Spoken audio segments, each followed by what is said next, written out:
After 5 days of non-stop Rainbow Six, we're not stopping anytime soon, but we do have a bracket finally, Sam, and on the B stream, we have a banger to start out. Of course, I am Lynx, joined by my good friend Stokes, and we are starting out actually on familiar territory, a rematch. The Atlanta semifinal. Indeed, my friend.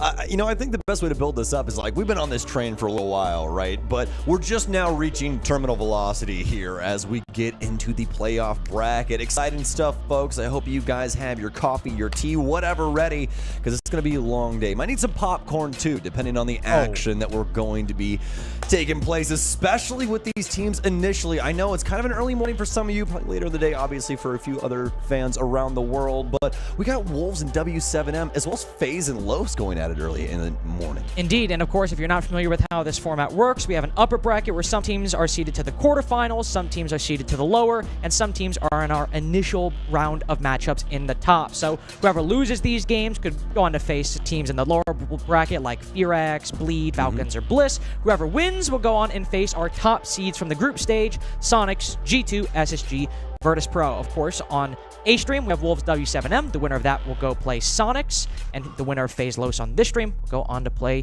G2. These are, as I said, our first matches up on the A stream and B stream respectively, but our known matchups afterwards will be Liquid DZ on the A stream, then NIP Fury on the B stream. Fury, a team that many thought had a lot of promising moments in Atlanta, finally realizing that, getting second in their group to face NIP. Yeah, they had to beat Lowe's for that as well, which was pretty impressive. So shout out to them. Very well done, as they had a nice turnaround in their last series. But yeah, you and I are going to be covering FaZe Clan versus Lowe's here today. And there's a lot to break down when it comes to these two teams, especially for FaZe, because they've been kind of topsy-turvy at this event. There's been some hard fights that they've had to try and take. Here's the roster for y'all. KDS, Handy, Vita King, Cyber, and Souls. If you're a longtime Siege fan, you know that there's a couple handful of players here from the old Immortals roster. But the man that I want to talk about the most right now, Carter, has got to be Handy, the third best player currently at this tournament, sitting at 1.22 ratings, plus 35 with plus 5 on entry. He's been playing so darn well. There's a man himself right there. Excited to see what FaZe and specifically Handy can do up against the likes of people like Dash or Loban over here on Los. And one of the cool things about FaZe going into this game, they're one of the only teams where everybody has above a 1.0 rating, and coincidentally, going into the FaZe Los semifinal, it was the exact same story. Everyone over above a 1.0 rating. But for Los, it's a similar story to Atlanta, just with some slight changes. In Atlanta, it was the Loban and Maya show, through and through, as it had been for months at that point. But Maya, the superstar player in the middle, who was popping off before even Loban was, has had a very cool tournament so far, and it has been instead Dash to really pick up the slack. Cameraman has had a very good showing recently in the Fury game, but again, nobody else had a good showing that Fury game at all. Loban and Maya, really rough performances, but we are in a position where if we can see Maya reclaim some of that glory while keeping those Dash and Loban performances, we could have another upset just like that semifinal. Yeah, most definitely. And for Maya, honestly, the thing that stands out the most when you look at his stat line has got to be his entry deaths. I mean, he's 4 to 13 on his entries, and that's not exactly what you want to be seeing, especially when Dash and Loban are actually playing pretty good in that regard. You know, 15 and 10 for Dash, as well as 12 and 8 for Loban. So hopefully Maya can kind of cool things down here today and try and assist with some more of those entry frags. We've got the map ban ready for you guys, as we're going to be headed to Bank first, Oregon next, and then if we do need it, we headed down to Skyscraper. Yeah, and for I think Los having Labs and Clubhouse out of the pool, it's the perma ban. You also have Labs, which is a map that FaZe looked very good on, even with the ban phase right there. Los have just looked very bad on that map. I think that map just not even being a factor is great for them. But then we have Bank and Oregon. FaZe are 1-1 on Bank so far, but both being extremely close games, with a 7-8 loss to Bliss, but a 7-5 victory over Wolves just a couple days ago. And then I think the Oregon pick later on in the pool, I think this will be a good time for Los to sort of rest on their fundamentals a little bit. It's a very structured map, but at the same time, one of FaZe's biggest strengths is not only control over the map, but control over the pace of the game. And on a map that intrinsically runs a little slow, if FaZe are able to pick things up on the attacking side in what is a very defender-sided meta, could be a quick 2-0 depending on what happens. Yeah, most definitely. And with that in mind, all these offenses are going to be so very important, Carter. You really have to make sure that you hit your stride and get these big rounds. You know, if there's a big gap in something, you guys get a nice couple of picks or something, you're really going to want to be able to convert this.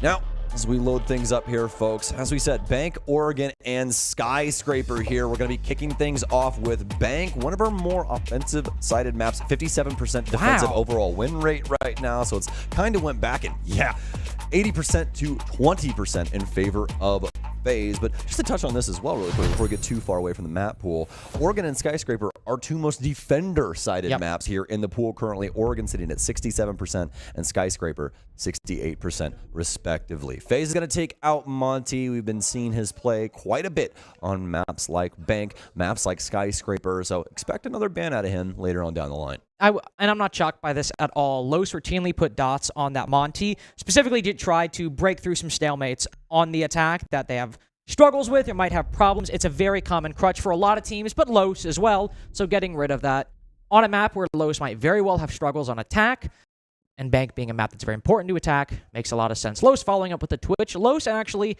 very flexible in their attacking bans this tournament. FaZe predominantly banned Grim, this obviously being an exception to that rule, but Los have banned Twitch, they banned Brava, they banned a whole bunch of different things. The defensive bans get a little different on a map as large as Bank Sam, taking out some of that intel game for the defense, like Valkyrie, name of the game. And you can honestly say the same thing about Twitch, right? You get extra drones with her now.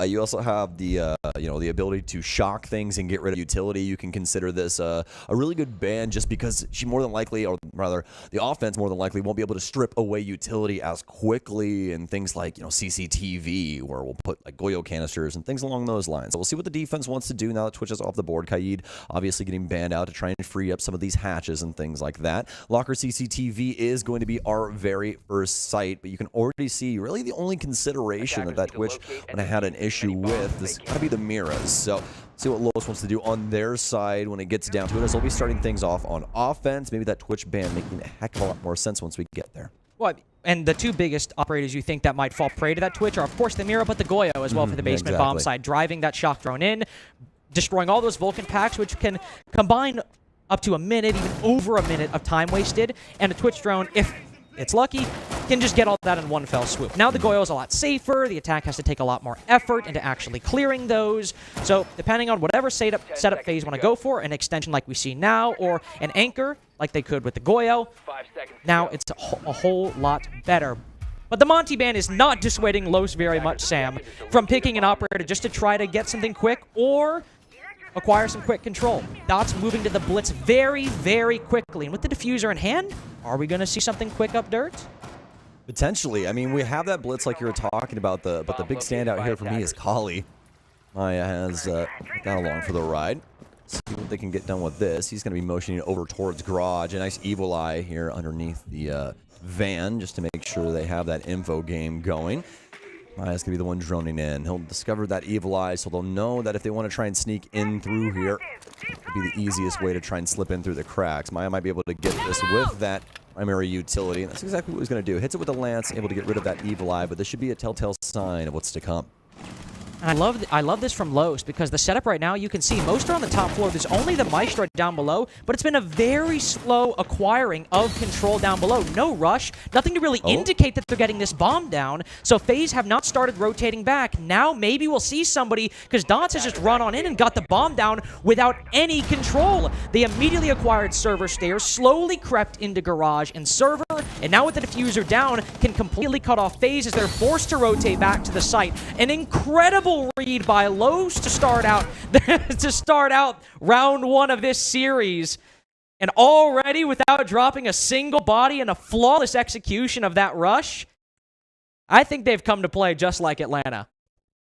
That was a very nice round from Los. They only took what was necessary. You get the garage control there for Maya, allow him to play the crosses. I'm kind of surprised that FaZe wasn't, gung-ho about retaking that, especially after the Evil Eye went down. I expected them to try and swing in through there, but it was really just Los being able to find that gap over on the CCTV side. They got Blitz in, able to clear out Blue, secured things over on the square side, and made it to where they didn't really have to worry too much about the hatch play, especially with the plant spot that they ended up choosing. Made it super easy for the Blitz. All you had to really consider was what's going to go on inside a Red Hall, and as we noticed, not a single FaZe member ready to try and shut him down in that regard. So now Los with a very quick, flawless round to start us off on Bank. It's something Los are very strong at. In the group stage and in Atlanta, when they played against FaZe, they played confidently, they made very quick decisions, and could always, whether by skill or divine providence at times, find the exact gap in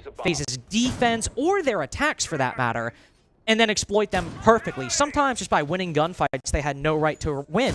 What they've really struggled with in this tournament when they have dropped maps to teams like Fury, like Sonics, is when there is a really, really tight defense, not necessarily that's anchored on the site, but one where there's no real gaps, everybody can play trades, they can contest the proper positions. That's when Los really struggle, is to create those gaps themselves instead of just filling a hole that's been left for them. Their identification is great. Yeah. Their action, that's where sometimes there's still a little to be desired. Yep, you can definitely see it inside of that round. Really, the thing that happened there for FaZe is that they didn't understand what the strategy was there for Los. They expected them to try and go for that clear, and all of them were trying to hold things down inside of open area, right? But exactly the way that they need to go about things, sadly. We're going to be flying in here off that castle barricade. One inside of Checkers. Maya has to land these shots on the castle, and he will indeed. That's going to be KDS going down, but a lot of damage dealt to Maya, and that's kind of what you expect on that follow-up there, especially out of the Vector. Vita King will take him down. They've now identified that Los really want this top floor. Good recovery from FaZe. 2 opening picks in a row for Los. Now this one traded. Maya also heating up a little bit. 3-1 so far this game. He was the one on the Chalet last round as well, so getting a 2-piece in the previous with that sniper. Very, very impressive stuff. But this is what we're talking about. If you don't have that huge Maya overperform, he gets that first kill just with the Ying and face checking onto the castle, but then that second one, once he's traded, now Los are starting to stall. Now they're struggling to land this pinch. They're trying to get another contingency. Loban, Dots now trying to pressure this Marble Stairs player, but Handy's already retreated, and Cyber's down below as well. FaZe have realized half the round is gone. Los aren't making progress. Let's not give them any more fights. Stick to the 4v4. Very well done. That dash in up top. We'll be boogieing down here pretty soon. As you can see, one's already been sent out. This flooring. Try and make sure that they have the control over these stairwells as well. That's going to be the one to have the options here to try and open up anything further. Just to have 2 Selmas. And obviously, that's what is going to be required to try and open up these hatches. And that's exactly what he's going to go for. Trying to open stock. And he did use that previous one over there on the E3 wall just to open up things for that long line of sight. But don't exactly need that anymore as they have garnered control. 35 seconds remaining. They're going to push Dash in through Tellers. Just trying to get one of a horizontal player here and apply pressure. So they do have that verticality in their hands. It should assist with this. And they have this long angle inside of the site, but again, Los are just trying to identify gaps in FaZe's setup and try to win the round off of that. With FaZe all playing there, if they're aware of small office, do they know Dash is vaulted in here? They have players playing very safe positions. Soul's able to win the fight, and Vita King is watching. Dots does get a nice kill moving on in. The setup from FaZe is too tight. Not only are they covering most of the angles, they are making sure they are not exposing themselves to any angles they're not covering. Great recovery from FaZe in that mid-round, not only to get the 4v4, but then to close it out on the site. And did a really good job of peeling back and playing things on time as well. Los not really having anything to do with the site, especially when it came to the info game. Just not really understanding where these FaZe members were. Had to try and walk in and take these gunfights. But again, just really not going their way, especially this moment right here. Dash has no idea that this man's sitting in behind the cubicle, and FaZe make the most out of the situation. And if you haven't watched the other previous bank games from FaZe, they were able to get themselves a 4-2 defensive half, and in the Wolves game, they were down 1-5 going into the side swap, and then won 6 defense rounds in a row. In no small part, of course, because of rounds like that. When you're going against a player like Mowgli or Deadshot, sometimes you're going to drop the entry. That's just the way it goes. They're very talented players. Sometimes you can shut them down very easily if they're not hitting their shots, but if they're having a good day, it's really difficult to overcome. But if they're able to recover, get that trade, and then retreat back to the site, FaZe are so coordinated at slowing things down, and then once they've sort of gotten a good idea of what the attack is going for, making the right decision and stopping them from gaining any further round. It's what makes their defenses on this map a problem for teams like Los, who aren't given that dramatic opening or are traded immediately. It is what makes a team like Los, who are having some problems doing that, so much more difficult. But Loban is just inside of Tellers and kills Cyber and sprints through the rest of the map on the first floor. Well, that Cyber wasn't exactly expecting that. Definitely tell from what he was going for that he was, I think, these rotations on his roam in front of Los, but shoes on the other foot in this scenario, so he'll be able to find himself a drone out here in main. But Los, they're just going to take their time with this now. That first pick going down in the first 30 seconds is, I mean, about the biggest gift you can ask for when it comes to the offensive side. I'm getting flashbacks again to that semifinal. Loban just sprinting through the map, not caring. That's his first kill of the game so far.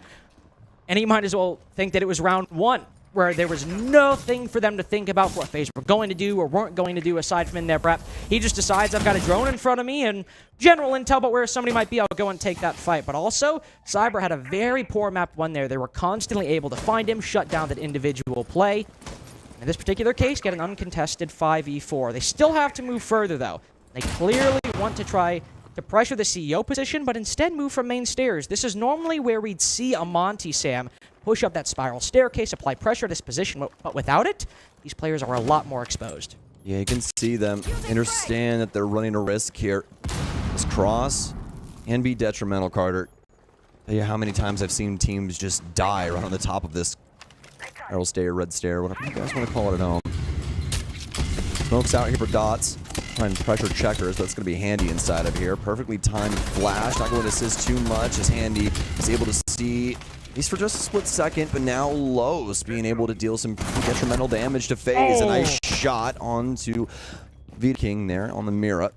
He is going to attempt to rotate back through. Some weakened players, so an opportunity most definitely, as Dots is going to start to put this case down. Rotating through, Conference finds one, almost gets the second, but it's going to be another Los round. And again, they're just forced to kind of go up the staircases. FaZe have the angles going their way, but you see that gunfight between the Capitao and the player sitting inside of Banana, constantly bobbing around the window, and while Maya behind him dies, he's still able to net the kill on that defender who took down his teammate just a little bit prior. They have the advantage further going into the site, 5v3, then a 5v2. Was it necessarily a great attack? No, they're funneling themselves up main stairs with, to be fair, some solid support from the Ying on the CEO windows who can throw some Candelas and fire in. But Handy wasn't blind there. Handy was able to initially get the kill, and it was reliant on Dots to get that trade. But Loser, if they're good in anything, they're good in gunfights. They're good in engagements when they're feeling confident. And so far, aside from that very good read in round 1, it's how they've tried to win both of these rounds now. There's been a complete switch up here for Maya, especially in this game so far. 4-1-0, and walking into this, he was only down on his KD by -3, so probably pretty excited that not only is he playing extremely well again, but back in the good graces for his own stat line, his own psyche more than likely as well. Maya's going to switch over to the Jackal, as they've already identified that this is going to be another roam game in the basement from FaZe, and they're going to completely flip the script. They don't want to go for what they did last time. Round 1, they ended up having the air move their way in with the Collie inside of Garage. And ended up putting that blitz inside of the actual server bassist. Get that plant down. Very successfully, might I add, as that was a flawless round for them, and a plant going down with practically every single FaZe member alive, as they just simply didn't know what was happening inside of their own site. And the reaction from FaZe as well, they're not going for that huge roam or extension. Maestro's gone in place of a smoke. We have the Goyo brought back into the play, so you have those Vulcan canisters on the site, and you still have the Mira upstairs, of course, to hold open area and contest cafeteria. Make sure that you're not just giving away most of the map for free, but FaZe are also adjusting as well, saying, all right, we need to make sure we have a bit more site presence. Los react in turn. Maya now creeping down the marble staircase. Are some players in position to deal with this? Maya and Cyber, the concussions go out, but Cyber's able to peek. They're only concerned with the elevator player, and Cyber catches them off guard inside of Tellers. 5v3 now acquired. Maya and Dash, the two players, alongside Cameraman to clear out this position, both fall, but Cyber's decided to stay, and the remaining three Los players go for the pinch. Do so successfully, but Cameraman has dropped down. He thinks he might have a gap on elevator, but not only is Souls aware of him, I think Handy, looking as the Fenrir, gives the call that he heard a drop down elevator. We see the smoke go for the peak and get a 4v2. Could have been Cyber there as well. He was floating around with the cameras. There's that cam right at the back of the bomb site right there that he could have been on, or that drop. Either way, that was a beautiful shot out of Souls. Just immediately taking out the Los player. Now Dodds and Loban have to try and solve this puzzle. A bit problematic at the end of the day as well, as every single FaZe member is back to site. No options for them any longer to try and find that big isolated pick. They have to try and work their way into the site with what they have at their disposal as of right now. Looks like they want to try and work their way over for the server. Potentially looking to try and do something with CCTV, but it's definitely going to require a little heavy lifting when it comes to the frag department. It will. I mean, you have those Vulcan packs. You still have Souls. You have all three of his smoke canisters. Mighty King with the C4 as well. All of the plant denial if Los want to go for a server-sided take, which if you're attacking this side of the site, usually you have to go for the plant because of this long angle. It's very difficult just to take fights and deal with all these players here. His teammate dies, Handy's able to cut down Loban. Now Dots, without any breach charges to open that wall, or X-Kairos remaining. Might be able to deal with that mirror window, but you still have the flames in your way and all of these long angles. FaZe respond in the fourth. Neither team able to keep a lead for very long. Yep, FaZe don't really even need the site utility. That one was decided pretty early on there, as long as they were able to build upon what Cyber as well as Handy created on that mid-floor. As you touched on, not a crazy roam, not something where they're extending all the way upstairs, but they're holding on to the essentials, right? You're holding on to open area, you're holding on to archives and tellers, and that's what you're really focused on when it comes to this bomb site. This hatch control can mean so very much, and not only that, but if you get these big picks like we saw from FaZe, it's very easy to peel yourself back and force the offense into a really bad scenario where they have to try and deal with the full breadth of your defensive setup on site, all that utility getting in the way. And you can see the wind just immediately leaving the sails of Habana as soon as she swings, right, Carl? She looks in there, she's like, oh, there's a Mira, there's 3 Goyo. Oh, okay, this round's probably wraps right now. Tries his best, but I mean, at the end of the day, FaZe looking very solid in the pocket, so he'll be able to pick up their second. With that adaptation as well on the top floor, maybe not even an adaptation, but with Los now going for the full clear, you have Cyber inside Tellers, Andy inside of Elevator, somebody else inside of open area. They have that part of the corridor locked down. And one interesting thing so far, Buck is one of the most played operators, if not the most played operator at the tournament. And the extent of Los' soft destruction has been maybe a ram in the case that Dash is bringing, but on the previous round, aside from a secondary shot or maybe some breach charges, there really wasn't a whole lot of potential soft destruction, let alone soft destruction that Los went for. Maybe the presence of that would have made it easier to clear out the player in open area or hunt down Cyber inside of Tellers, assuming they knew about him. So I think Los are leaving some options on the table and sort of restricting themselves into just funneling down staircases and into crossfires that we know FaZe can win and win continuously. On open area, as we now move down to the bottom floor. This was not the other site Los won. FaZe were able to win this one, if I recall correctly. But either way, it will start their clear on that second floor, opening up the Kanto wall and trying their best to deal with players like KDS and like Mighty King on that second floor. See those yellow pings coming out trying to assist with these crosses. Make sure they know exactly where that castle is. KDS's entire strategy, survive. That's it. He needs to stay up here and make sure that he wastes time, gets a kill, something along those lines. Sees the smoke come out.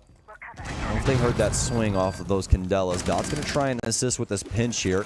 Candela out here, and it's not going to be able to go through the way that Maya wanted, but it's going to be handy to take down Dots. Maya moves forward, sees one inside of Checkers. I don't know if KDS knows those shots flew his way. If he steps back into this angle. KDS will hop back through. A nice ping, but he's dead to rights. LMG will gun him down. The Candela out. Trying to assist with this player inside of conference, but they've already peeled back as well to go downstairs, and a nice find in the top of Marble by Handy. Beautiful adjustment. It'll down Maya, and even if they get him back up, they're very, very low HP. Very low HP, and there were some holes in FaZe's clear right, or not FaZe's clear, excuse me, Lowe's clear right there. You had Maya going in through the CEO windows, changing up the position from where he did last time, going left instead of right, but he doesn't have the angle on the castle because he's behind the barricade. But KDS is able to just move around that area for free. I believe Camera was over by main lobby, but he was all the way down in the rappel, droning, I believe, as well. So you don't have anybody able to cut off the castle from a different position. Maya's just trying to take an engagement one-on-one. Then you also have the player on Marble Staircase that ended up downing Maya, not finishing him off. Nobody on the skylight to deal with him, nobody on the canto wall. But Handy was pulled back. So it's very good positioning from FaZe combined with a good setup. And Cyber continuing to make that point. Playing by the elevators, able to make this a 4v3. And FaZe have the exact same position they had in open area now. They've got 4 bodies alive, all generally around the bomb site or around entrances to it. And as one player drops, Cyber still holds elevator. There's only one inside of the site. Maya gets a 2K from there, but he's the only one left by the end. Just another slow, methodical, and FaZe win where they kept the advantage all the way through. Yeah, most definitely. I mean, from the starting gun, it looked like a FaZe round, especially with some miscalculations from Los on that top floor. I don't think they thought it was going to take that long to try and clear the Checkers position. Dots kind of getting caught off guard over there on the top of red. And, I mean, it's very well played from them as they were not only able to take out a few Los players, but once again, using that peel back to force Los into a pretty bad situation where they have to end up trying to take things towards the site. And so far, FaZe have been so darn good in scenarios like this where they're able to get back to site, play these crosses, and force Los to try and entry into all of these guns. It's a pretty clear pattern now that when Los can't find that gap or win the necessary gunfights on just colliding with the defense, they really struggle to mid-round their way out of a problem. In round 1, they saw that server was completely open, there's only one player on the site, and they make a great read, and credit to them for that. And then the CEO round, they go up spiral stairs, and their only real support to make that play work is somebody throwing Candelas on the CEO windows. But as we just saw in that round, there were plenty of positions for FaZe to keep themselves, save themselves from being blinded, and the same in that round. So when the Candelas didn't work, it all came down to Dots winning a key fight on the player playing inside of Banana. And when those things don't happen, as in the case of both open area rounds and the second lockers round, FaZe have been successful and have basically kept the advantage all the way through. Now, CEO, Los did win previously, but if we see those same adjustments and Los aren't able to get that pick or get the necessary gunfights as they flood, it could very well be a 4-2 half for FaZe. So the 3 main bomb sites, this just so happens to be the worst one out of all of them. A 43% win rate right now, 28 plays, which matches the exact amount of plays of open area kitchen, but that one has a 57% defensive win rate. So we'll see if they can try and change up their fate, as obviously the offense is a little favored in this situation. And if Los does get that, honestly, all things considered, that's a pretty great offensive half. 3-3 here on Bank is exactly what you're looking for, especially given the circumstances of its defensive overall win rate, sitting at 57. So Los will take what they can get, and hopefully what they can get is round 6 for their own regard. Minute and 50 seconds remain here as Los will be playing things out on the windows. More than likely have Dots in tow here, I would assume, but they also try and throw him in some other situations to try and set up some crosses with those shields. Maya's going to be here to try and assist Dash as they play things out on the north windows. Let's have those impacts here out of the lifeline. Be able to try and get rid of some of Soul's barricades, I'm assuming. Just check things out with those concussions. Hammerman's going to be the one to go down, actually, as Souls will find him. That's going to be all the way over inside of the elevator.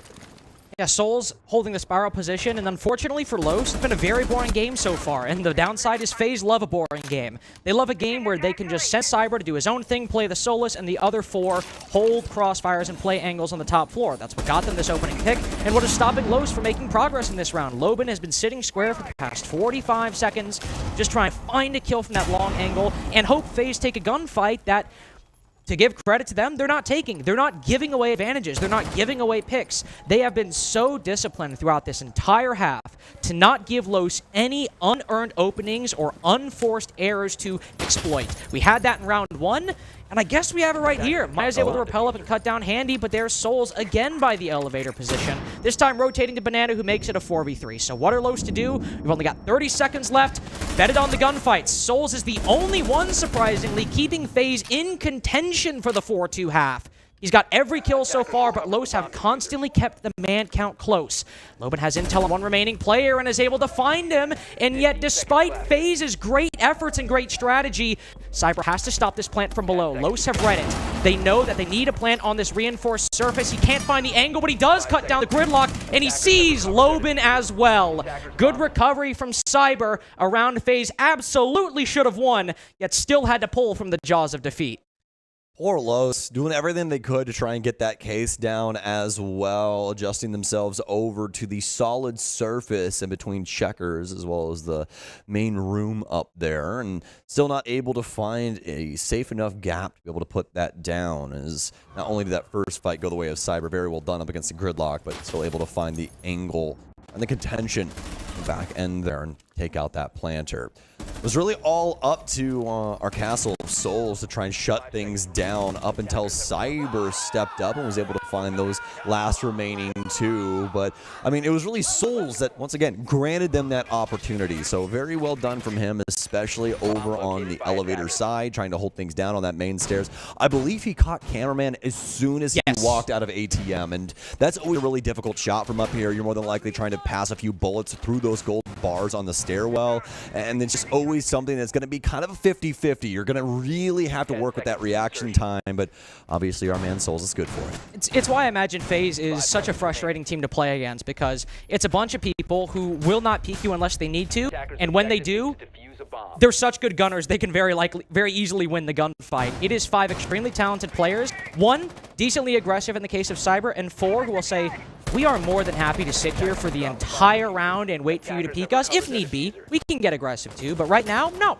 We're going to hold elevator, we're going to hold CEO, and if you peek us, well, we'll probably win the fight. Los have moved to the defense now, though, as FaZe got the 4-2 half that they got, just as in the Bliss game. Not bad whatsoever. This is where we need to see if Los's win conditions can pop off. We always see Loban, just like Cyber, on the Solus, going for these roams, but Loban is typically far more aggressive and also far more isolated, whereas Cyber is by himself but still holding positions for the site. Loban's going to run around. He wants to peek. He wants to get aggressive. I want to see how FaZe can deal with him. Most definitely. Excited for Maya so far inside of this game as well, although obviously they're down by 2 rounds. He's playing pretty damn well. 7-4 right now, and he'll be occupying the Warden, at least for round 7. Soul's working his way in. Already needs Cameraman, and this is going to be a risky play here. Cameraman's immediately going to hightail it out of there, as it ended up taking that challenge again, more than likely dead to Souls' EBR. It hits so unbelievably hard. Cyber's worked his way up. Popped a hole here on the side of the triple wall at the bottom of the square. Let's have some nice crosses and finds Cameraman. What an adjustment out of Cyber, but been watching Siege for a while. That's exactly what you would expect out of him. Pops yet another. They have to know what's going on now, and you can see them start to peel back to the site. They know that Cyber and the rest of FaZe want to try and take it to him here in the open area. A triple kill from Cyber, and Dash is done too. Just like Los in their first round on offense, it's a flawless for FaZe. It's a flawless for FaZe, but Sam, don't you feel just how quiet this game has been? I don't mean quiet in terms of like, oh, nobody's popping off, it's scrappy. It's just on defense and attack, FaZe are slowly feeling out their opponents. You see Cyber right there, definitely the most aggressively inclined, and he's playing on the wall. He hears a gap on the opposite side, or senses a gap if he gets that kill on the Cameraman, kills him, and then is like, all right, I'm going to push this a little further. I'm going to open up the wall and again test the waters, because I have control of the bomb site, but I also have a path to retreat right behind me. Low starts rotating. He commits to it and is able to win the fights. Now, of course, there is that level of risk there. He might not win the fight. FaZe have to push back. But in this case, he's good for it, and it makes a very smart, educated gamble from FaZe, end up going from a 70-30 or an 80-20 into a 100-0 and able to win their first attack. Well, my friend, we're on Teller's Archives. We are. How many times? This site has probably been played like 0 times. Probably like wait. Don't cheat. I haven't. No, Don't I didn't look. cheat. I didn't look. I He didn't was look. looking at my iPad. He cheated. I didn't look. That's not true. Slander, lies, What? fiction. I have eyes. And I was looking right at you. How many is it? Tell him. 3. Yeah, that's right. You tried to gaslight me on broadcast? That's crazy. That's crazy. Yeah, I'm telling your girlfriend. Something for the, no, it's for the fans. Yeah, 3 times. But I will say this. 67% defensive overall win rate. It's been won twice, lost once. Los, are you going to make it 50-50? That's the real question here. But honestly, I think this is just a little bit of desperation. Remember, this is their map pick, and FaZe are doing so damn well right now. And that's the scary thing. I mean, just think about what Carter said. They're taking their time. They're going through their checklist. There's no big grandiose crazy thing they're trying to pull off here on Bank. They're simply going through the fundamentals of how this map works, and they are doing it swimmingly. Oh, Dash. A little scary there for just a split second. That man did step out from behind that pillar over there on the front of Bank. More than likely would have had a kill, but a little risky as well with Cyber playing the windows the way that he is. Dash will definitely have to back up a little bit as we've gone through the first minute. You can reasonably assume, especially with hearing that player on the rappel, that they are playing CEO, and you can start falling back, make good time on your defense. They have those mirror windows upstairs. Los do. So it's something that FaZe will have to worry about. KDS has made his way into square. You can see the 3 defenders on the top floor through the wall. 4, actually. 1 player inside of stock as well. I'm curious if FaZe might be able to make another read. There could be vertical angles inside of CEO to deny the plant from below.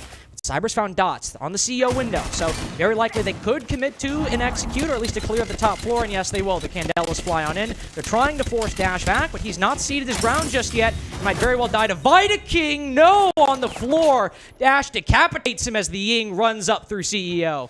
He is trying to assist with this. Try and barrel his way in through Janitor. Another one here, but Dash has already gotten the dirty work done. He's killed 2. It's a 3 versus 3. Cameraman's still upstairs inside the elevator, but he's going to fall back as well. Never moved from that position. He was sitting there that whole time, but did not want to try and cross out. More than likely was worried about somebody playing the longer angle over towards Janitor, as they really didn't have any presence there anymore.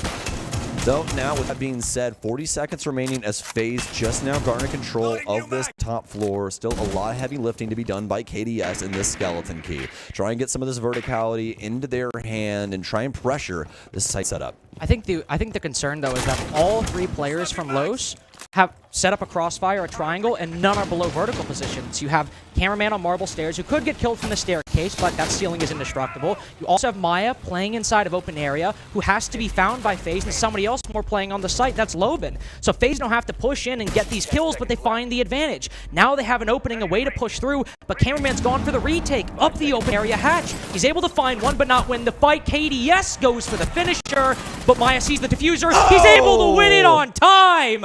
A very slight lapse in coverage from FaZe, but it gives Maya and Los by extension the opening they need.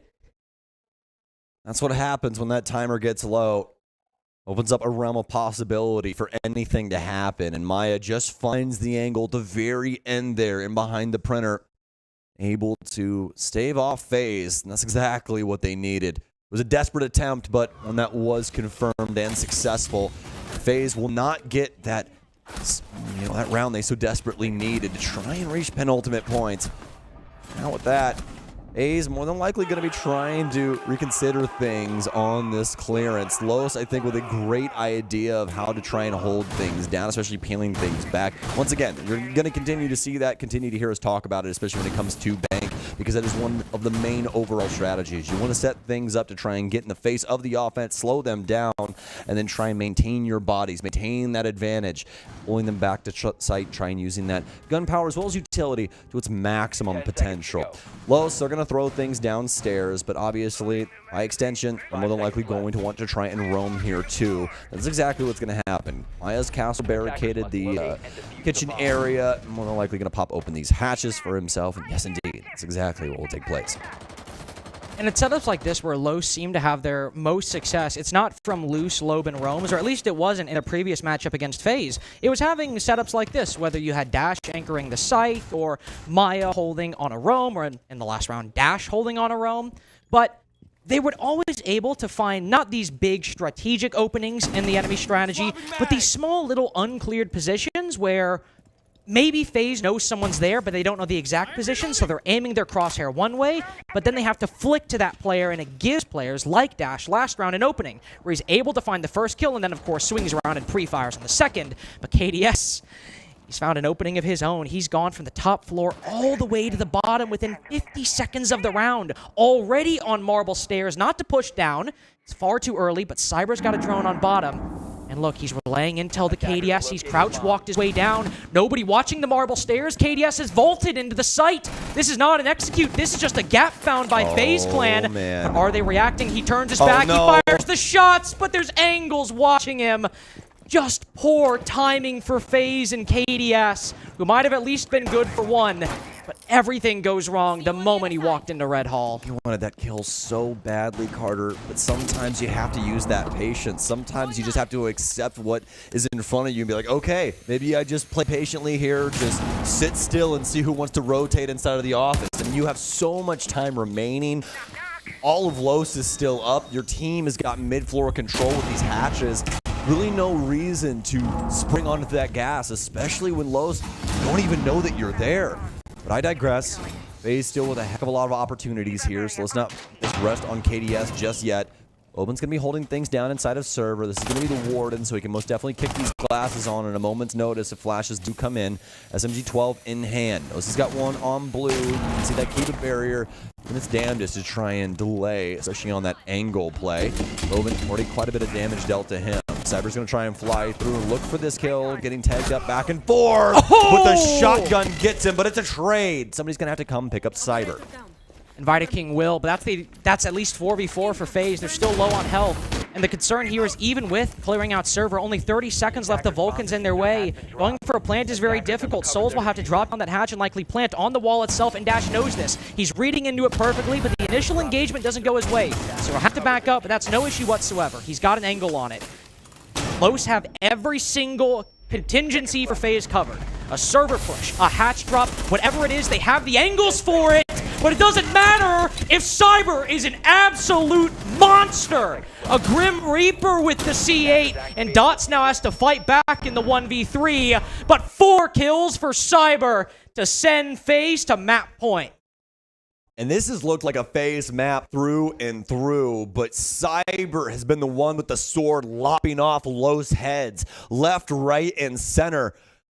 A samurai from Brazil, especially with that C8, as you said, he's looking so nasty with that thing. Buck, one of our mainstay offensive operators right now, as well as a skeleton key, as you can imagine, so very important due to the strategies that have been implemented post-grenade patch.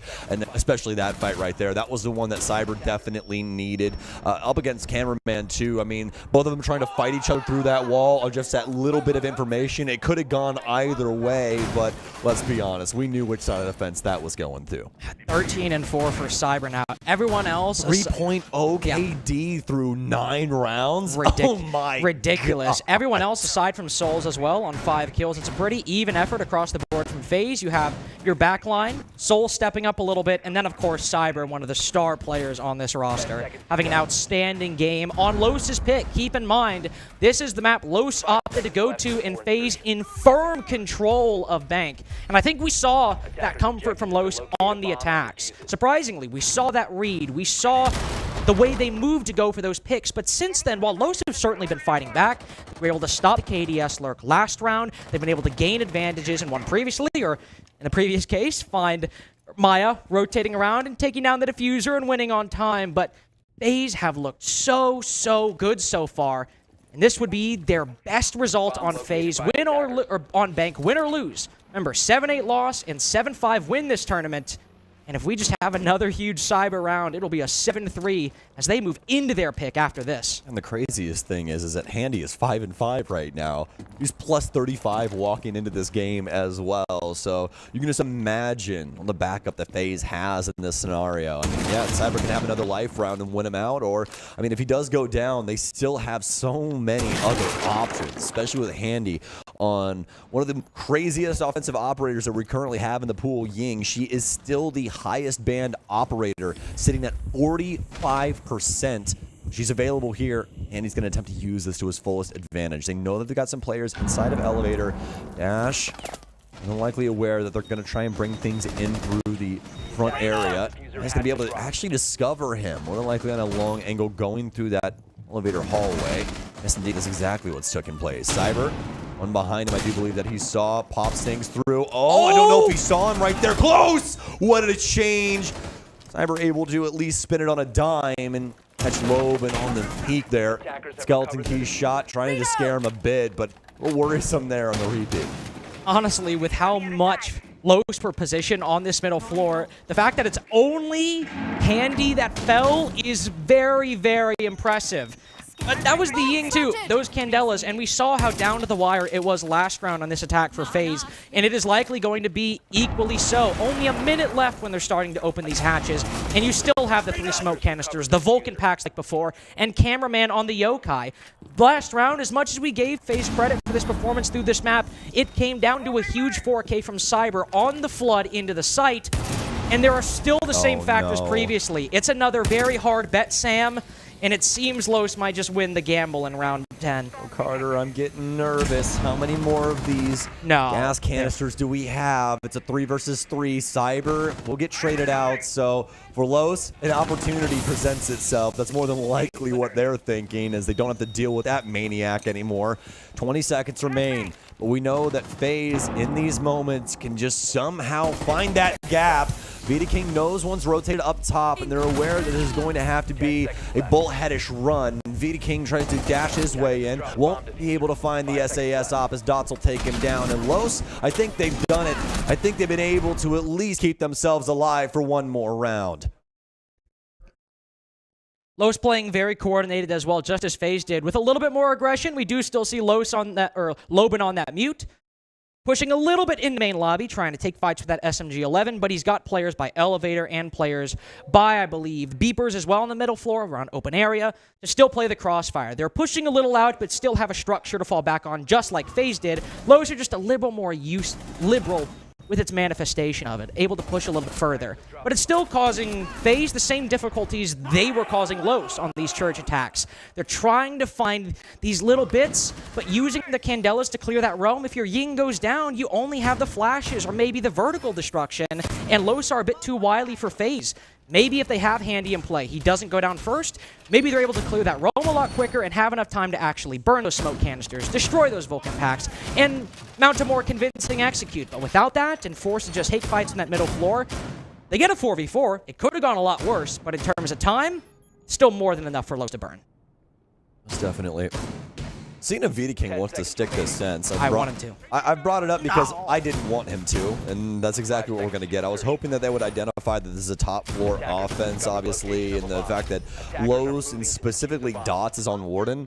That would have been the biggest thing to happen inside of that round. You throw those light screens down, and then Dots has full advantage. Nobody else can see through them. It's not like you have a glass or something on the offense. You see, when I see a sense pick, I treat it like junk food, especially if a Warden's on the board. I'm like, I don't care if it's bad for me. I want it.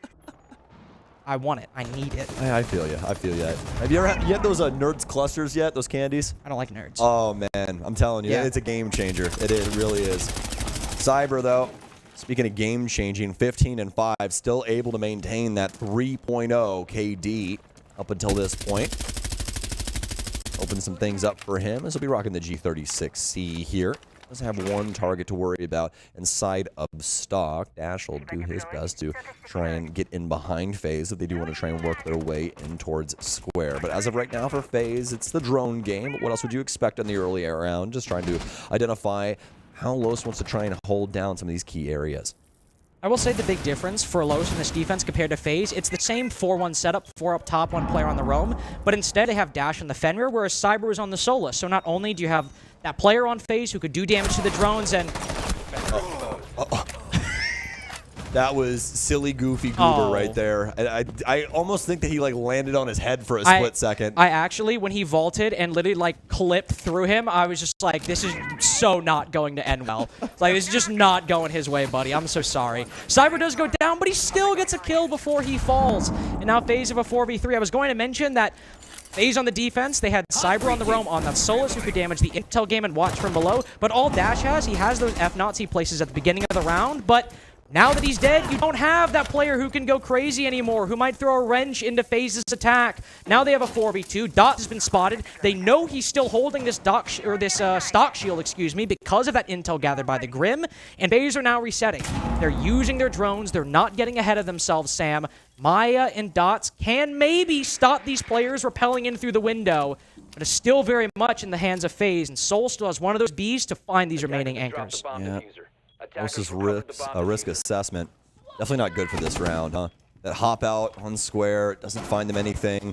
And then immediately after that, we have somebody try and take an engagement on these windows. They die too. Now it's a 2 versus 4 up against FaZe. Not something you really want to try and consider, but it's exactly what the reality of the situation is. And the plan's going to go down successfully. This is going to be so unbelievably difficult to retake, Carter. This is one of the hardest retakes when this bomb goes down in all of Siege because of these window positions. How do you fight this? Dot's down. Maya finds one, but he's dead too. And that's round 11 going to FaZe, and Los's map going to FaZe. And in very calm fashion. The rounds I think Los won were sometimes, they were crazy, they were gunfights, they were scrappy, they were entertaining. And FaZe, it genuinely looked like somebody just doing data entry on a spreadsheet. They're like, yep, this goes here, this goes here. They got their headphones plugged in. They're listening to, like, I don't know, some 90s rap album or something. They're like, I don't care. It's another day at the office, because they would have Cyber probe for some information. Maybe he find a gap. Maybe he doesn't. And if he doesn't end up getting 3 or 4 kills to open up a round completely, Sam, what do? Have 4 of some of the best passive flex support players in the world use their structure and win the round. So 7-4 for FaZe on Bank, just an impressive showing. I like to imagine that Cyber was the one doing the data entry. He's just sitting there railing that keyboard with death grips in his ear. Just 120 WPMs, like, yeah, exactly. He's like, it's a great Monday. Just working their way through the motions on Bank. And every step of the way, Carter, I was impressed with what they were capable of. Their offenses looked great. Their defensive strategy was quite sound, especially on some of these roams. Yeah, Los in that first round really able to catch them off guard with that rush downstairs with the blitz and able to get that plant off extremely successfully, obviously. But past that, it was FaZe every single step of the way, just being able to take it to Los. And, I mean, what more can you say? Well, the only thing we can say is FaZe's map pick is up next, unfortunately for Los, and we'll have all that and more right after this. 2v5 with Shinka, the anchor player for Wolves. He's the person who excels on the Warden, who locks things down with consistency. The backbone of every team will be the anchor player, and when he stays up and he locks down the bomb site, the team is doing well.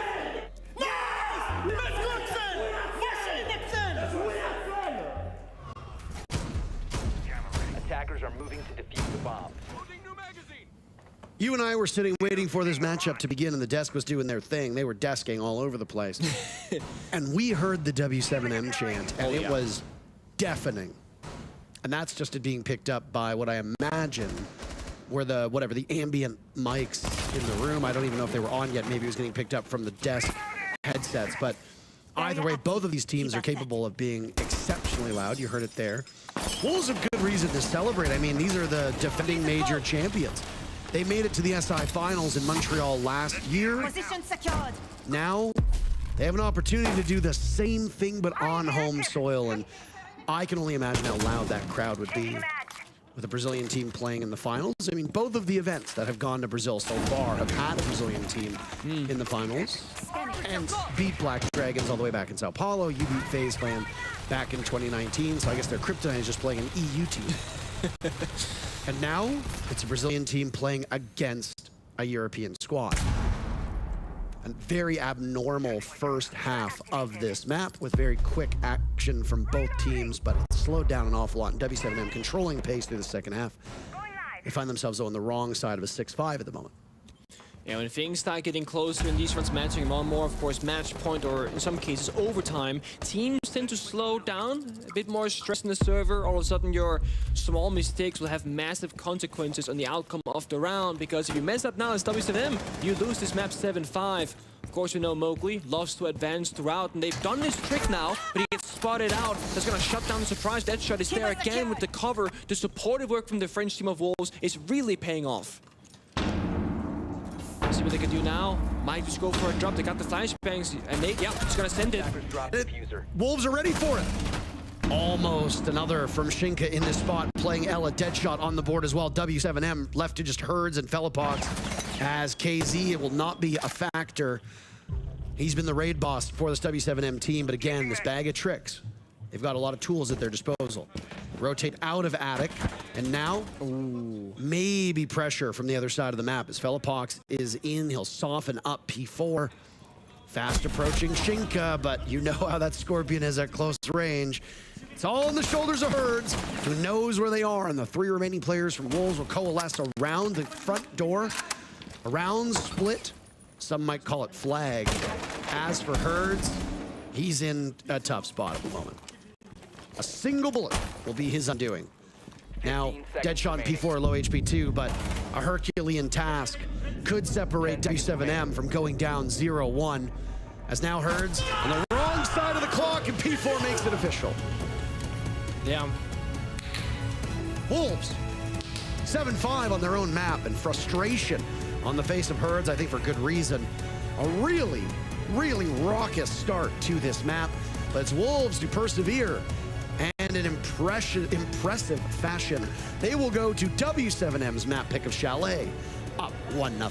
Yeah, I think this was definitely necessary for Wolves. If you want to win this series and have a chance for this, you gotta win out on Oregon, because it's not going to get any easier in Chalet or Clubhouse if we need to go there, but it's still yet an impressive showcase. Either way, both teams looked mighty good despite the scoreline.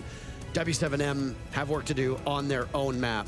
They'll go to a break, and so will we. We'll be right back.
A very clean 7-4 from FaZe to start out the series. Our first match on the B stream of the playoffs and our bracket, and it looked like another day in the office. I'm Lynx, joined by Sam, and not only do we have Oregon coming up next, but we just had Oregon between W7M and Wolves finishing the other stream with, and if you haven't watched it, brace yourselves or mute me for spoilers. I'll give them a few seconds, actually. Yeah.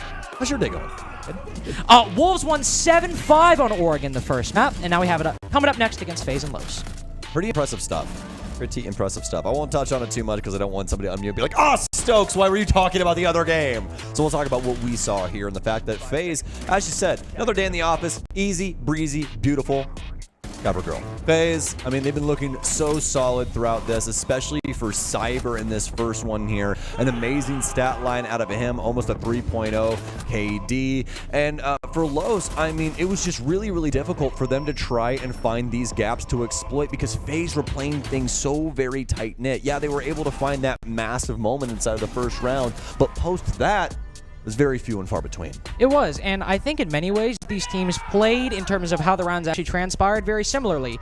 You had 2 1vx's for both teams where the defense won. Well, in the case of Cyber, he got both the kills, but by denying the plant. You also had some huge performances from Cyber, but I think a differentiating factor for Los, a relatively quiet game for Lobin, for Dash, and for Maya, at least by the standards he has historically. He actually had probably one of his best games of the tournament so far, 11-7, 3-1 on the entry, where he's very, very negative on the entry going into this. But one thing we always associate with Los is Maya killing it, Lobin killing it, and in this case, Dash killing it for this tournament so far. Well, if you have a case where those players aren't popping off, the fundamentals are there for Los. They do exist, but FaZe just have a more comprehensive understanding, as you would hope for one of the best teams in Brazil that champion both stages of the domestic Brazil League this year, and a team that has such incredible players like they do. It was similar styles of play, but just much better execution from FaZe. Exactly. They were just burning a little bit hotter, and you can really see that inside of the opening deaths and / kills for both respective teams. FaZe had it by only 1 entry. It was 6-5. Exactly. So, I mean, just right there, that tells you the tale of how these two were going blow for blow.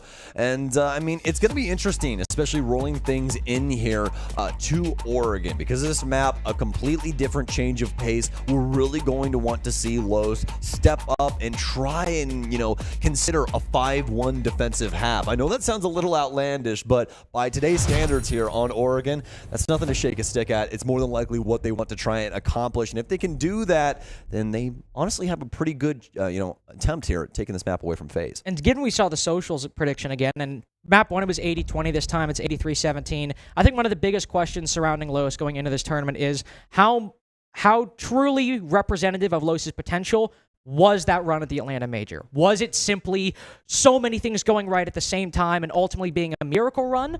Or is it truly representative of what they're capable of? Can they make it work? I know they had a rough time in groups, dropping to Fury, not coming out second like a lot of people thought, coming out third. But here with that win over FaZe, and now the predictions again going further, I'm worried as Los potentially could drop down to the lower bracket at the end of this map, given that it is FaZe's pick. Might not beat those fluke allegations that have been raised. But of course, the ban phase almost transpired, Sam, and we'll see if they're able to beat them with a win on map 2. Most definitely. I'm surprised that Los has taken the Monty away from themselves here, but they also like to consider that on a map like this. Makes playing, especially through the basement, a little bit easier for you. Try and influence things over on the construction side. Even seen him move in through Freezer every once in a while. But as of right now, obviously not going to be in the toolbox for FaZe, as they will be the ones donning offense first. You can always expect that, especially in these more defensive-favored maps, that if you're the one to pick it, the other team is choosing defense. So FaZe more than likely very aware walking into the ban phase today here for the maps, but what side of the coin they're going to be playing on Oregon. There should be a lot of consideration as to how this offensive set goes. And that makes me very, very intrigued to see how it goes because of that Flores ban. Since the changes to nades, the ability to clear, or I suppose, bulletproof utility on the defense is much harder. You don't have the frag grenades as powerful as you used to, whereas you had a Flores ban and some teams would do it. You'd say, okay, I'll just run a Sledge. I'll just run a Nuke. I'll run these operators with frag grenades. I think Sledge is the big standout, right? Because we don't see him. We don't. Ever. We really do not see him anymore. And that makes operators like Flores a lot more powerful. And with this ban, FaZe clearly have an idea of a workaround. We did see a Dorms pick and then a flex from FaZe in the pick FaZe to a Ying and I believe a Grim, yes. A Ying and a Grim, which is like the setup if Ying is available for attacking the bottom floor. But now that FaZe have realized it's Dorm's defense, we don't see the Ying. We see instead the Amaru and the Dokkaebi, which makes a lot more sense if you want to maybe go for something quicker or something to catch them off guard. A Dokkaebi calling a Gara hook up a hatch, as it seems. Handy looking to clear bunker early. Might very well be the play. Do they check things out here for T3? I'm assuming so. That's all the way up here as well. Ooh. Hands completely off keyboard. He Yeah. he has literally got them clasped together right now, just waiting patiently. He's like, Loban, just bait the attention and I'll surprise him. Yeah, we'll see if Loban gets something done here. Might have some plays going on over on the windows, and that's what Loban's looking to try and assist with. That's going to drop down. This logic bomb ringing through on their pockets. Handy. Actually surprised that he might be going for this clear up through kitchen. Souls is going to find one on the other end of things. I think Dash is trying to work his way in through lobby, but Souls had already secured, garage position there, and he's going to take him down inside of Z. Hyatt still being able to persist inside of Trophy, though, as FaZe really hasn't started to work their way towards the site, just making sure that things are cleared out. Battling Los back towards this area. You still have that player, I do believe, all the way over in Big Tower. Yep. And Loban all the way over there still. So exactly what they're able to create with the rest of this defense. He does have this opening in Attic, but it's very susceptible to a cutoff at this point the longer he stays there. If FaZe are able to get a player in a position to stop his rotation back to the site, assuming that player consistently holds the angle, it'd be a technical 4v3 for the FaZe players versus the remaining Los players on the bomb side. But they're not looking to get too aggressive just yet because they don't need to. Here's Handy with that cutoff, but oh no, I don't think they've droned him. FaZe a little complacent. They never looked for it. Oh, come Handy on. hears it. He hears Loban on that top floor, and he doesn't get the gunfight, but almost wins the 50-50. Down to 1 HP, Loban does find some impact, and Dots, now I believe all the way in Attic, might just be able to give Loban the ability to retreat. Yeah, and FaZe not very confident in where they want to try and push through at. They've noticed that there's a large cache here that's been built up by Los of utility and laser gates and everything else in between. Trying to find that gap on the back end. Handy thought he had something and seemingly aware of the player up top, but Loban able to find that important kill. And now FaZe have to try and force themselves into the site. A plant going down. Cyber's got the kill. Vita King on the plant. They've got the cross established. He's going to swing through. Dots! He's going to be able to find the man with the case. Maya with the assist. It's a 3 versus 3. Nobody worrying about that cross there, and somehow Maya able to slip through the cracks. Able to slip through the cracks. Alongside Dots peeking the big window. That was the one that had Vita King's attention, but then on the wraparound, the cross works. Everyone on Los on very low HP. Cyber as well to some extent. He'll use the flashes to try to push in, but he's running out of teammates to help. Souls falls. Now KDS on the backside has got to find these angles. He can give the call to the bunker player, but doesn't find the kills. Finally finds it, but only once. It is a 1v3, and Los are able to hold out on the Dorm's bomb site as FaZe flood into the angles held almost the entire round. Interesting one there from FaZe, especially given the circumstances of Big Tower. I mean, they spend a lot of time trying to build things up around the mid floor and make sure that Los can't use these rotations to their fullest advantage, and they're able to garner a kill from that as well. But then Handy on his lonesome flies into Big Tower. Obviously the proper call, given the fact that they really want to try and, you know, go for that hammer and anvil strat, get somebody in on the back end to try and backstab the team as they go for that plant over inside of dorms. But obviously not the case. Shut down immediately on the entry there inside of T2. Not immediately, but took a little bit. But, I mean, for all intents and purposes, that's exactly what mattered. FaZe obviously not able to do much past that. They hop in, don't stick the plant, and really the most egregious thing there being Maya being allowed to cross across white stairs there to even have a consideration of taking out that planter. So unfortunate circumstances befalling FaZe, but still with a lot of opportunities to try and get something going for themselves on this offensive side. Might be a little bit difficult when it comes to this site though. Might be a little difficult. We won't see the Grim like we saw initially hinted at by FaZe at the opening pick before they realized the bomb site was dorms, but we still have that Ying, which I imagine we're going to see pretty much every single round for both of these teams, but especially FaZe. Souls was on the Grim, but before now he's on the Gridlock, which still can be used very effectively, not to find intel necessarily on players on the site, but to inhibit rotations. or peeks from the players on the bomb site. You feel those track stingers out, you go in for the plant. It makes it difficult for players to, like Maya, run up and swing you as you're trying to put the bomb down. So I like this rotation. I'm a big fan of using both Gridlock and Nomad for those roles. The Gridlock definitely a little more suited for it. Yeah, she's great in the modern day as well. You know, you got the super shorty secondary, 2 frag grenades to be able to take out any bulletproof materials. Yeah, very solid shout. And you probably heard my reaction earlier. I was looking at some stats. Currently, Laundry Supply is the second most defender favored site, sitting at 74%, Carter. Oh my. Been that way for so long. I feel like it's always been one of the best defensive bomb sites in the game. And right now, when you don't have those frag grenades to toss down E-Box Hatch or toss down Freezer to deal with the laundry position, it becomes far, far more difficult to win these sites. You got to bring operators like maybe Capitao, like Grim, but especially operators like Ying if she is banned. For FaZe, though, of course, they have that Ying. The one up they don't have is that Hibana. So dealing with this E-Box position is going to be a bit more difficult, where we see Dots on the Cade. Behind that shield, behind that reinforcement, he can do double duty watching the bunker doorway or the back tower stairs. Well, going to be a minute here from FaZe because Cyber has to do double duty. This hatch is electrified as well, so it's going to require some perfect torching from him. You can get 2 hatches if you are just down. barely. Yeah, exactly, just barely. So if Cyber messes up, that other hatch is not getting open. That's what we have to consider here. But professional player, folks, he should be able to get this done. He's a little worried about it. Oh, it's done through, and it won't fall through. He only cut it halfway open. The other half is still reinforced. He does still have some torch fuel as well. I don't know if he wants to try and go for that, but it's a little scary to try and work that out, especially given the circumstances of Loban being right next to him. So they're more than likely going to want to get some presence down inside of Freezer before this gets open.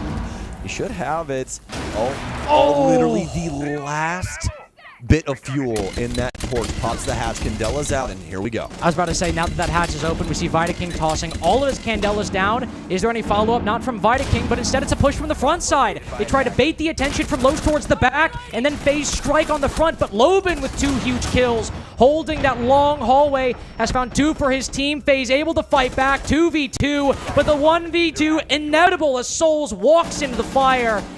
Vidaking with the backstab, cameraman just around the corner. 2 rounds in a row from Los, but Loban popping off to stop a very good misdirection by FaZe.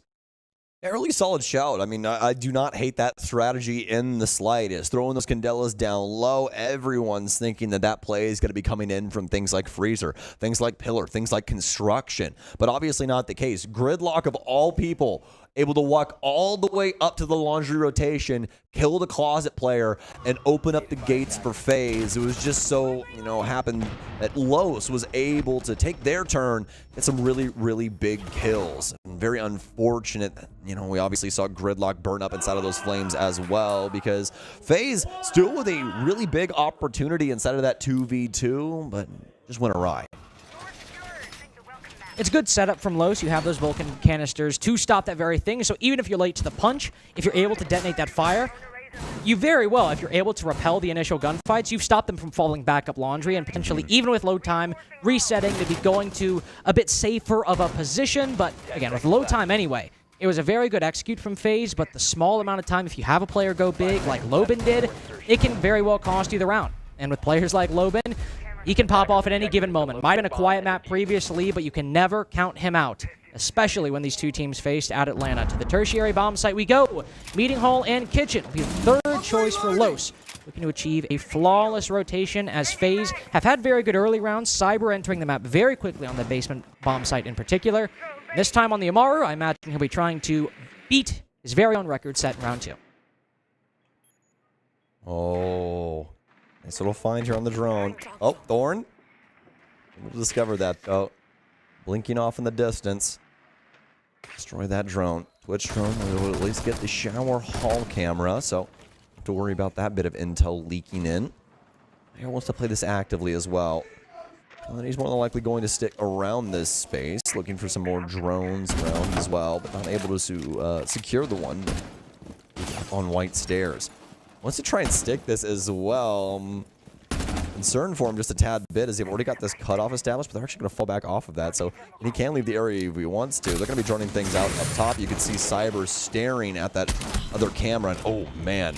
Nice little shot out, but not able to do too much damage to Dash as he was pretty well protected with that wall there, the door. So didn't have to worry about the rest of those pellets flying in on him. I gotta say, this is a combination of great intel denial from not even necessarily Loban on the Solus, but in no small part, Maya on that Thorn, sitting in small tower where he destroyed, I think, one, maybe both Twitch drones, Cyber's drones as well, and now FaZe are down to only one going into this, and what did they buy for it? A kill onto Loban, but that still was only trading out Cyber, who flew into the generator window blind and ended up being the first pick of the round. So FaZe have really got nothing for the intel or intel gathering they've spent, and now Los are back to the advantage they acquired at the beginning of the round. One hunting for it, up Z at least for a moment, then the Dokkaebi backs up. But it's a testament to FaZe that this is still a 3v3, and Souls as well, able to shield himself down the laundry stairs. Now player extended, KDS inside of the site, tangling with Maya, who's still on 1 HP inside of Cafeteria. But it's all individual engagements from FaZe right now. Souls looking to consolidate Sam, but still 45 seconds to try and cobble together a plan. Look at these two coexisting right now. Practically on top of each other, just two separate stairwells. Shots out, knows that somebody's hunting in the area. Dots worked his way in towards Classroom, where we saw a few players earlier from FaZe. That was actually Souls that was in there, but now he's been completely collapsed upon. ADS, though, who has been inside of this kitchen for so very long, will finally be able to take out another player. It's a 2 versus 1. ADS does have an opportunity here, but such little time. He's going to try and force this plant down on the right-hand side of Split. Maya and Dash, I don't think they're aware right now. And yeah, this is actually going to work out. KDS with a chance. Maya very low HP. It's really Dash that needs to consider. KDS, is he aware? Oh, tries to get the flick, but he can't. Dash, so slick on that entry through Split. Able to take him out. There's going to be 4 kills to his name through 3 rounds. Really unfortunate that on the tertiary bomb side, we see probably the... Guys, we gotta find... no way. We gotta find the diffuser, right? Okay, thank God. Position compromised. All right.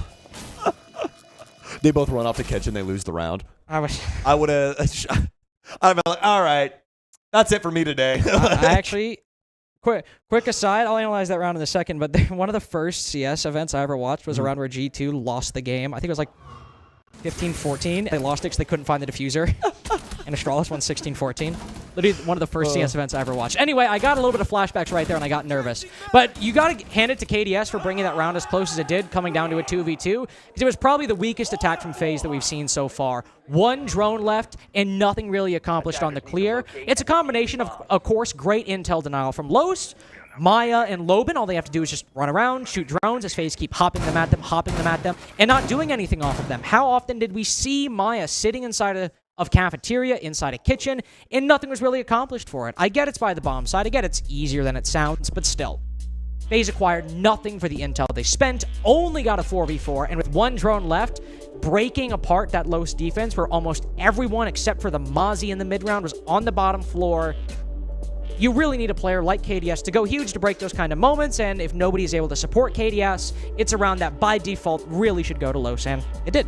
Yeah, most definitely. And so far, so good on their defensive half here, but what else would you expect? I know probably a couple FaZe fans at home right now. I was like, what's happening? They've gotten 3 rounds. But it's so over. Yeah, it's Oregon. Let's pump the brakes just a little bit here. I promise you that FaZe will more than likely make their own very solid bet rather, towards their defensive half. But that does beg the question, when do they get this offensive round? We went through the full site rotation here, Carter.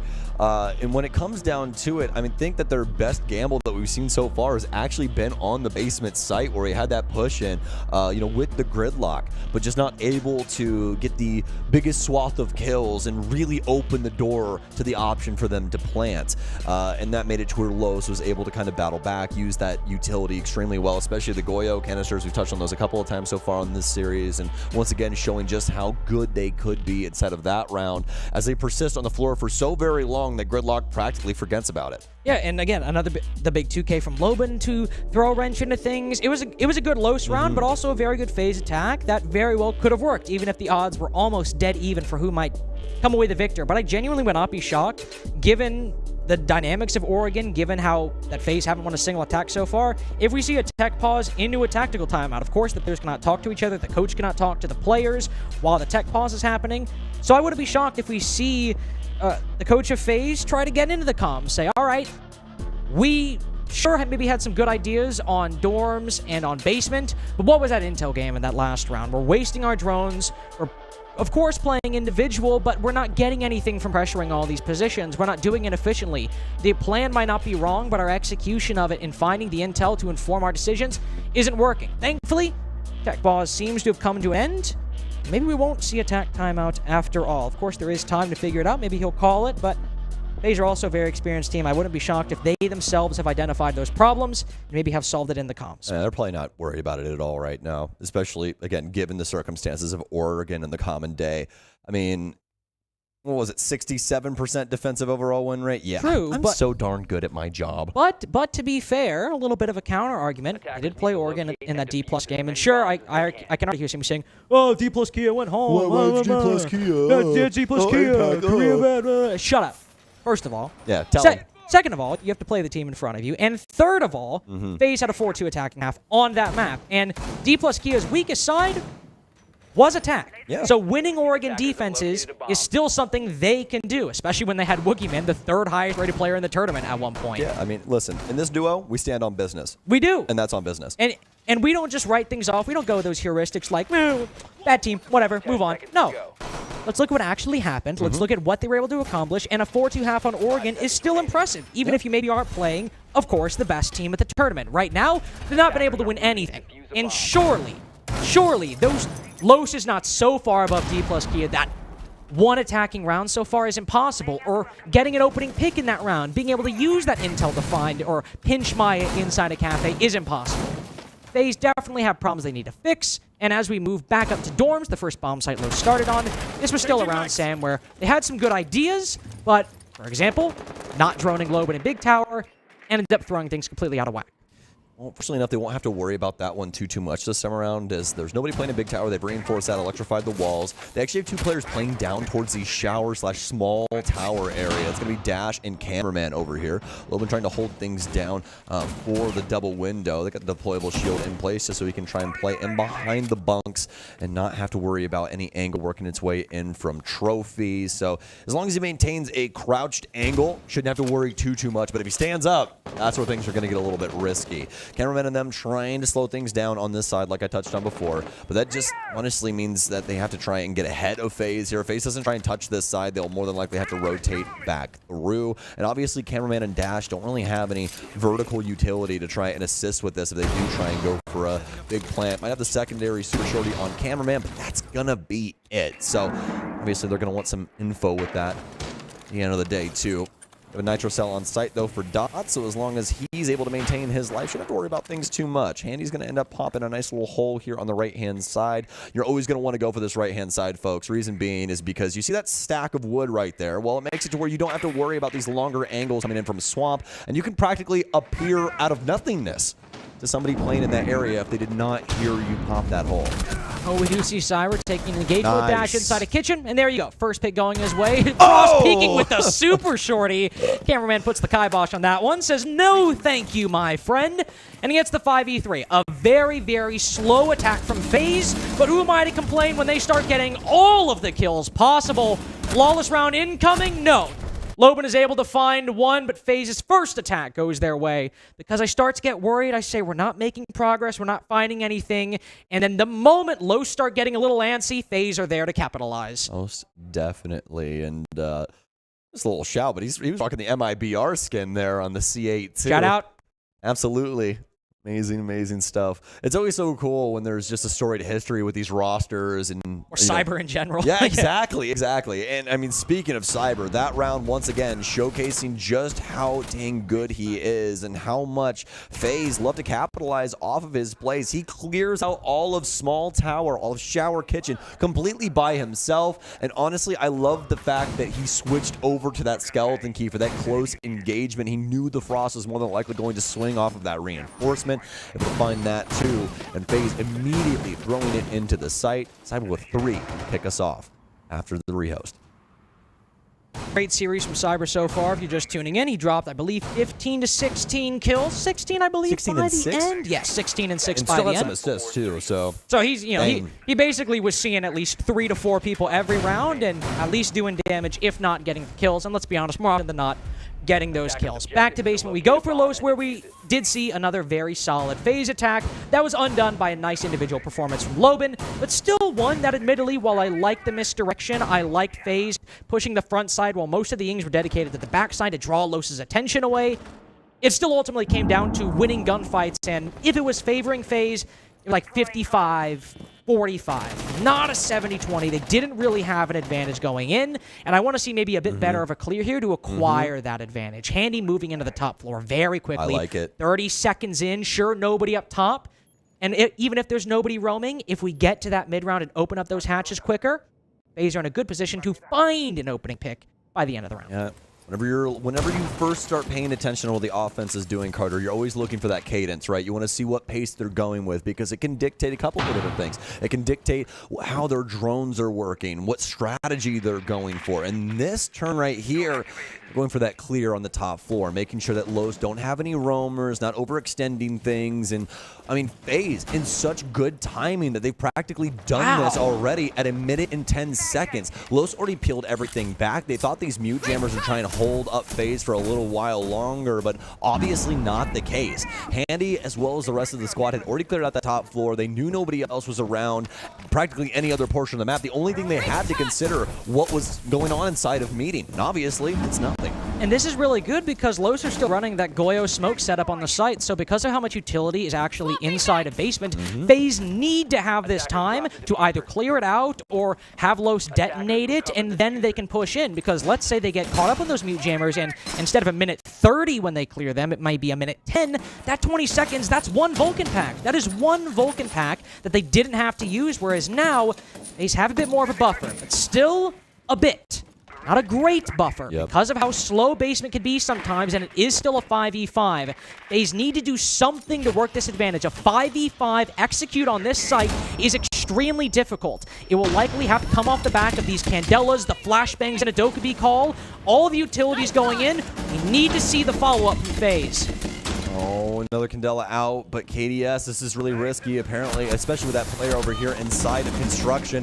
Handy not able to take him down either. Dots will take one. Maya with another here. And FaZe, more than likely not there around, is a little bit too close to the sun, but as soon as I say that, Handy's going to get 2 big kills here from construction. Souls, see you where cameraman's in the exact same position he was the last time, and he'll get him. All of a sudden, the gates have opened. FaZe with an opportunity. Nade over, rather flash. Way too used to Yana having those things. He's going to try and swing his way around Loban with a lot of damage, but Los are able to shut it down. What? Souls killed Loban, but right as he killed him, Loban threw an impact and it killed Souls. Yes. Like, that might have still gone Los's way, but had he not hucked that impact, it might have been a 1v1. It was still very low on time, so likely still would have gone Los's way. But that's still a testament to the remaining FaZe players for how close they were able to bring that. Souls, especially on that gridlock, able to find the kill on cameraman. But ultimately, that's the praise we can give them is Souls and Handy able to start bringing back, specifically Handy, able to start bringing back that late round. And the very quick early clear from FaZe, not really falling to the mute jammers inside of meeting, making quick pace on the top floor, all great stuff. But again, for factors that aren't even necessarily their fault, that conversion, so many teams are struggling with it, with the absence of those frag grenades, and even there, the Ying Candelas, the flashes, aren't getting the work done that FaZe wanted to. Cameraman is able to just hide around the corner. Dots is able to just hide around the corner outside a bunker as well. They're able to dodge all of those flashes, so once FaZe go for the flood in, Los still have their eyes, they still have their guns, they still have their angles. Dispelling those players, pushing them out is so much harder recently, and FaZe, sure, you could critique, really? I think these sort of attacks are just sort of indicative of the big problems every team is facing. FaZe Clan, too Los. Yeah. Yep, 100%. And I mean, even past that, let's just consider this offensive ban here by Los as well. They've made it even more difficult to try and take that basement site. Flores is the master key of that scenario. He can get rid of deployable shields. He can get rid of Goyo canisters. There's so much heavy lifting that he can do with that scenario, and they don't have access to him. You can see just how difficult that is making things. Dots back upstairs inside of this position, but he's going to get immediately found. And Loban, he's going to lock him off there for a second. Thought he was actually going to stick that reinforcement, but no, he's going to crawl back through and try and assist his friend on this top floor, I do believe. And Loban and Dots ran this play earlier on the first Storm's defense, I believe. Loban trying to draw the attention. Dots prone behind the barricade, but the drone spots him. Loban has to undo the reinforcement to provide cover to his team, and Dots ends up falling on the cutoff from Souls all the way onto the ground through that window. Now Loban will hit the reinforcement, but KDS has found another kill on Cameraman running around inside of dorms. Great finds from FaZe early on. Great cutoffs, both on the roam and surprisingly inside of the bomb site itself. Still can't believe he caught Dots just levitating practically. But love that cross there from KDS. You ever see a crack in that window, Carter? You're sweating on that cross every single time. That 417 will put him down. Loban very low HP, so more than likely won't be looking to take any really aggressive fights. See what he can do with the rest of his round. Here's Dash sprinting through meeting. Not really having the gun in hand there. Just immediately lose this to Cyber as he can hear him full sprint, full bore, full Monty across the entirety of the meeting area. And now it's down to a 5 versus 1. Is it a flawless? Maya up, down, turn around. Has the revolver out, I guess. Has the Keratos in hand. That's a gun you don't see very often, but that's the second time this tournament we've seen some kills out of it, at least between you and I. Yeah, I've also the second round for FaZe in that attack, both coming on that Dorm's bomb site. The second and third attempt by Los of those bomb sites, I do believe. And FaZe get their 2-4 half. Did it look spectacular? Was that attacking half anything like the D plus Kia one? No. Even that round, FaZe had a lot of great crosses, had a lot of great cutoffs, but still, a lot of those kills were from Los, either vaulting over and getting cut off by FaZe, so good point there. But then one player caught inside a meeting, Cyber's able to quickly flick and get that kill. A lot of movement by Los that FaZe were able to capitalize on, whereas they didn't really have to do a whole lot of work themselves, aside from, of course, picking the right angle, waiting for the timing. But beyond that, Los gave them a lot of openings, and FaZe were able to take the second round. And honestly, on Oregon attack, sometimes you're not going to complain about that. Yeah, absolutely. Especially with the way that things ended up devolving for Los. I'm honestly surprised that the call was for Valkyrie to try and go for that rotation. They already had 2 people dead. Loban on super low HP, but I mean, if nobody's flanking, or rather nobody's watching that flank, then I mean, there could have been a big moment there for Los. So I guess you gotta stress test things sometimes. So we'll give them the benefit of the doubt there. But now they're on the offensive side of the coin. FaZe able to get 2 offensive rounds as they switch into their defensive teams. They can get going here, as it'll be their big basement defense to start us off. If you look, you see Loban on that blitz. Sometimes this indicates an elbow push, but don't see anybody actually outside a bunker right now. So we likely won't see that, but a response. I believe we saw Handy have a mirror window in pocket, then use it. Sometimes we'll see teams do that and specifically place it on E-box to stop a blitz push up elbow or a rush up from this position. And there you go. You see Handy playing behind it. Probably had that in pocket, placed it to counter this very push. Now, it doesn't seem Los were even really going for that in general. They brought the blitz likely to, of course, push in, create space, go for a quick execute and acquire control when they want. But it's not a rush this time. They're still going overall for a full clear, just moving through the second floor, moving through the top floor, and not having the operator picks be indicative of how exactly they want to handle this.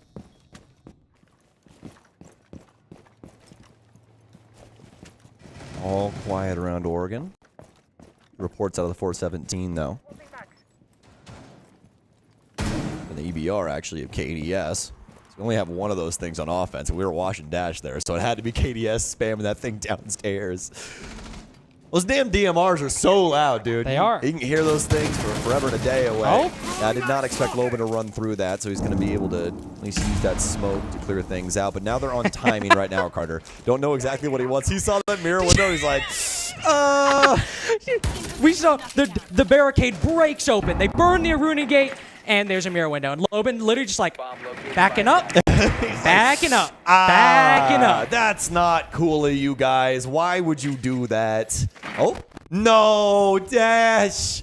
He was so dang close. Oh, Loban, back in the same scenario.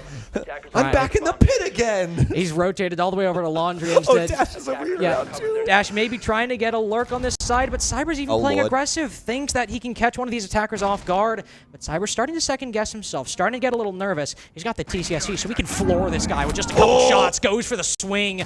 Smoke grenade goes out from Dash, blocks off the angle, but Cyber knows he's there. He can make the call. There's only one guy over there lurking, but Dots has crept into the site. Spots one. Vidiking not looking the right way, but the trade still goes FaZe's way. 4v2 at the moment, almost a 4v1, but Souls has to hit the reload before Dash is finished off by Handy. Cameraman locked out of the laundry position. Goyo, smokes and bullets, a trifecta flying his way.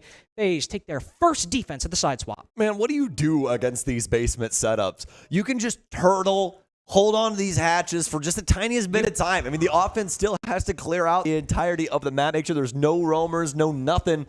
And then once they finally get set up, finally get going, even with something like a blitz, Carter, where you can just sprint really wherever you want to and people are going to have to respect that, they still aren't ready. They're still not willing to try and just dash in through elbow and try and deal with these angles.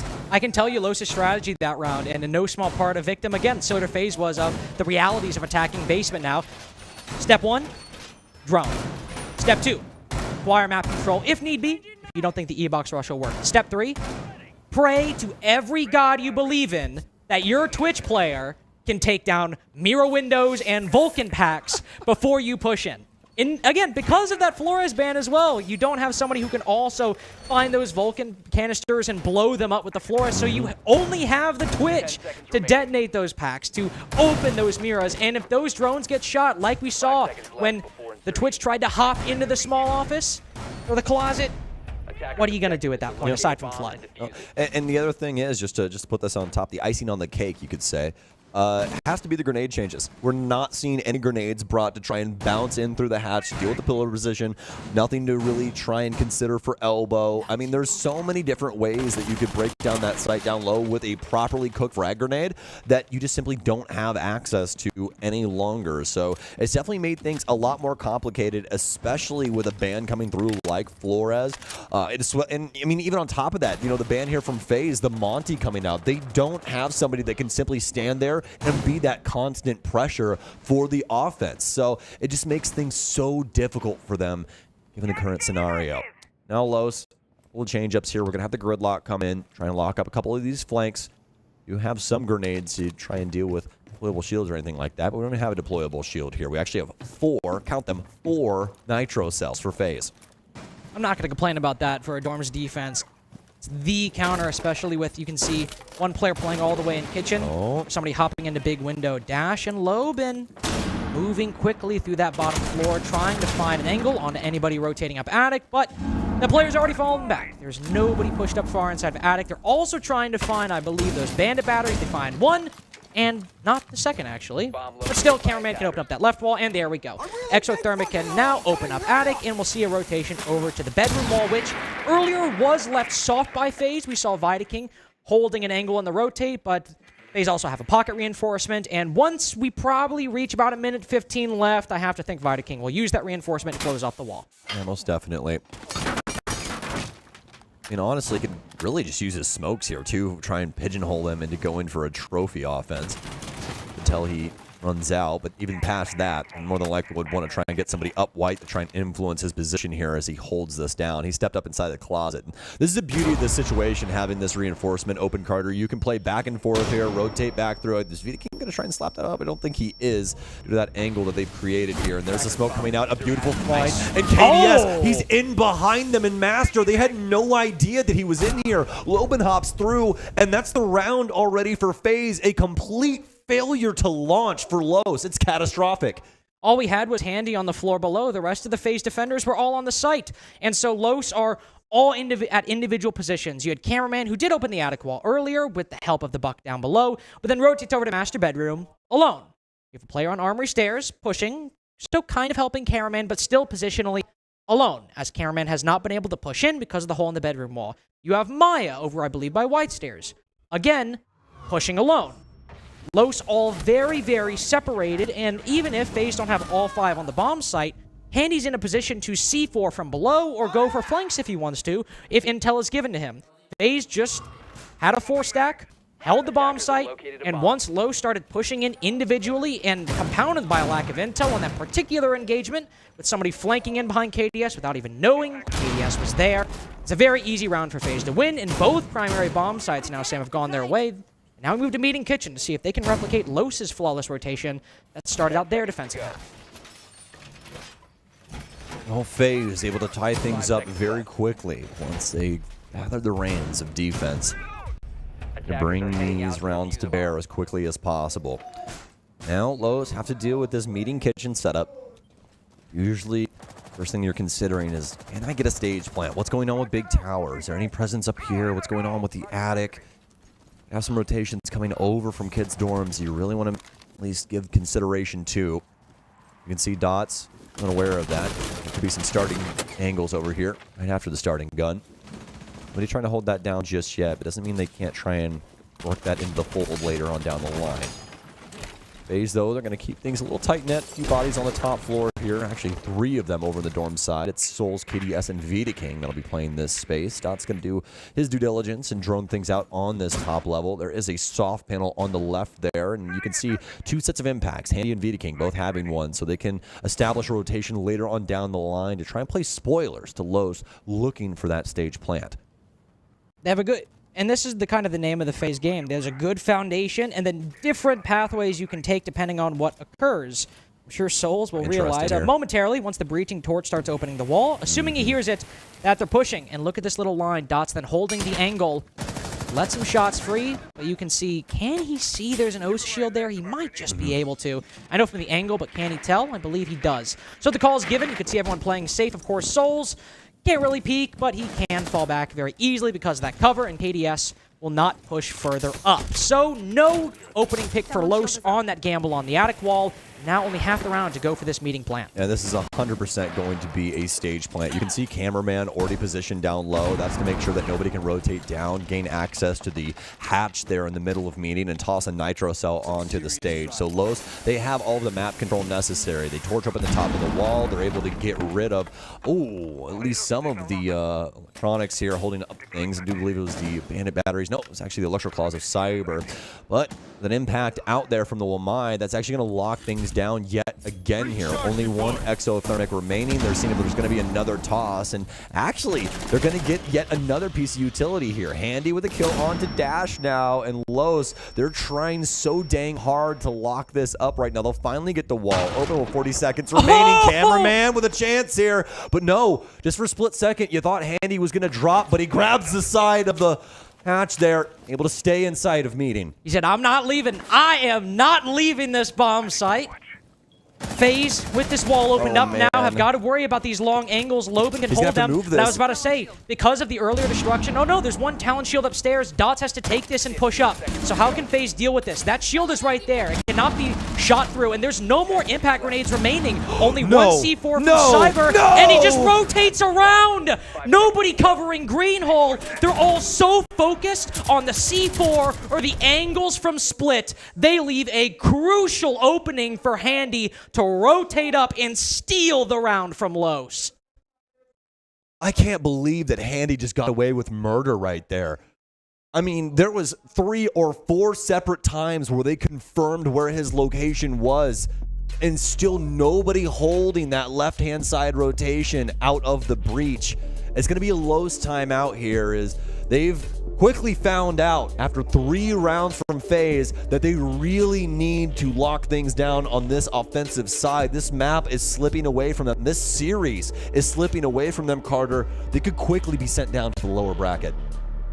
And this is where I talked about how the basics that FaZe have a little bit more mastery of, just have a little bit more experience, a little bit more cohesion, is really coming into play, because even if it took almost 4 rounds, FaZe were still able to get those 2 attacks by even just finding kills in individual positions, making those individual positions work, finding those opportunities and capitalizing off of them. Whereas Los, so far, there's been times where they pushed individually on the Dorm's bomb site and found nothing. There's times where they pushed structured and linearly, as right here, and had the initial points of success. They had the hole in attic with the talent shield to make sure nobody can rotate up the hatch. They had the long angles to watch Split, to shoot the C4s, but with nobody watching green, it ends up making it where Handy can slip up just past the angles or ducking under the spray and stop the case from going down in the first place. Los have good ideas. It's not like it's a team that's completely failed the launch. That execute, extremely common on meeting, and they almost had everything. But if you give FaZe those little openings, as tiny as they may be, that experience and that collective knowledge, of course segmented amongst individuals, but as a team, can find them so consistently and punish you for it. Just goes to show you once again how solid of a team FaZe is, especially on these defenses. They keep things locked up. They do not get overzealous about things. Only letting things rest on that time or resting on that utility. We'll find some early picks. I especially liked how they didn't get overly aggressive once that setup came through on for Los on the top floor. Instead, they just took it as identification. Right? They're like, okay, they most definitely want to try and go for a stage plant here. So this is what we're going to do. We're just going to try and prone things out, get a few angles built up over here, and make sure we don't lose bodies willy-nilly around the map. Works out extremely swimmingly for them. So now Los, after that timeout, have to try and consider things here for round 10. But, I mean, you can consider as much as you want. It's a basement defense. We haven't seen a successful attack on this the entire game. No, and it's been extremely difficult for both teams on their attacking sides, and with the lineup FaZe are bringing, you don't have any complaints. The Miras, the Goyos, the smoke canisters, the Warden to stop and look through the flashes that are the main way to clear E-Box. They've got it all. And we already have to get going right now. I know it sounds crazy. I'm like, oh, I'm panicking. But Dash has to get on these hatches. If he doesn't, we're already almost halfway through. Dash has so much to do here, Carter, because he not only has to get the freezer hatch, but he also has to get meeting too. Just giving solid consideration, they're already looking at an execute at probably like 20 seconds. And think about how quickly FaZe were moving through that top floor. We saw Cyber and KDS, I think, inside of the map within 30 seconds. And at that point, they weren't walking and face checking. They were sprinting because everything was drone for them, and they were taking that control as a formality just to get a presence into the map and then allow teammates to push further. Now we're at a similar position where FaZe were opening hatches at a minute 30. But this time with the Maverick, look at how slow it's taking. It's taking so long just to get the E-Box hatch. The fuel. We saw how close it was last time around. Is the other hatch electrified? I've been trying to see that on our overhead view here. It is indeed, so we have to get this one as well, Carter. Oh man, this is going to be so worrisome. And you know what the worst part is? Maybe the worst part of all this, with the lack of a Ying and a Twitch, they're going with this Osa take, which I honestly don't think in isolation is a bad idea. No. You have your own angle to fight this player who could be watching Laundry or just stake a presence in Freezer. I think it's fine in isolation. But without that Twitch, those Goyos are staying. Those Miras are staying. They have all this utility, and with the Capitao, you need those smokes and those firebolts to work, but once the canisters, the Vulcan packs start detonating, FaZe can stall out both entry points for Los. This Laundry freezer push has utility aimed at every single direction, and Los need to push in and get this bomb down. They've made it through. Dots has dodged the smoke. I don't know if he's taking damage, but he's got the case down successfully, and nobody from FaZe can react in time. Dots takes some damage on the way out, but it's not enough to kill him. 5v5 post-plant as FaZe have to somehow retake in a very slow attack from Los. Dash starts it out with the kill onto Cyber, and now this Osa becomes the real problem. Maya's able to get 2 kills off of it, and we might have criticized the lethargic attack from Los, but with these angles working flawlessly, if you can get that bomb down, that risk, that slow but steady pace can pay off. FaZe, the tiniest bit of oversight allowing that plant to go down there. Just not able to hear that typing there for a split second. And they had the Nitro Cell in place. A simple Nitro Cell right out of the Laundry rotation there ends the entire round in FaZe's favor. But let's draw it back here. Let's talk about this Los offense for a second, because masterfully done. I know, obviously, I had a lot of consideration towards the hatches, but the adjustment that they made, given the circumstances, they identified it's electrified. I might not have enough fuel to break this open, so we have to do something else. They bring the Osa in for freezer. They move that in, plant that shield, make it to where Maya can hold things down in that cross, immediately throw things over towards Laundry, and set up for a Laundry-based offense instead. And they did that practically on a dime, Carter. As soon as they were able to figure out what their problems were with the offense, the immediate adjustment is what saves their souls right there. And it also still comes down, as you said, FaZe had a C4 in position for that exact position. And sometimes we see teams mess up C4 throws because they're too far away. You could basically make that throw with your eyes closed because he was on the Laundry rotate. But ultimately, it's those little timings. Being able to slip in past the smoke, start planting as the canister goes off, being around the corner to evade damage, that are deciding this game. It's FaZe having openings provided them by Los on maybe a Dorms attack, or Los finding a timing on a basement attack that is making the difference for both of these teams. FaZe had the 2-4 half, have won 3 defenses in a row, and even if there were a lot of risks in that Los execute, just by finding this slight little bit of luck, this little bit of timing, they're able to make it work. They think about forcing the situation. Dots sprints in with somebody playing far up on back tower stairs, but as the defender backs down, Dots is holding. Dash and Maya off in the distance, working their way in from the small tower, but they're more than likely just going to be going for the security hatch, I do believe, based off their positioning right now, but we'll just have to be able to tell a little bit later on down the line. Cyber end up skimpering back towards the site. That's my big question. And yes, he did indeed. He's actually over inside of construction right now. So every single FaZe member is going to be downstairs. Might have just been trying to show face early on to force him into this clear, but Los in good timing as of now. Dash will work his way in over towards the hatch for meeting, and we'll begin the torch job once again. 30 seconds earlier as well. So if you were worried about Los's pace last time, they have the blitz to speed things up. And also, Dash doing what he was doing before 20 seconds earlier. So might have enough time to actually go for that E-box, depending on what the fuel economy looks like, and if he's able to get over there in time.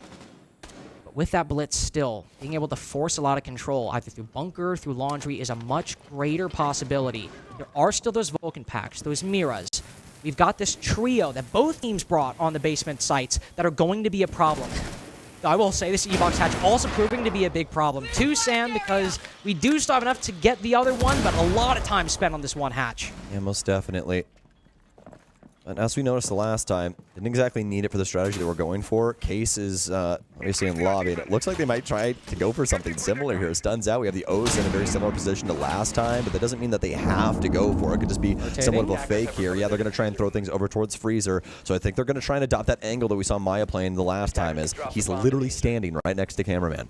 Cameraman going down to put that shield. You can see 2 players on E-box, 2 players down Freezer, and all the way in the distance, Dots on the blitz by bunker.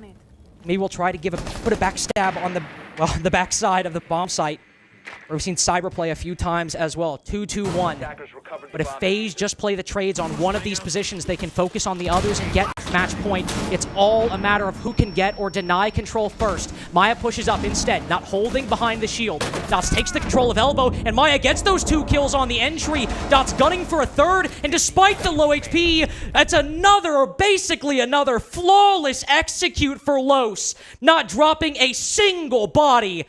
2 basement wins in a row, and Sam, that one is not at all because of a timing. No, most definitely not. Extreme pressure coming out from Los there. And you know what I love so much about that, Carter? One of my favorite things back in the day, whenever, you know, me and my friends would call things or do that kind of stuff in Siege, that initial look they gave on the basement, what did it have? It had that Freezer position there by Maya, okay? So you give them a little bit of a look over towards laundry. They can see the ops. You can exactly, like a fighting game. You condition your opponent. They will accept what is happening. They'll go, oh, we know this. They did this the last time. This is a Freezer position. They're more than likely going to bring somebody over from laundry. I mean, yeah, I might put a body over there. But what happens when I have 3 people barrel in from E-box, hatch, and construction and completely sideswipe you whilst you're trying to deal with this ghost pressure from the other end? Yeah, it's somewhat real. Yeah, there's some of the bodies there, but it's not the whole piece of the pie, buddy. And that's a flawless round based off of that precipice. Amazing from Los. I love the shot calling here to bring in that little bit of strategy they used the last time, show that look again to FaZe, and then completely change up the delivery. And also, who's the guy who opened up that round? Maya. Another 2K. Maya, who has been struggling to reach the same heights he's had in previous tournaments. Atlanta, Brazil, one of the best players. Dez has constantly sung the virtues and the praises of Maya as an individual player. And alongside Loban, he can be a fearsome duo. I don't trust that. I don't. But still, sure, Loban has cooled off, and sure, Los overall, since the rehosts aren't doing great, but since that, 8-5 for Maya. 2 times now in the Freezer position, he has completely locked it down. And whereas before, they had to get to a post plant to win the round there, he just sends it in on the entry, and he is back. Not in, again, peak form, but he is back closer to that Maya that has been so dominant in Brazil and international games that he, in no small part, is partially responsible for both of those wins on basement. And now, map point for Los. Yeah, definitely it's the opener for them for sure. Was able to make full advantage out of those scenarios that he presented to his squad. Well, drone in here. I will be able to find that, and so we'll skimper off back to site. I have to worry about these EDDs, though, of the cap can. Potentially end up running amok of things, especially if I thought we'd still had the blitz there for just a split second, but actually Dot's moving his way on over towards the Grim, so or at least have to worry about them barreling into those things, but obviously still have to worry about losing some health or just not really being aware of where those things are. Almost a minute through now as Lost have worked their way in towards meeting. They've identified a mute jammer in here that they're more than likely going to be able to work on. Have that pinch coming in from the shower side. And Cyber, he's gone down inside of Attic. This is a big moment here as well, as Cyber on Bank was one of the biggest players for FaZe. I mean, he's cooled off to to a comparatively small 5-4. Los have tried to make that meeting cutoff work. FaZe have read into it a couple times, rotated earlier on, so when Los go to it, they're already back inside of the site, but this time they catch Cyber, now going for the Selma, opening up on the backside. And he does have a rotate, I believe, inside of security. Yes, he does. Uses the C4, but once that wall opens up, he's completely caught out. Cyber might be picked back up, but that's still an uncontested opening for Los. Excellent clear of the bottom floor. And sure, maybe it takes a minute 40, but Dorms is not basement. This is plenty of time to start forming and execute. Really surprised that Handy's down here on his lonesome. No real assistance there for him implemented. Yeah, they have some crosses established up top, but he gets gunned down from a position that is pretty obscure. I mean, he's got the pinch coming in from the kitchen door as well as the breakage happening over there on the meeting side, and given those circumstances, there's really no way for him to try and fight things back. FaZe is going to be able to find one in the back of Dorms, and Loman's is going to shoot him through the floor based off the B. Is a grenade out, and Los, have they done it? Is this the moment now? Nitro Cell? Not going to be able to at least take out Dash. There's a lot of damage, and Cyber gets one of his own. Yeah, he gets cameraman Dash almost falling to make this a 3v2, but Los still hold their advantage. Vidaking cut down as Dash moving in, Dots with another. Cyber on 1 HP has got to do everything. The first one down, the first one out of the action, and the last one out of the round. 7-5 for Los on their opponent's pick, and we have Skyscraper to decide who faces G2 in the next round of playoffs. 2 basement wins on Oregon on one of the most difficult sites to attack in the game at the current moment, and finishing things off with that great offense upstairs. FaZe not really able to do much about it either. I mean, a flawless round happening on the basement. That last round especially. I mean, poor Handy inside of Kitchen getting absolutely decimated by so many different angles. It'll make your head spin. And honestly, you got to give credit where it's due. 3 defenses in a row from FaZe, and then 1 a little lucky attack, but then those final 2 from Los. Really impressive stuff. Well formed and well executed. That's map 2 done. We have Skyscraper coming up next, so don't go anywhere. We'll be right back. Their homework, they can let W7M get back in this round. And with the 2 picks that they've got, they might have just done that. It's one of those awkward fine lines where when they play fast from Wolves, it's when they get those opening kills, it's when they shine. But they need to understand that there's also this fine line of, okay, we got the kills we wanted and that we needed. Now we can take our time and slow it down. Bieber and Mowgli, the 2 main fraggers from this team so far. And also, with all the soft freeze destruction for the bomb side, Deadshot has 3 Retera drones go above the floor. But besides that, they don't have a lot of options here. The only active drone remaining is Shinka's. Outside of that, you have no information for Wolves. Yes, you can use the Retero drones, but they have a fuse on them. Eventually, they're going to blow up. So you can't just continue to use them. Now, you've gained some information. You know Nade is on blue, but do you know he has access to the MX-70? That is the question, because this is a one-shot at that range. The moment that somebody from Wolves pushes onto blue stairs, W7M will punish them. Another Retero drone will go out. 1 more remains. P4 will not follow up.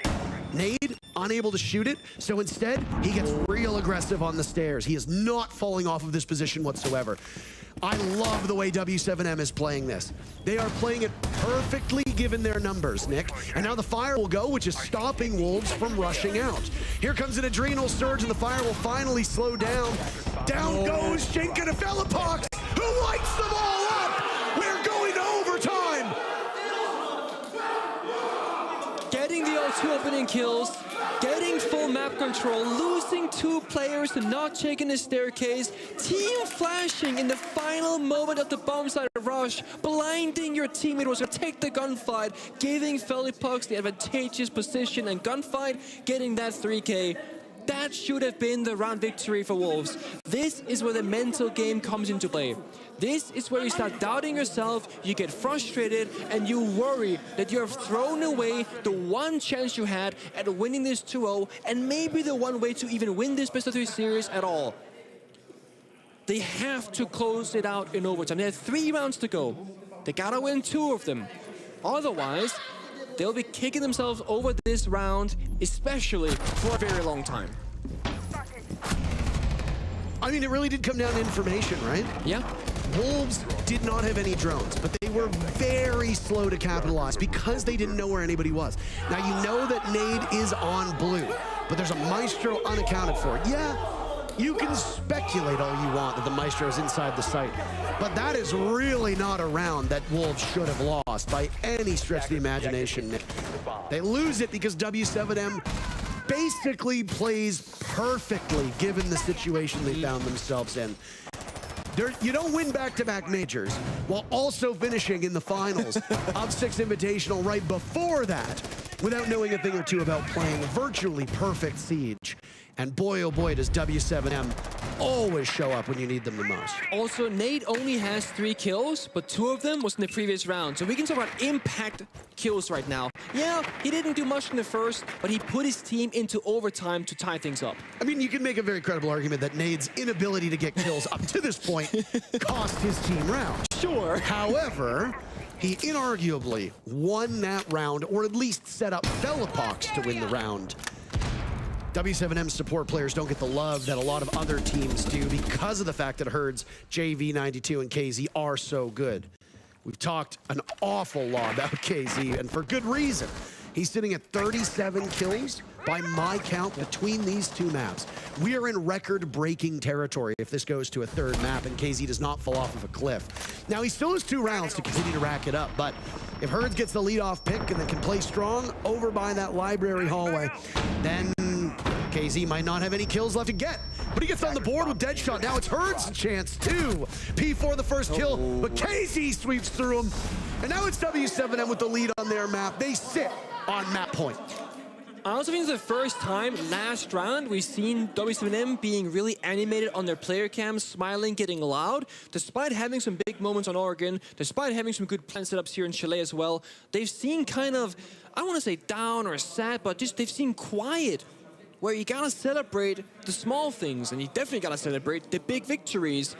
That overtime round clutch from Nate and Felipox, that prompted them to get really loud. And for the first time on Hertz face, because I've been watching his player cam for the majority of this, or Casey and Hertz, rather, both of them, for the entire game, they just seemed really down. Despite playing well, despite rounds being clutched out, there's no massive amounts of celebratory action or fist bumps saying, go on guys. But now here in overtime, and the round that got us there, that's changed. Big smiles, big celebrations. Let's go. 7-6 now. W7M for the first time in a very long time. It's first time here in Chalet. They're in the lead, the round count. 10 seconds There will be a left swap before though. insertion. Every round we go from attack to defense, vice versa. So the Wolves will get 2 attack 5 rounds seconds if we go the distance. And W7M will get 2 defensive rounds if Wolves would overcome this obstacle. The bomb. The thing is, Wolves are also kind of running out of juice when it comes to strategy. They're doing the same thing now. I'm not saying it's a bad one. It worked last time. The Kaid Clash basement hold, where P4, retook blue staircase into bar, and Mowgli was there to get the double kill. They won the last time they did this, but it will not have that same surprising factor as the previous time around. W7M, they've seen it, and they've not really played around it. There's no Capital, there's no Kali, there's no counters to the Kali here, so I'm not sure what the plan is to W7M. Not quite sure.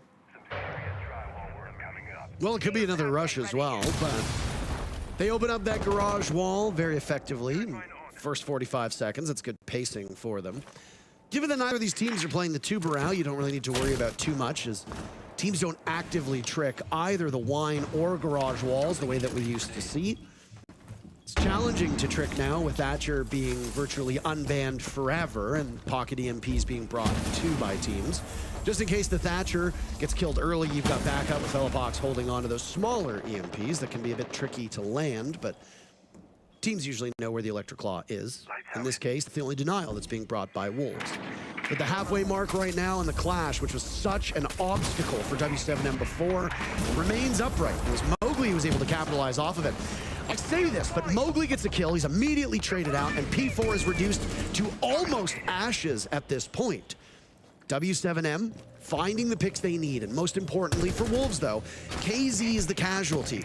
Now, site control is W7M's. And the return of the bomb site through blue is not going the way that Wolves had hoped for. The Nitro cell goes off, but not before the diffuser goes down. Shinka inside a connector, leveling Felipox. P4 dies, now it's JV92 in the ground. And Nade, who was phenomenal before on this particular bomb site on defense, needs to sit over top of that diffuser and find these 3 remaining players on Wolves. He's lined up one, gets the pick onto Bibu, thinks there's somebody over towards blue, but he's exposed himself as well. Now, they'll be able to hop onto the diffuser. Herds type GG, but maybe a bit too prematurely. I know. Sometimes eating your words, not exactly appetizing, but for that round in particular, W7M is going to have to do that, and we will go to a 15th and final round between these teams.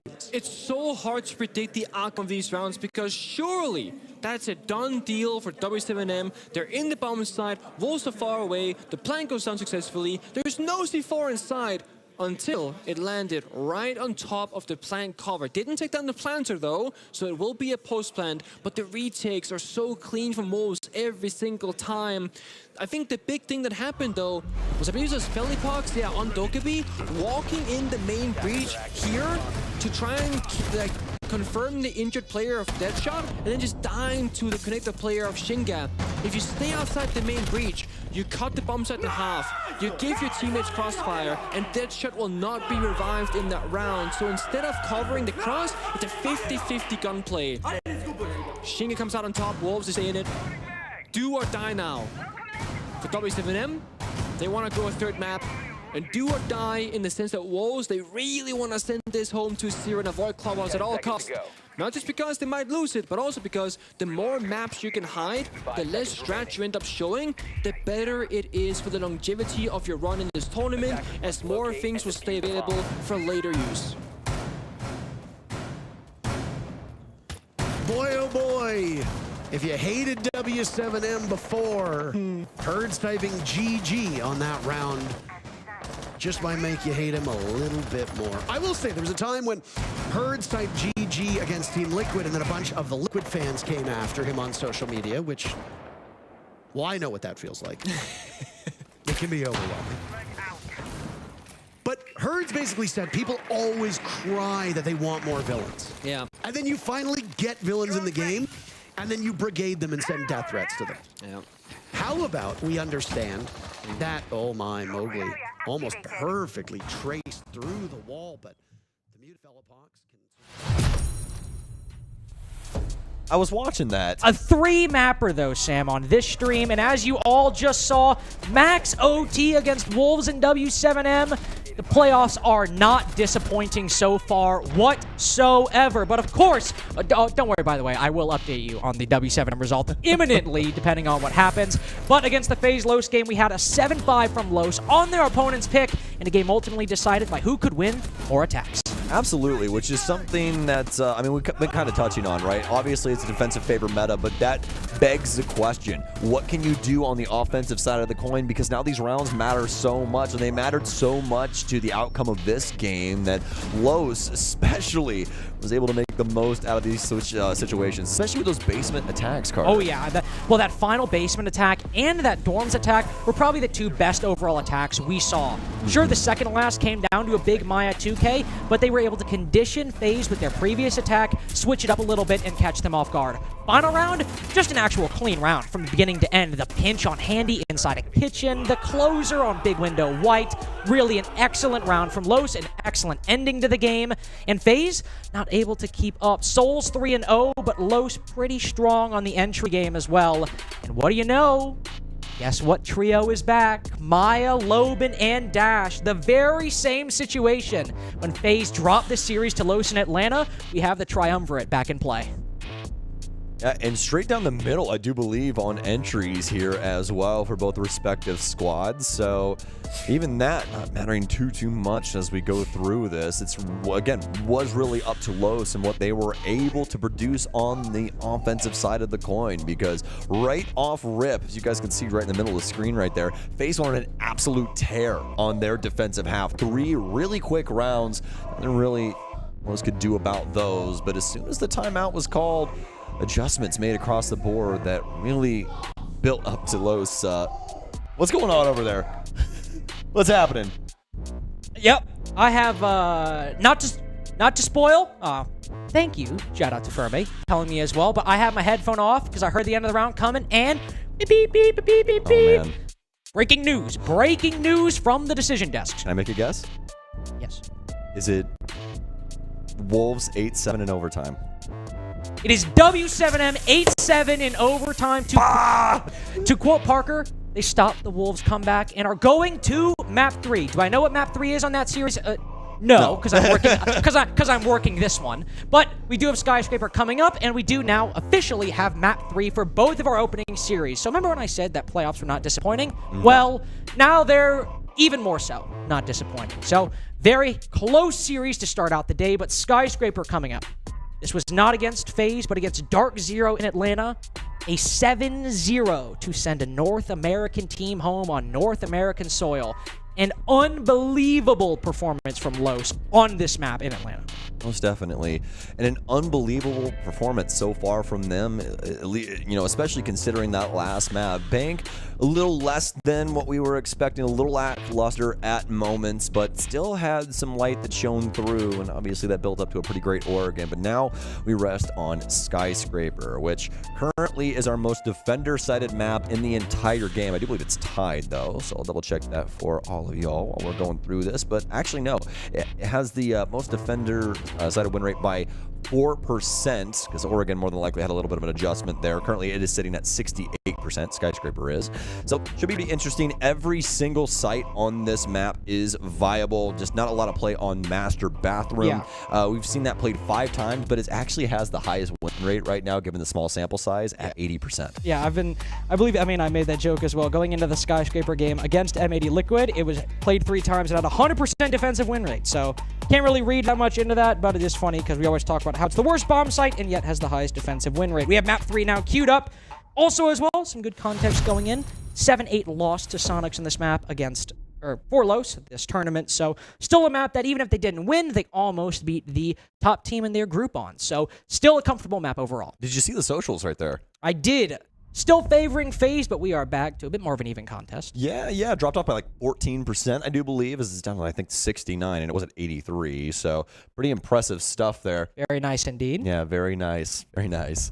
Buck gonna get banned out from Los. I love this shout here on Skyscraper. I think this is a great consideration because there is so much verticality to this map that you can abuse, especially when people are playing those top floor sites. I also think the Buck ban is twofold. Oh, also the Monty ban, we've seen FaZe ban it a few times. Dots likes playing it on Skyscraper as well. Everybody likes playing Monty Yeah, on you this can map. push in. That's that kind of dumb. Yada, yada, yada. But Buck being taken off the board with the absence of those vertical nades, or nades in general, using that bit of secondary utility is one of the key ways to take down the player playing on black stairs. And now with that Buck gone, you can't, open up the floor inside of Karaoke, try to push him back, force him to rotate off. A bit more difficult now, and of course the vertical play like we mentioned earlier. No hard breach ban, but a Tubarao ban coming out from FaZe. I think this makes sense as well because typically in sort of the North American slower way of pushing Skyscraper, it's very reliant on that geisha wall for attacking, say, Karaoke and T, then pushing through Drum and Shrine. So if you ban a hard breacher, that becomes a lot more difficult. And if you ban a hard breacher and have Tubarao up, it is extremely difficult. So closing down those exterior walls will be a little bit more of a challenge for Los and a little bit easier for FaZe as they're the ones starting out on the attacking side. Most definitely. That Tubarao ban coming through, as we talked about. 19% ban rate for him right now, but not a very high pick rate. He's only got a 9% pick rate. And honestly, you and I have been seeing him on pretty rare occasions, obviously used to try and lock up walls, try and shut down a couple different pieces of utility. He's really great against Flores, actually, as well, as he can actually slow up those Rotero drones, make it a little bit easier to destroy those. So, things considered now, especially that Valk ban coming through from Los. Things building up to be a pretty interesting series, last map rather, in between these two. FaZe are going to be starting things off on the offensive side of things, giving Los the opportunity to run amok on the defensive end. And as you mentioned earlier, typically the favorite side on Skyscraper throughout this tournament, and with operators on board like Azami and Solus, and of course Mira for the bomb site, it's easy to see why that is the case. You have the Mirror to hold down Karaoke and T itself. You have the Solus and the Azami on the other hand to almost kind of stagger the defense. Mirror on the site, Dash on the in-between positions, Drum, Shrine, Loben on the forward, on the aggression, running around, trying to find those drones, trying to hit flanks, as Loben often does on any operator, but on the Solus specifically is a very comfort pick for him. And Cyber, his counterpart on FaZe. So there is a lot of layers that FaZe might have to worry about. How far are people pushed up? And there's, well, thank you, Handy, for actually showing us there's a Mirror pushed all the way up into mini-bot. One player they'll have to concern themselves with. Perfect time from him, huh? Yep. Thank you. Shout out. Yeah, nice little camera placement there as well. Always got to worry about that with Siege. Everybody keeps looking at the floor, looking at like these little sneaky hidey holes and stuff. 9 times out of 10, people try and get those things as close to the ceiling as they can and just like suspend it on something. You can find it. You can find drones on fans, drones on lights, and potted plants. One of my favorites of all time has to be Chalet Blue. If you get on like the little railing at the top, that right next to the library door, you can jump up, turn in midair, land on that flower pot, and then jump up on the wooden beam and drive it all the way over atop the default camera. I love that spot. So cool. Is a very nice spot, but unfortunately that nice drone we saw from Handy that we complimented hasn't really found anything for them just yet. Half the round is gone. And Handy just now entering the map. Oh, might come below. That cameraman's down there, but put to 1 HP. He's able to land the headshot and survive and live another day. Souls, not put off by that fact. Not daunted whatsoever. Holding the long hallway, him and Vita King with a crossfire on any of these defenders that might rotate out from T. The call is likely being relayed to the rest of FaZe what the situation is. The mirror window punched as well, so they know somebody has walked in, and Souls is finally able to find one. On to dots from Geisha, but Los are not giving up this advantage anytime soon. They're trading things down. They still have opportunities to take down KDS and make this a 3v2. With Maya on such low HP, it's easy for KDS to finish, and a nice little double from KDS inside a Shrine. It's very, very slow, but in classic FaZe fashion, once they get all the pressure points hit, the round falls soon after.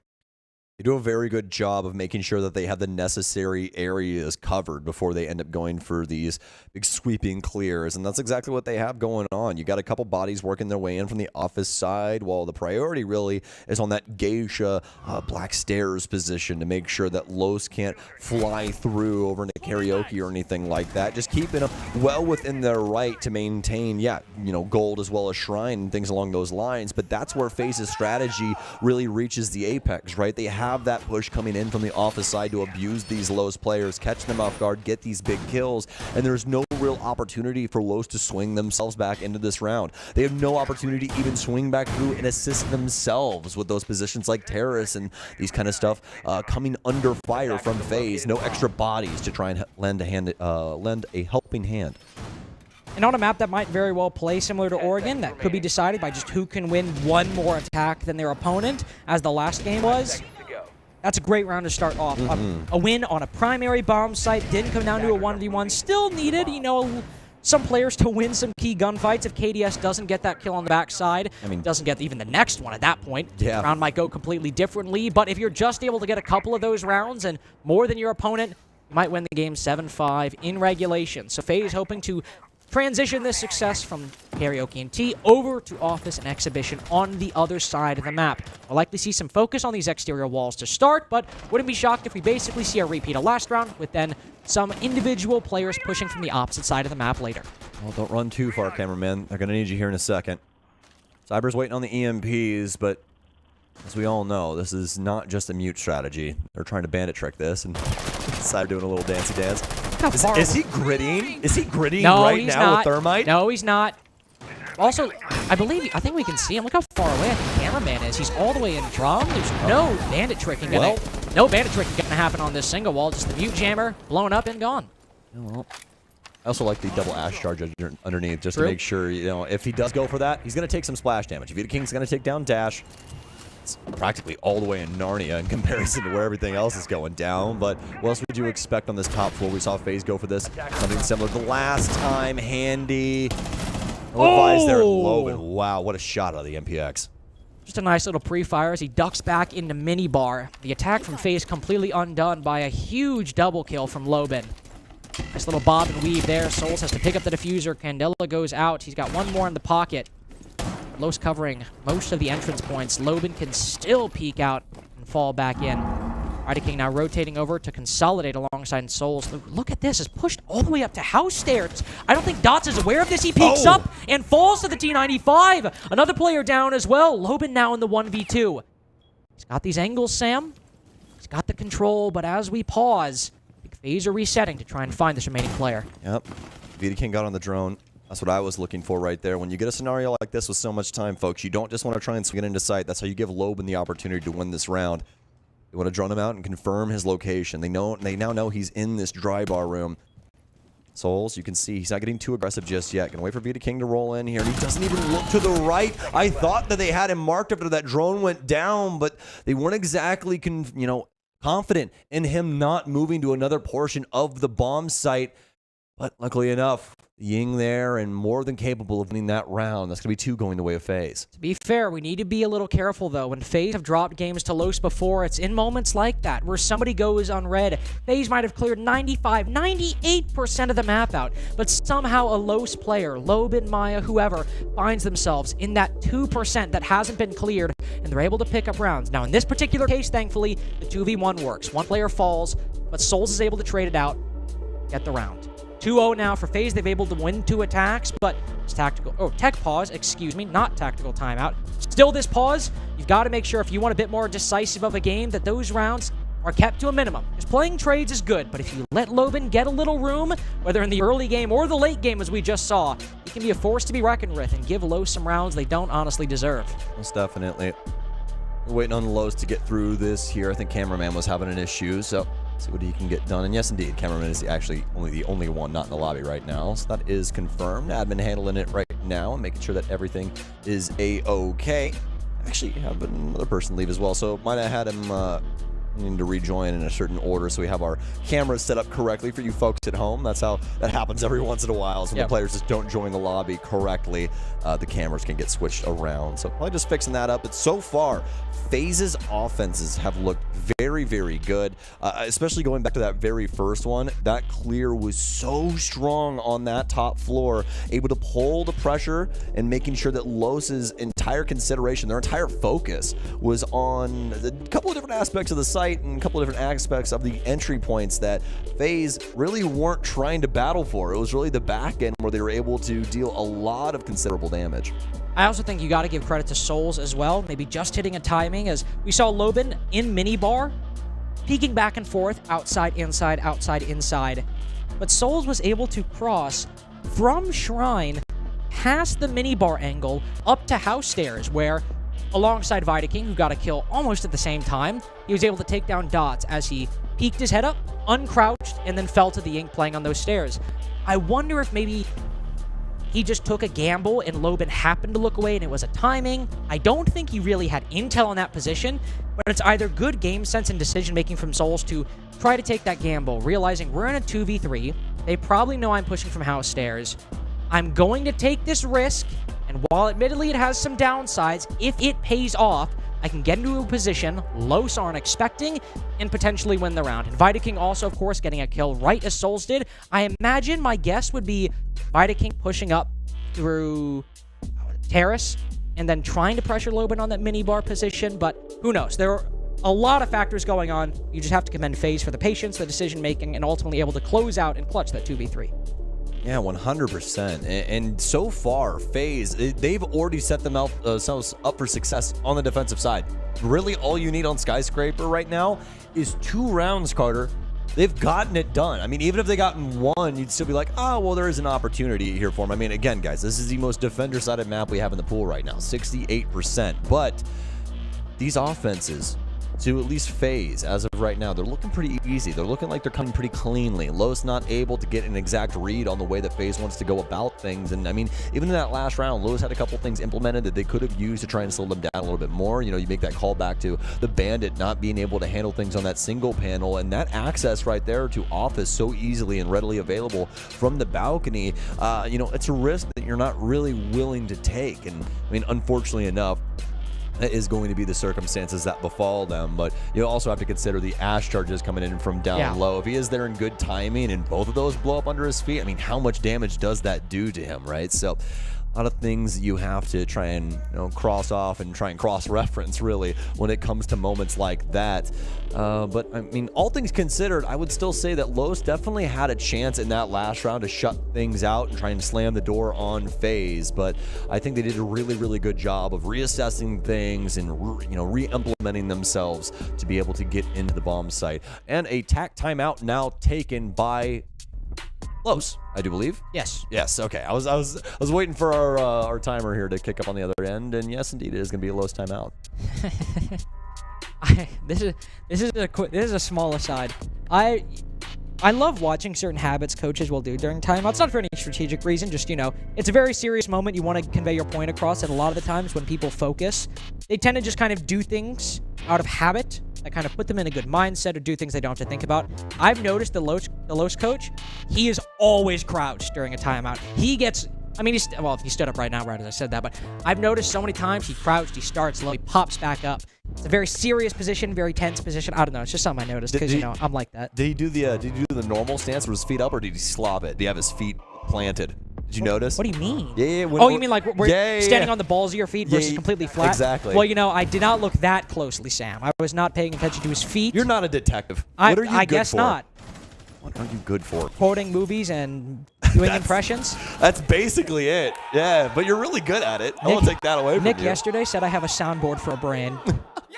Which, honestly, very funny. That is good call hilarious. by the haters. A good call by the haters, I will say. They might be correct about this, but I don't think you're dodging those allegations, nope. my boy. I'm sorry. I am not. You also said earlier in the week that you have a Rolodex that basically just spins, spits out 3 words, and then you just put them together. Like a slot machine where it's like spinning, sets on 1. It's like that in my brain. It's like, all right. Noun, adjective, verb. Bang, bang, bang. Yeah, noun, adjective, verb equals joke. That's basically my game plan. I do love my adjectives. I do love my adverbs. And I were to describe this FaZe performance in one word, I would say splendiferous performance so far from FaZe Clan. 2-0 at this point on the attacking side, looking now to T and Karaoke on the reattempt from Los to try to make this a 3-0 attacking split. See, if I were to spin my Rolodex and come out with something like, this is unequivocally bodacious. That's what I was. Yes, indeed. That's all I got, though. That's fine. I Googled that right now. I'm not that smart. I didn't. You look over, it's just an entire dictionary. Just got the thesaurus up. 30 seconds, though. The thesauruses. Los going back to something here, looking for a Chalet. Something to consider once again on this far site, but just a little bit different. Yeah.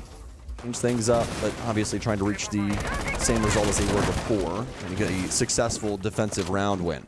And I think that's a good timeout as well, given the circumstances of what happened inside of the first 2 rounds. Yeah, and a big difference right now, we don't see the mirror window. Remember Handy on that drone just sitting in minibar, just like, hey, there's a mirror here the entire round. We don't have the mirror or really the minibar position at all. We do have some players roaming, though. Loban instead sitting behind, and that's kind of a bar, mainly a conference table or just a table in general. But trying to hold behind it alongside Maya inside of Expedition. 2-man roam at the moment.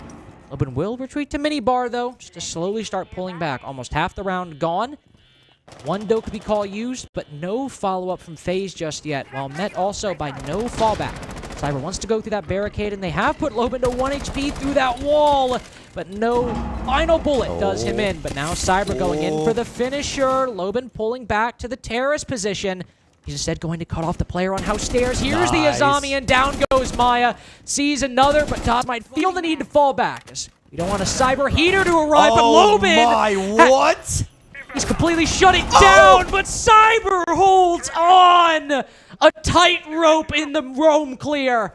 As we crest the final minutes, Cyber barely keeping FaZe in contention. I can't believe it. Loban with a huge 2K there with the SMG-11, and yes, equal footing between the two, but 45 seconds remain. FaZe have to figure out what the hell is going on with the rest of the site. Cyber's going to work his way in towards Terrace. They do still have the case well within its right to be picked up. They can try and traverse the rest of this map and find some place to plant. But obviously, what comes first, Carter? More than likely murder, I would assume, as people really are going to need to die in order to open up this chance. Cyber's going to crawl his way in through the E-ship crack here. You have that Fenrir in place, though, so at least some information going the way of Cameraman as he'll work his way back in here. Cyber now more than aware that he's in this situation. Going to try and double over and work his way towards gold. And try and work his way towards gold, but okay, Soul's able to find Nice. one. Cyber with another. I was about to write this round off, but you have to find Dash in only 2 seconds. He goes for the pre-fire, but Dash gets the kill. An extremely close round from beginning to end, but it goes Los's way in the 1v2. First round on the defense. Scary prospect there for Los as it came down to the wire. An extra second there, and more than likely the primary can be used instead of the secondary. The whole reason he gets that pistol out, folks, is because you get that little tiny bit of movement speed a little bit faster than when you have your primary out.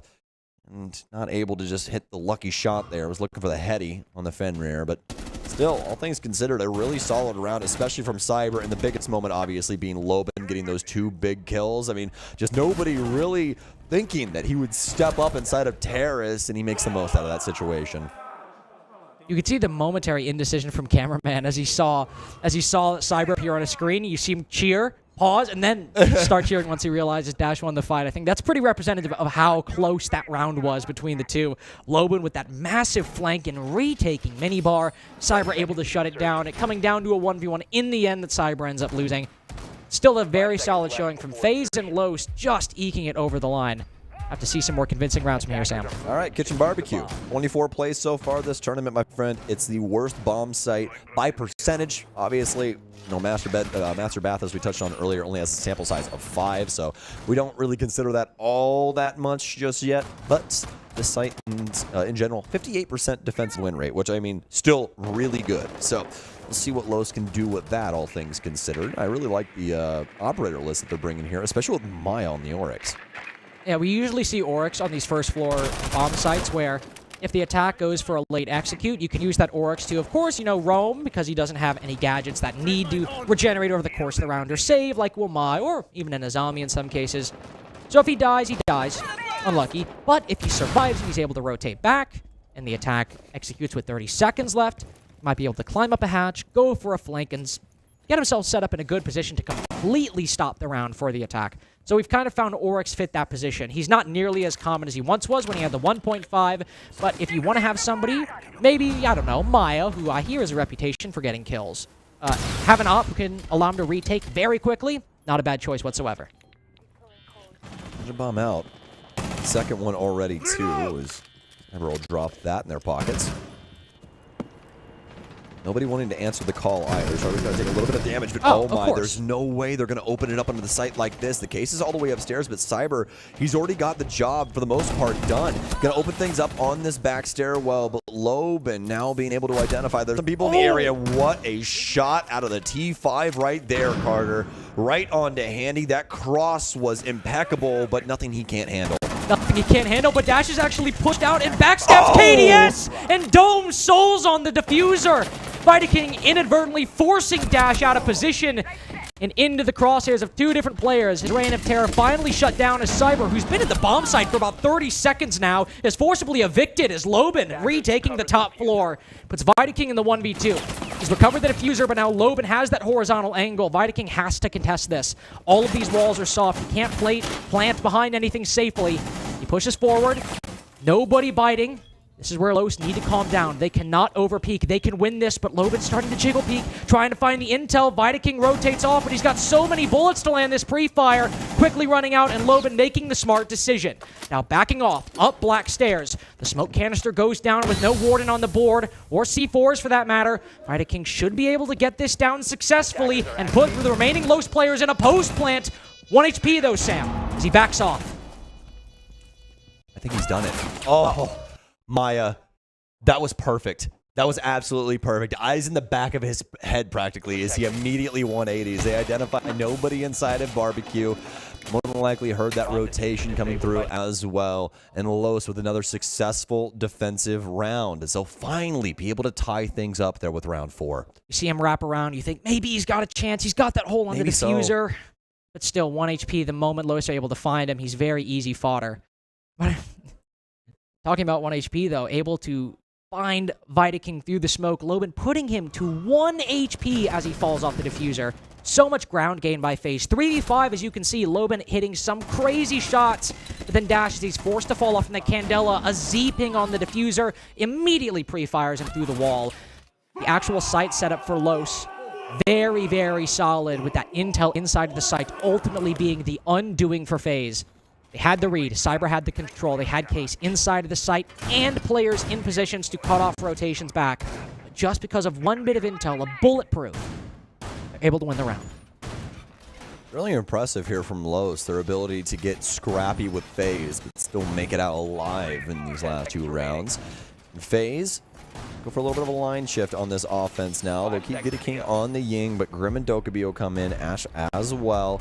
So they're going to be attacking Exhibition. This map, or rather this site, difficult when it comes down to it.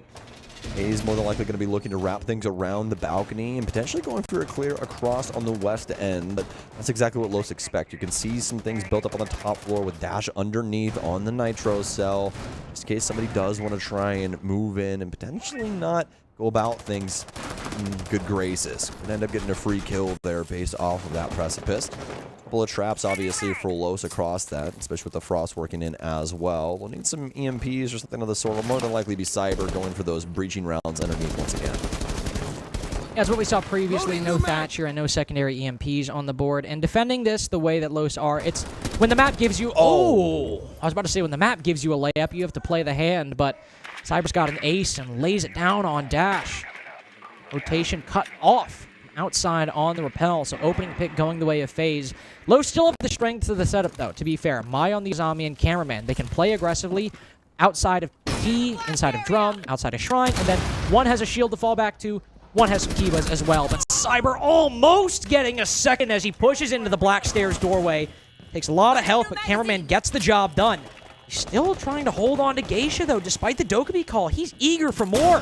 Flashbangs going in, trying to blind him. The second one lands. Will it facilitate an entry? Maya, his support, finds one.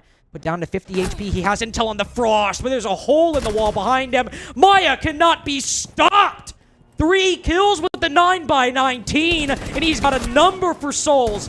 Now down, but cameraman can get the trade. He won't even attempt. He knows the setup is too strong. He falls back, joins dots, and Los decide to play disciplined as he puts souls in an untenable position. Difficult one for him. No stuns, no drones, no nothing. You can see the entire lineup of FaZe on Thermite's cam. Not a single person on drone or anything. KDS is flipping back every once in a while, but more than likely these drones aren't in a great spot, and it just really doesn't matter if they're on them. So everybody gonna watch souls, and that means that he has to try and go through all of this all on his lonesome. He's gonna have to check every single angle, pre-fire everything, hope, wish, and pray, and even with all of that, he's probably not gonna win the round. I'm just gonna be real with you.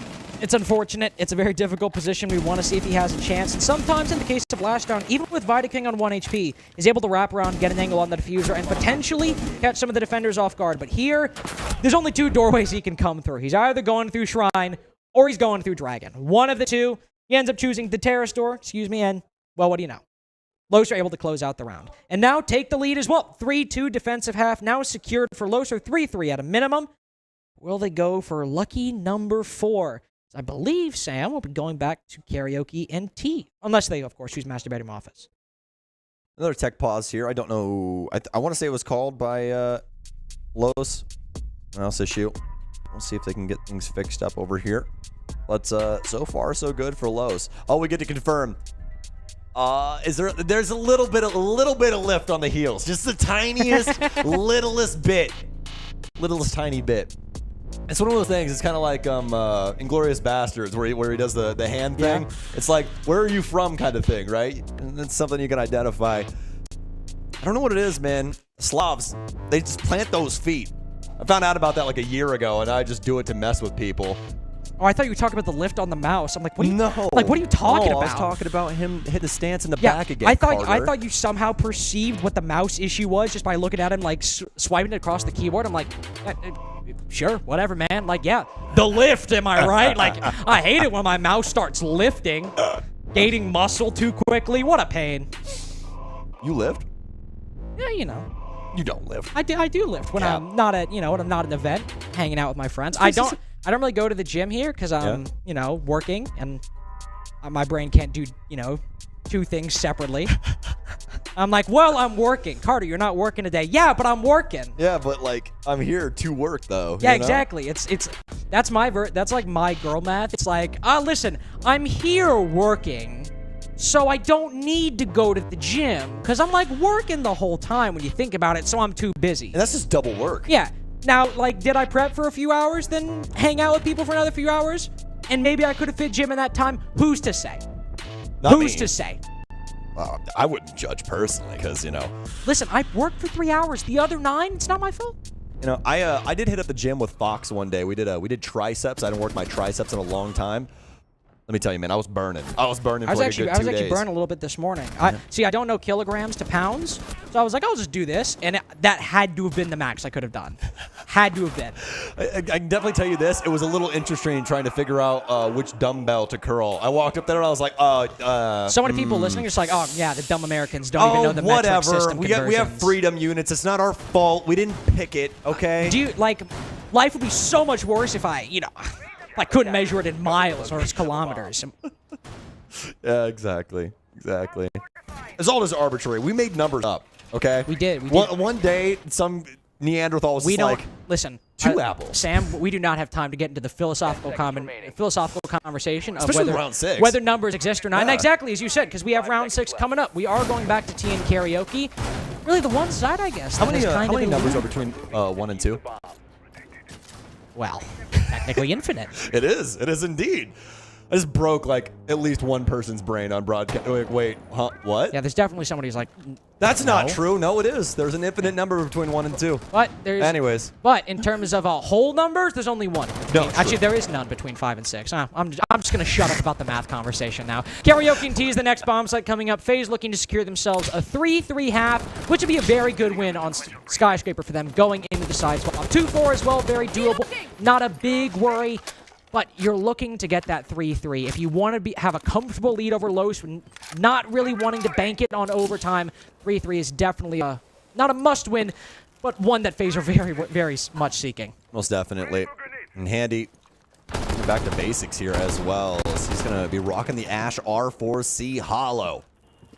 The GOAT gun, let's be honest. One that every single fragger at some moment in time throughout the history of Siege has brought home and been like, this gun's pretty nice, let me tell you. And he's going to try and use that to get his first kill here since that last tech pause is 0-5 at the moment. Not being able to hit his stride here today against Lowe's as he is the best player on Lowe's throughout this tournament so far, but FaZe doing their damnedest to make that a non-starter here today. And we see Los running back the same roam setup that they had inside of Office and Exhibition. They fall back. What we do see is we just saw Loban on the Thorn down below. Could go for a flank up main stairs later if FaZe end up getting control inside of the site. ADS on the karaoke window. Don't think they're really gunning for an execute through black stairs. We see the diffuser in the hands of Souls over by Geisha. FaZe right now just probing, looking for an opening. They've tagged Dash up through the wall, but very split position. Individual players trying to pressure different spots, and it's a perfectly viable strategy, but at the moment, I was going to say nobody from Los is biting. Cameraman wants to get aggressive and finds himself on 1 HP. Oh, that was extremely terrifying for the Ace there for a split second, but fortunately enough, Cyber solid in the moment to take out that player, so also find one of his own. Handy hasn't been able to do just much yet. Much rather. He has worked his way in towards Lounge. Does have one over inside of Dragon that he will have to try and deal with, but he might not even know that depending on the info game that's worked its way in here. 30 seconds remain. FaZe have got to start moving themselves forward. What will propel this engine?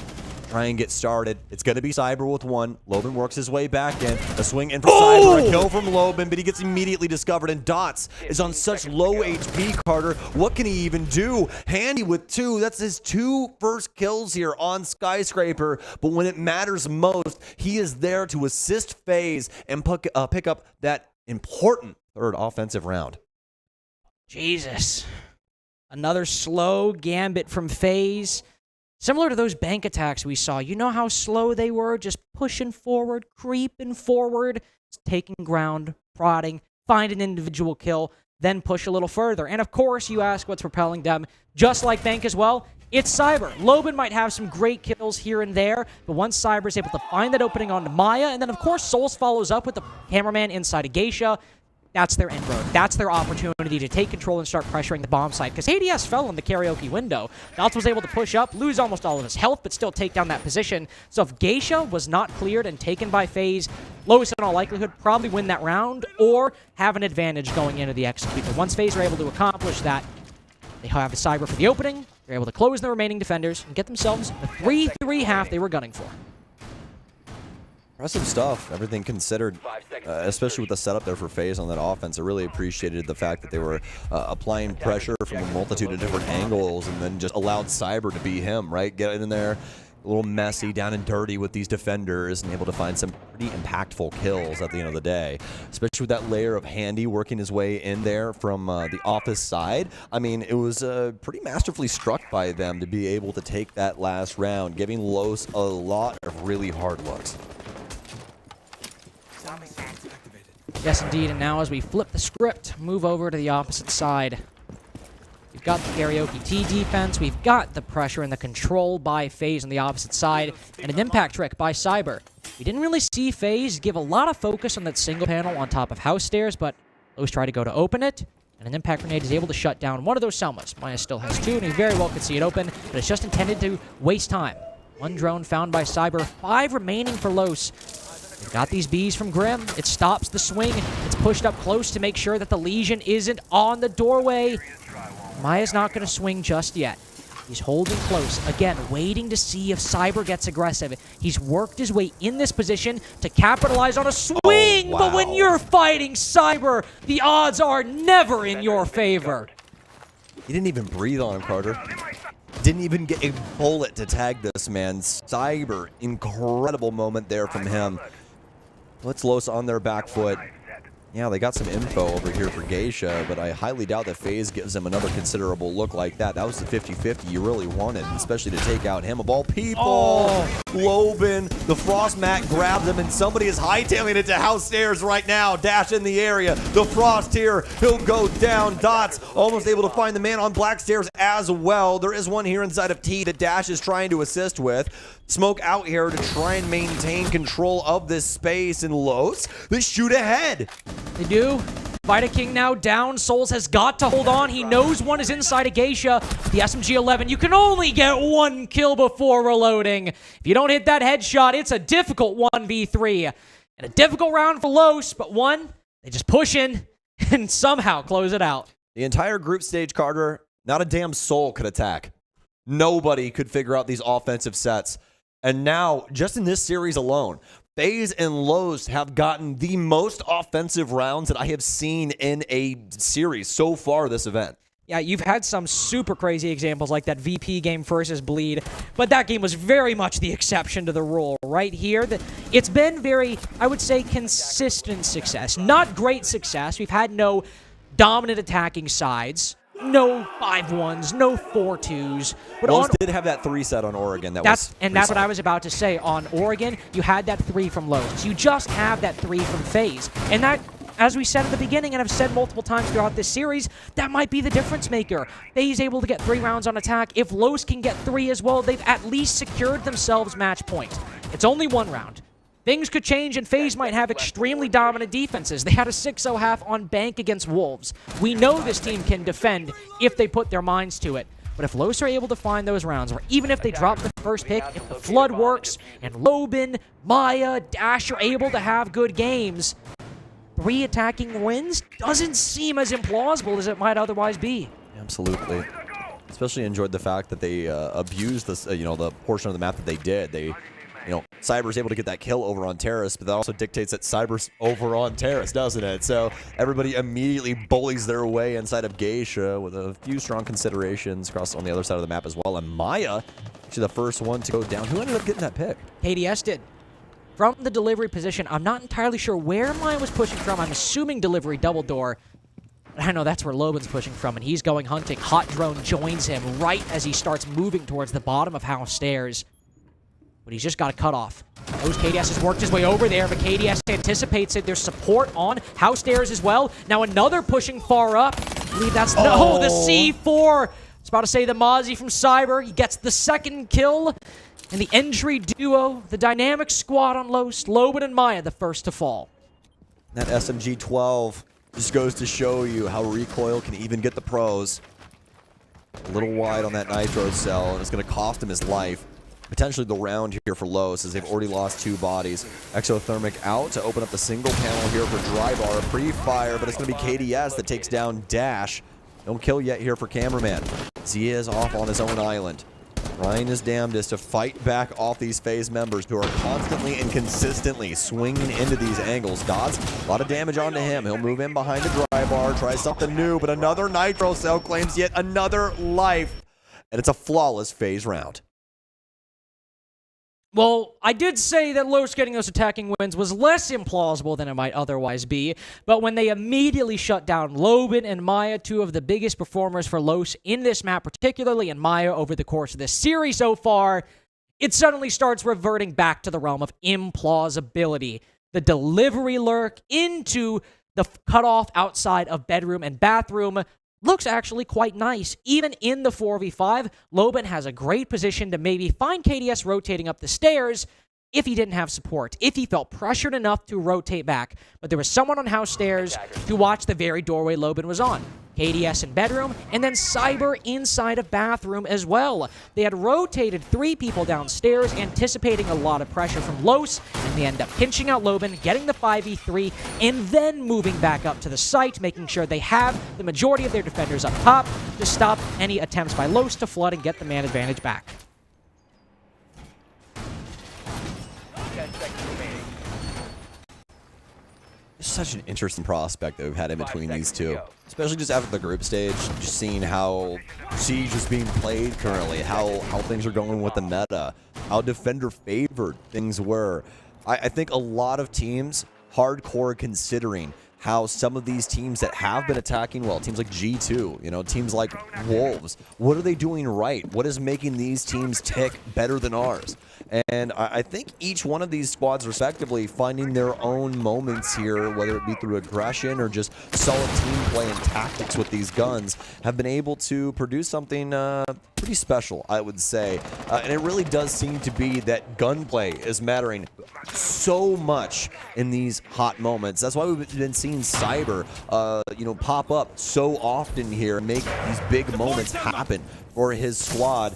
Los trying to get KDS out of Geisha, and they will successfully after those arrows fly through from Dots. Both firebolts used to push that bandit back to open up Geisha wall, and honestly, good expensive utility. That's the main power position if you're attacking from Geisha side that you have to clear to start putting pressure on Geisha, and you take control of that hatch to deny the retake. Loban also inside a drum, which start moving in if he finds a gap or has a drone for intel. They've got 2 different drones in front of Loban, yet he still feels a little dissuaded. You can see the bandit creeping back up main stairs. Handy as well inside of Geisha to cut it off. Candela's now flying out. Will draw some of that attention away from Geisha's side, but nobody from Los has found an ability to push in yet. They've got the good utility, but so much has been used. The Warden now recovering from those Candelas. Almost all of Cameraman's utility used, but Los are able to push in. Get 2 kills, but on the C4 from below, their lead is evaporated. The advantage not gained by Los anymore. Final Candela goes out. All the utility used on the roll clear, and Cyber's position red. That is the moment Los needed. A minute left, and they have the man advantage.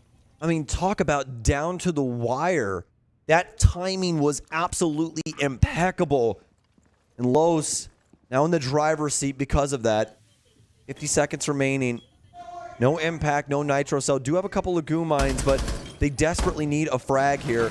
Dots trying to work his way down Black Stairs. A big kill for Souls. Dash goes down.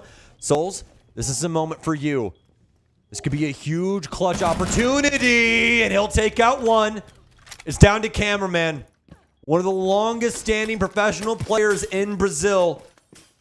Used to be on the FaZe squad, and what a moment it would be for him. Souls, a beautiful angle, but he can pick it up from the side here, folks. A beautiful find from Cameraman. Now they have to try and discover him through this verticality. Cameraman's already halfway through this plan. can't. He must find him, and he does. Souls, such an intelligent player, works his way upstairs, uses that verticality that they built this strategy upon, and he finds success. So very well done for FaZe. They will claim the lead yet again on this defensive side. But one that came from a 1v3, you got to give credit to Los that round. They open up the geisha wall. They start applying pressure. It's an extremely slim margin. FaZe able to fight back. But even if it came from a heads-up engagement, that kill right there, Dots shutting down Cyber, gives them what they need to push forward, to start getting an execute. But this is where the cracks start forming in Los' attack. They don't start resetting. Souls is able to find an initial kill on the player rushing down to the site. His position not entirely known. Then another, putting Cameraman in the 1v1. And now, with nobody on the top floor, everybody from Los pushing back down, and the remaining player not able to be in two places at once, Souls can retake, and through the thinnest of angles possible, drops the case, cold on the floor, gives FaZe the lead, 5-4, and now we go to Master and Bathroom for FaZe to try to go to match point. Little adventure here. We go into this bomb site. I'm trying to pull up our stats here again for this dang thing. Let's see here. And as you mentioned, I think it's like only 5 plays, 80% defensive win rate. You were right on the money, my boy. 5 plays, 80% defensive win rate. Somebody outside putting some barbed wire on the balcony, so don't worry too much about that. But yes, indeed. So we'll see what FaZe can do. Their strategy, pretty sound. I really like that they brought Maestro here, especially with the 3 Evil Eyes. It's going to be something that's a little difficult for Los to deal with. Lots of EMPs here for Los. We've brought Thatcher. We've got 2 impacts on Dots. Whatever they want open, they're going to get it. That was a little scary there as you saw that Nitro cell just out of the corner of your screen flying through the sky. Won't be able to find too much.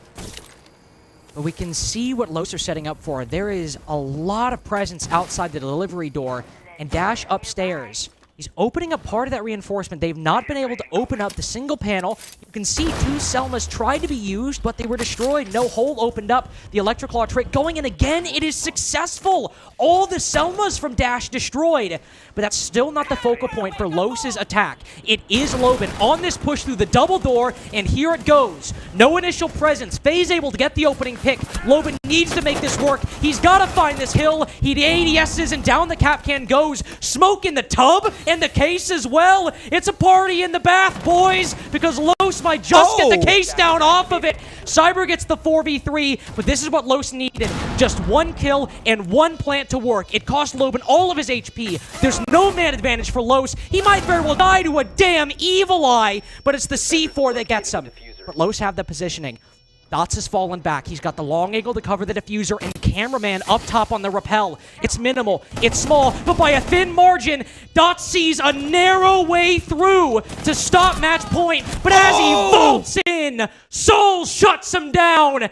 In the post-plant FaZe find match point on one of the least played bomb sites in all of Rainbow Six.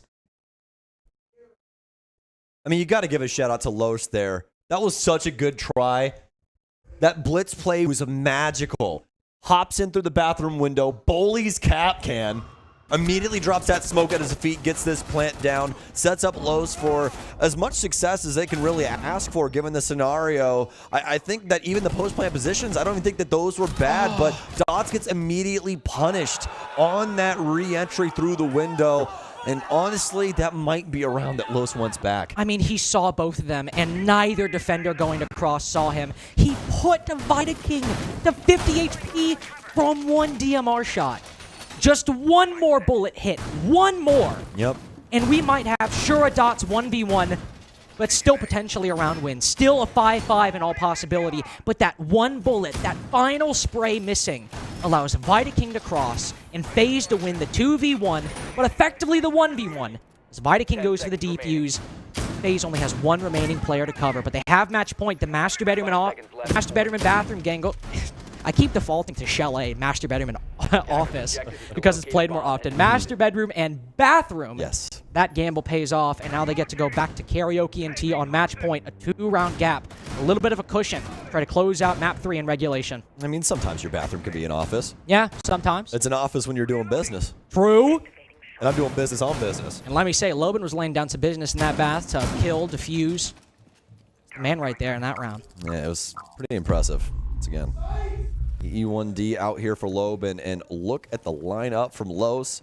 They do not want FaZe moving around all that much. They want this info through and through. That's why you got the logic bombs in tow with Loban, just to make sure that FaZe are not allowed to simply work their way around the map and get in the face of Los too easily.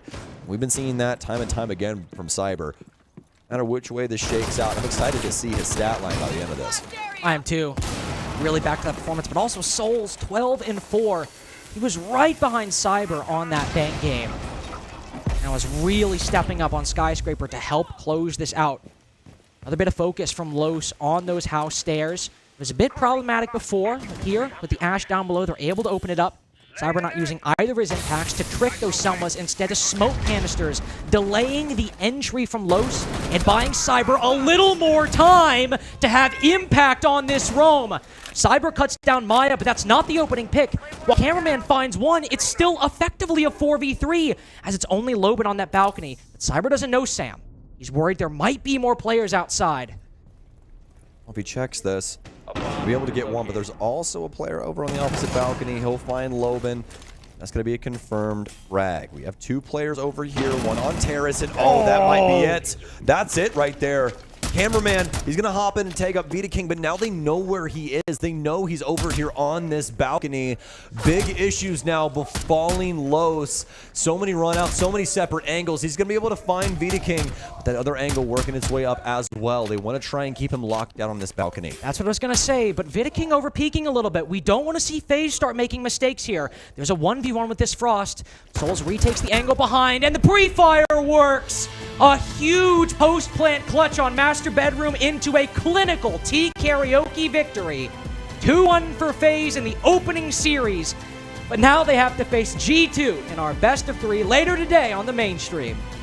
Very, very well done from FaZe to get things shut down here on Skyscraper. Honestly, you really thought they had it on Oregon with the way that those defenses were going, but Los pull a rabbit out of a hat and convert 3 rounds in a row over there to force us onto Skyscraper. And even given the circumstances of Skyscraper, I think they still did a pretty bang-up job. I mean, definitely. And the most recent best of 3 we had going into this game was the Fury game, where they got double 7-2'd. Now, Fury are on an upward trajectory. I think a lot of people aren't expecting super highs from them, but are expecting more than they were putting out in, say, Atlanta, and they delivered with that 7-2, 7-2 against Los. So we were very concerned about how they perform, but we had Loban showing up, Maya finally making a comeback from his woes earlier in the tournament, and Dash also still putting in good numbers as well. And I think Oregon is definitely a huge high point for that, because sure, those games, that map was won from some big individual performances, but I like the strategies as well. Winning those 2 attacks, specifically that final Dorms clear, Los had some moments that weren't just won by huge kills, where genuinely they outfought FaZe, something that is very difficult to do. But FaZe's consistency, man, the ability they have, 7-4s on both of the maps they won this series, they'll give Los some ground. They'll trip up a little bit, but in the long run, in the long game, if they're still on an average to good day, they can often just outlast their opponents. That's exactly what I was going to say. Their ability to outlast their opponents, take them into deep water and be like, all right, we have now been playing Siege for 3 hours. Are you still as consistent as you were? Because I sure am. And it's just very impressive from FaZe. They're unfazed whenever we get to see them in these moments. And yeah, this tournament hasn't exactly been what they've wanted, but they're going to maintain their upper bracket play so far. And I mean, you have to be happy about that. Now, I will say this.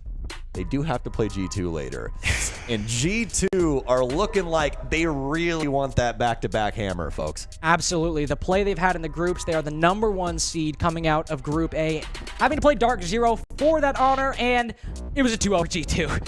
Very good performance from the current world champions. I believe, as Parker's talked about, I've talked about, I'm sure everyone has talked about, there are 3 teams that everyone is looking at, not just to make a fight, but to potentially win the hammer.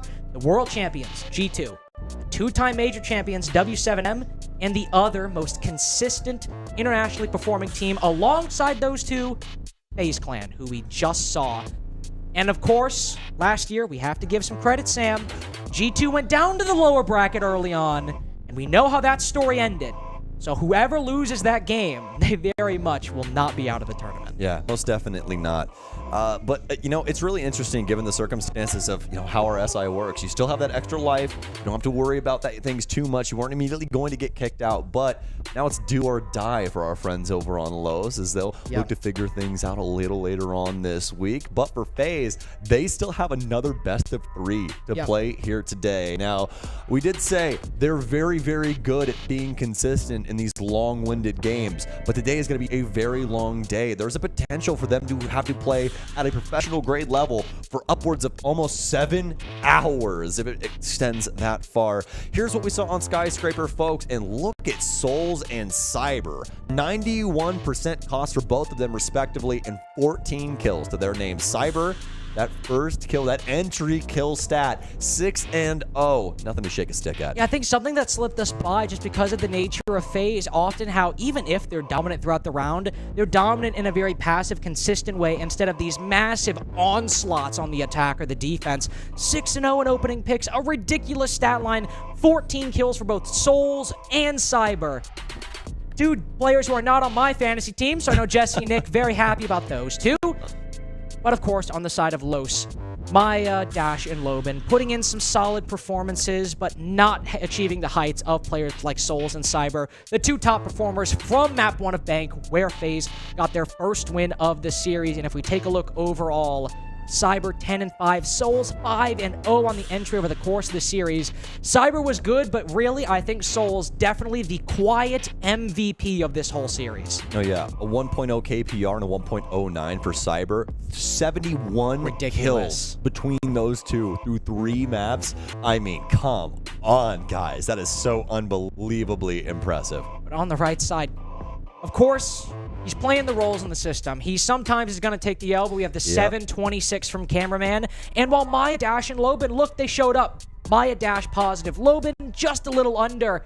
But a lot of the times when we see Los having the success they have, it's not when Loben is just barely negative or when Maya is just barely positive. It's when those three, to have those dominant 2-0s or even those dominant 2-1s, those three need to be popping off at the same time, and still this tournament, Los are struggling to get them firing at the same time.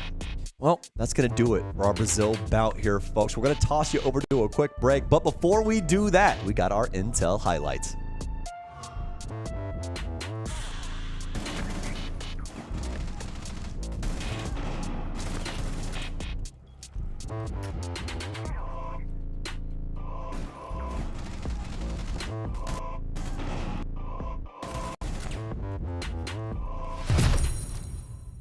Class teams who knows how to attack when they need to. Well, I mean, we talked about this as well in previous matchups where there was a massive meta shift. Grenades, obviously, nowhere near as potent as they were. Defenders, very, very strong. And for some of the teams competing here, you've only played 10 official matches over the last 4 months. So you don't exactly have a lot of time to get those game day reps in.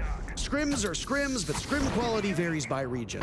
It might just take some time for teams to come to terms with where the defenders are at now and adjust accordingly. And we are already seeing in real time that defender win rates steadily drop point by point, day by day. Now here we go. Wolves walk in. Deadshot finds 2 picks. Just like that. KZ drops as well to P4. Wolves only need 2 more kills to secure a victory over the defending major champs. JV92 and Nade stand alone against a full Wolves lineup. Oh, but JV92 gets 1, Nade gets 2 as well. And we find ourselves in a 2v2 with a minute to go. This is really quite a remarkable matchup. This happened on Chalet, right? And this time, don't have the few seconds either. They're on the site, but attackers don't care. Now the attackers become defenders because they have sight. Nade just needs to sit pretty. He'll swing over. A couple more bullets left, and JV92 is in on the action as well. You have got to be kidding me. How can this happen again? Match point just like last time. They get 3 opening kills just like on Chalet. Deadshot finds 2, P4 finds the 3rd. Okay, it's a done deal. Wait a second. They don't check their flanks again. If this ends up at Wolves going to overtime and losing out this best of 3 series, that's gotta be the biggest heartbreak of their careers, because they already won this series twice, only to throw it away by not having anybody watch the flank, no one setting up the drones, and not really doing the very basic fundamentals of what you should do when you're up in a 5 versus 2. Look! They're sprinting in construct. What are you sprinting for? You're not in a hurry. They have time. You know, I often ask myself that question. Why are you sprinting? But Wolves just, they get so close. Yeah. You got to buffer one more round before overtime is required between these teams. W7M. 10 seconds to insertion. What could be the final round for them in this matchup will be hinged upon a defense downstairs. It'll be a church defense. Attackers are moving. Lineup for Wolves looking very similar to what we saw the first time around. They've got nuisance ops. You got global ops. I love the IQ. The difference is that W7M last time, I would argue, had more gadgets that IQ countered. This time, Mowgli, who's sitting on a very impressive 13 kills, won't find the same value from that IQ sensor, but the Commando is pound for pound the best gun on attack right now. That's why you see so much Grim. That's why you see so much IQ. In addition to them both having strong gadgets, they bring good guns too. And then IQ is nades back, albeit not as effective as they used to be when she did. So all in all, a very effective operator, even if W7M made some wise choices that will render part of this gadget useless.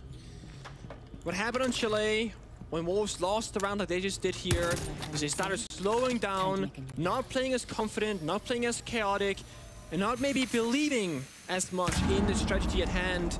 And when they lost that previous round, P4, who's calling a lot of shots here in the player cams, he was like smiling in disbelief, like, we did it, boys. But not quite. We gotta do it one more time. Believe in me, believe in our system. We know we can get there. But this has been a very lackluster round so far. Opening hatches very safely. They shot the first couple pellets, impact goes south, but KZ takes a lot of damage from the fire there. He's gonna stay up though. It's not a big deal, but time might become a problem here for Wolves. That Goyo canister just took away half of KZ's life and a third of JV92's. This hasn't really been that scrappy of a match. Usually the kills happen, there's not chip damage that's done like we've seen in other games so far. But the fact that KZ and JV92 are already walking wounded is a worrying sign, especially given the fact that you're gonna take some possible side damage from a skeleton key from above, from a Rotero drone going off. So you have to be mindful of that. Final minute, Goyo canisters still being shot away at as smoke now lingers at the bottom of main stairs. That toxic gas does not greet anybody from Wolves, who are largely assembled upstairs in kitchen. This is the biggest challenge for P4 to call the shots here, where to plan and how to do it, because you call the wrong thing, you go to overtime. You call it correctly, you win the series right here 2-1. But they only have 35 seconds. There's a ward on the board. There's a C4, but there are no more smokes. These 30 seconds are true. That's what the attackers have to work with.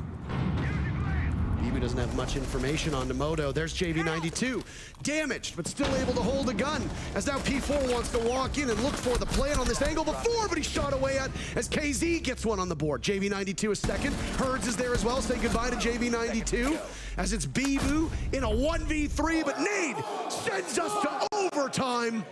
These two teams cannot shake one another. And there we saw it, the IGLing from Wolves in panic state, saying, okay, let's just go for the same execute. That's probably the worst thing you can do in that scenario, because that's what you did the last time. It's what they're going to be expecting. It's what they're ready for. You're not going to drop the kitchen hatch. There's no pressure on the blue side. You haven't breached triple church wall, so it's very predictable for Wolves to go for that kind of planned position.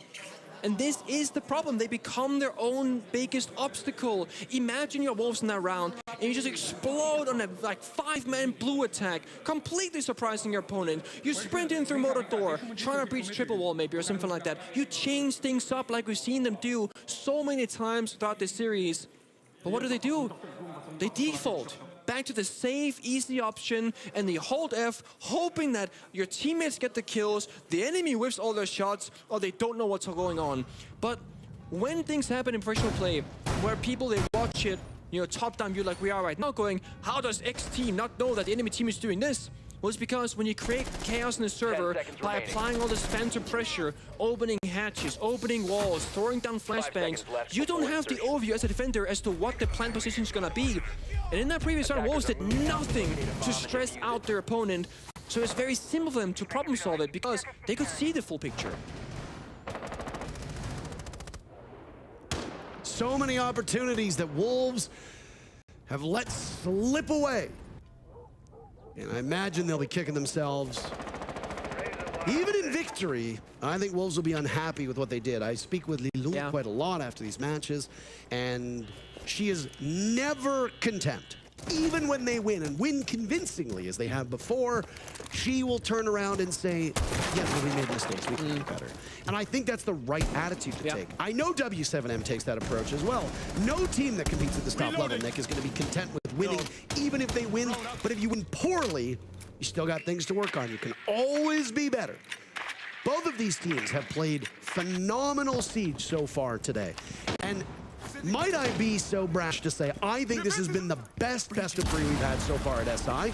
Granted, I have not been able to sit down and watch in the moment every single match, but I have watched most of them, and I've gone back and looked at scores. Because clearly, we just don't have, I don't have the time to do that when I'm still casting. I know you don't. And it's working. We're working boys, what can we say? And of course, we don't have that Jack Fresh Allen work ethic that we talked about here. But this has been a stellar matchup, and the teams have bucked this defensive trend that we see. They are bringing different tools. They are bringing different operators. In this case, maybe not Wolves. They like their lineup an awful lot. They're not making a lot of changes. Mowgli, though, is off of the IQ onto additional Heart Breach. I do like that small change for Wolves. I do as well. And more importantly, I want to see a change up here in strategical approach from the attacking side. You cannot go for broke 3 times in a row with the same exact execute. So I like the switch up with Mowgli, getting more Heart Breach. Could be showing us maybe that they want to try and reach that triple wall. Maybe they want to go for third, because that's why you'd want more Heart Breaching capabilities. But right now, they're still in that second phase of the round, setting up, figuring out where are the weaknesses, where can we attack from. 2 blue hats, 2 kitchen, but also down main stairs. KZ ties the record, by the way, looking to break it as Mowgli dies, but Wolves get a couple kills on the board. Fellafox is there, and there's your record holder. KZ smashing the major record. The rest of his teammates, though, of Nade and Fellapox, will have to hold this together because victory is still within sight on this round for W7M. P4 will fire away and will now stand over towards blue, but he gets out-dueled by Fellapox. Shinka, sitting on top of the case, will have all this work to do on his own. But I don't like this position whatsoever. There's discomfort in the way that he's holding. He walks right into the gas, gives himself away. The audio cue is there. Shinka gets one. All he needs is a single bullet to hit Nade, and he gives Wolves the round. Series point for Wolves again. Shinka, the anger player on defense, plays the smoke. He's been in these clutch positions so many times on the other side on defense, but he finds himself in what looked like a very uncomfortable placement in that 1 versus 2. But I said it, I want to see Wolves explode in the bomb side and not give their opponent the overview. Look at this, Mowgli sprints down main stairs. That's like, what are they doing? They're trolling. But that was just the bait. They drop down kitchen hatch, they drop down the blue hatch, bomb goes down, they get the picks, and while W7M, they traded out in favorable numbers, the post plan favors always the attack.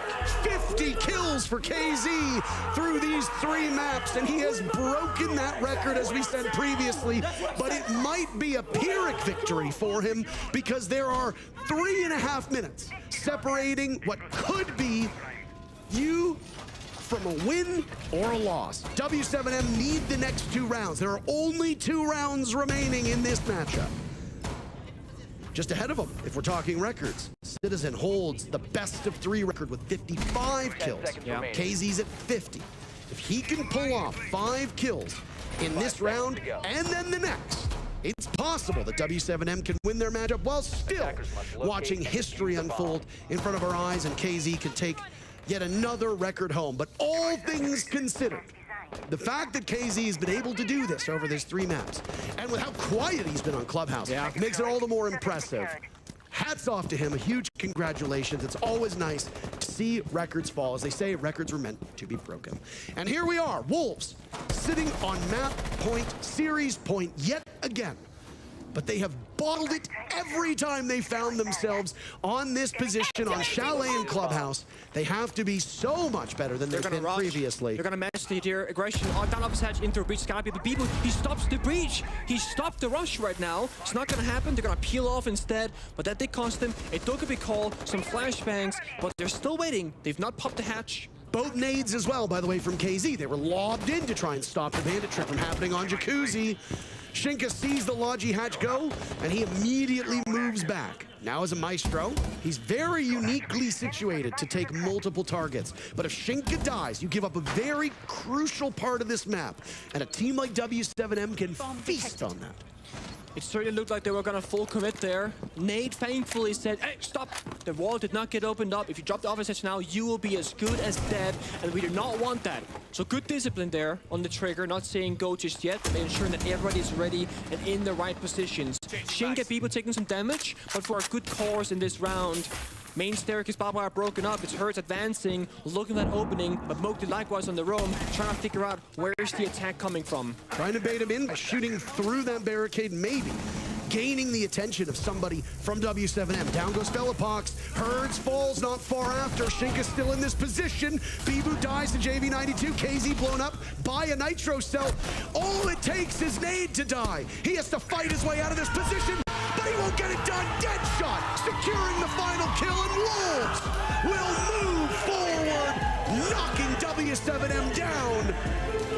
What a match, Nick. Unpredictable, and every single player we can talk of. Deadshot, while he had a weak Chalet, for example, really showed up here in map number 3. Fellapox was quiet here in Clubhouse, but a monstrous Chalet. All 10 players were present. Kill records broken. A lot of things to take away from this series. So much to discuss, and what a battle that was. It didn't just feel like a regular best of 3. No. That felt like a fight for the finals. Now, a rematch is, of course, always possible. There's so many more games to be played, and I'm sure throughout the rest of this tournament, there will be some matches that live up to this billing, but good God almighty, that was one hell of a game. Yeah, and I think if you're Wolves, the biggest thing to take away here is that you don't feel cursed. You've been so close so many times, and the way Chalet played out, if you didn't watch it, you gotta go back. Had they lost this, they would have said to themselves, we just gotta be cursed. There's no other way around it. I mean, you're on attack. The defenders are still supposed to be stronger than you. Sure. I don't know how much finger pointing we can do at Wolves for this end result, but truth be told, both of these teams genuinely deserve to move forward. They both will, neither go home. But today, Wolves were just a little bit better, and when you're at this level, that little bit makes a whole lot of difference. The desk is ready to break down one of the best matches we've seen in a long time. Take it away, lads.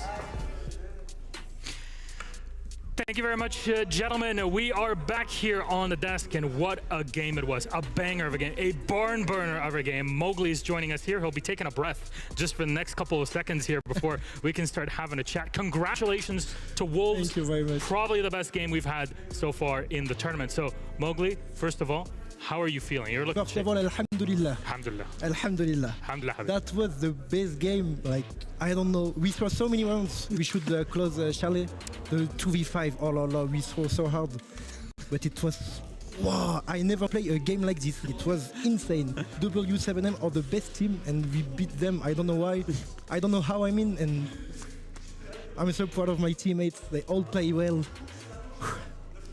I feel like I played football.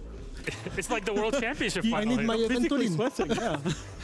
Jack, you got any questions? So, Chalet didn't go too well. Obviously, you ended up losing.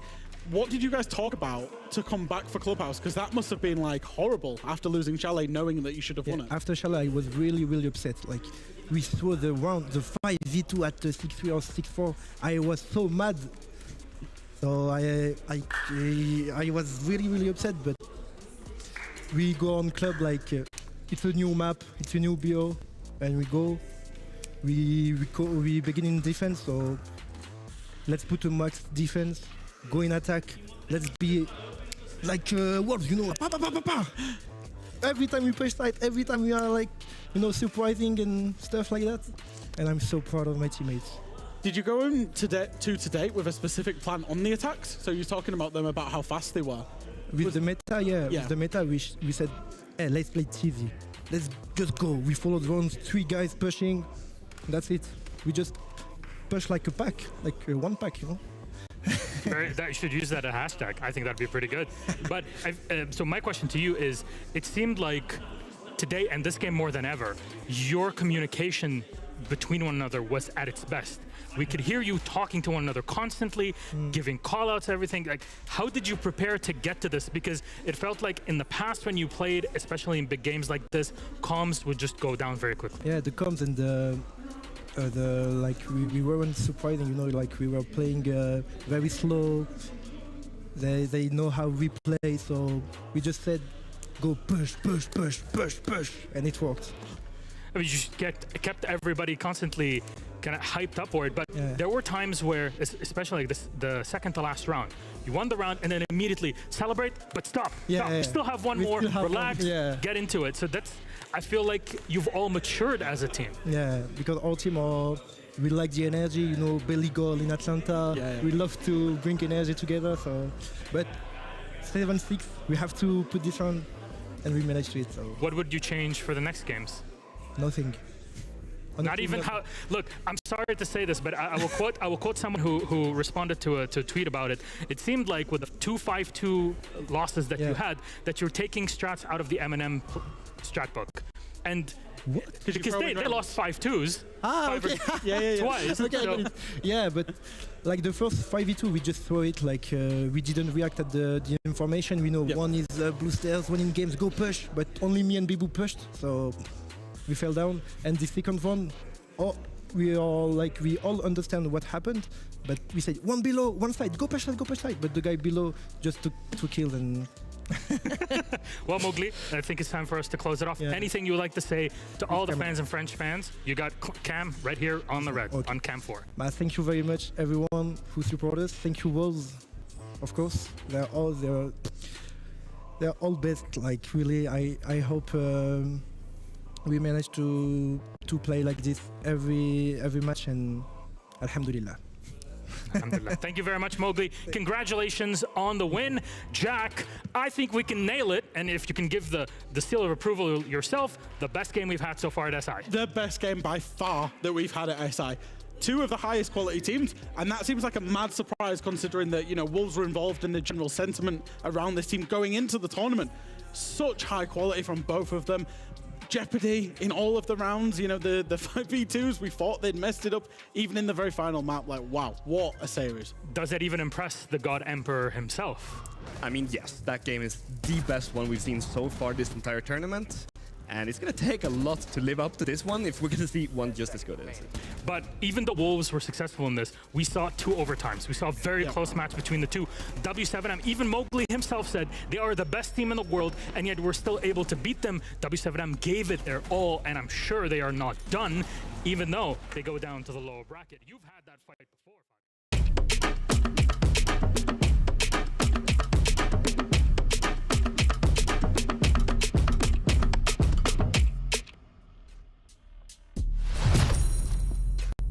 Hello, and welcome here to the B stream, back in action. Other words that begin with Bah. I'm Flick, this is Hap. We're about to have NIP versus Fury. It's going to be a very exciting game to come up. Fury, who might have surprised many by being able to make it out of the groups, and even that top part of the bracket, the upper bracket, not having to go right down to the lower. Having that extra life is going to be so valuable for them. And NIP, at the other hand, you know, they struggled a little bit getting into the tournament, but they managed to find themselves the important wins in the end, which landed them in the spot they're currently in.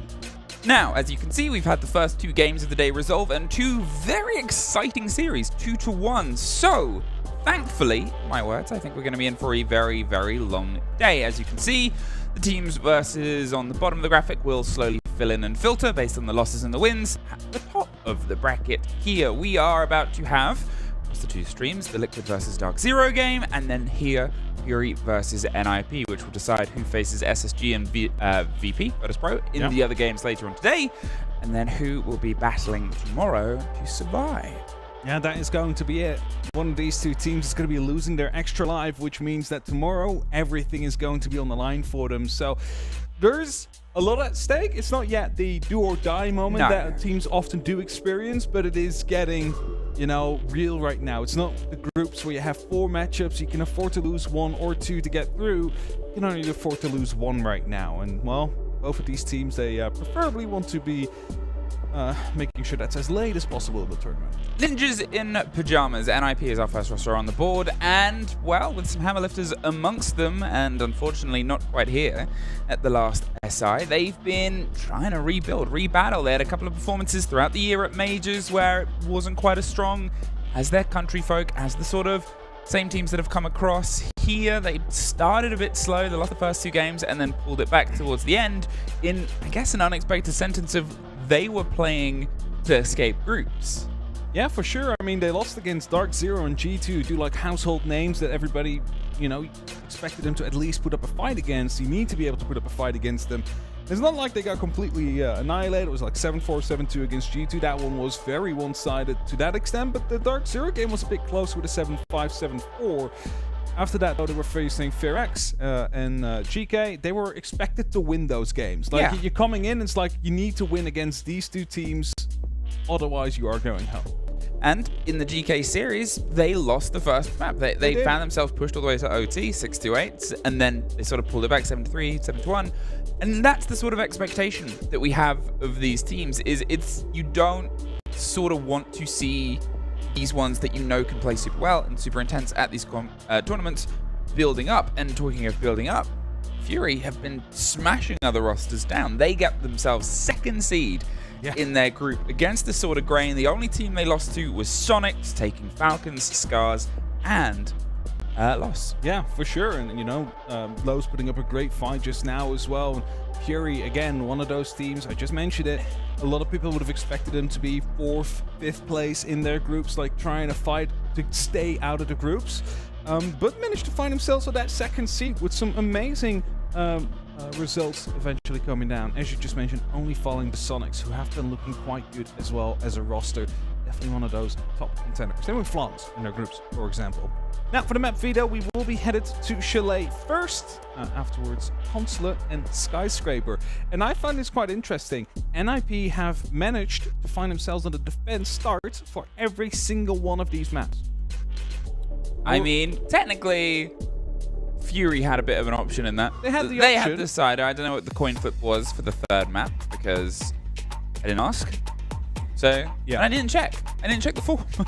No, that's your job. I totally get it. But you're the numbers guy. Again, like, you would expect with a defensive meta that you would choose defense on the map pick where you have the opportunity. However, not the choice that they went with. And so NIP find themselves on the fence at every single start of these matches. Well, the start here is on to Chalet, and that we've already had a taste of in a banger game earlier on. Fury, they have played this at this tournament so far, played it twice, won it both times, a 7-1 and a 7-5.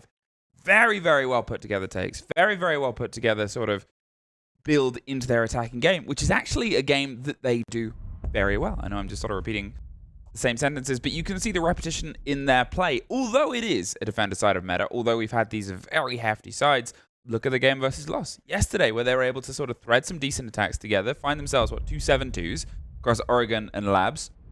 On the other side, NIP haven't played Chalet this tournament as of yet, but it was an option. It wasn't that they were sort of, you know, always moving away from it. Yeah, and of course we're headed into that part of the tournament now where, of course, everything was super defense-sided, but we're headed to better and better and better teams where hopefully we'll be seeing a bit more of that 50-50 to come through. The Solace is going to be banned. You see a pretty hefty toll on the information game here for the defense. So that is something we will be discussing as it goes through.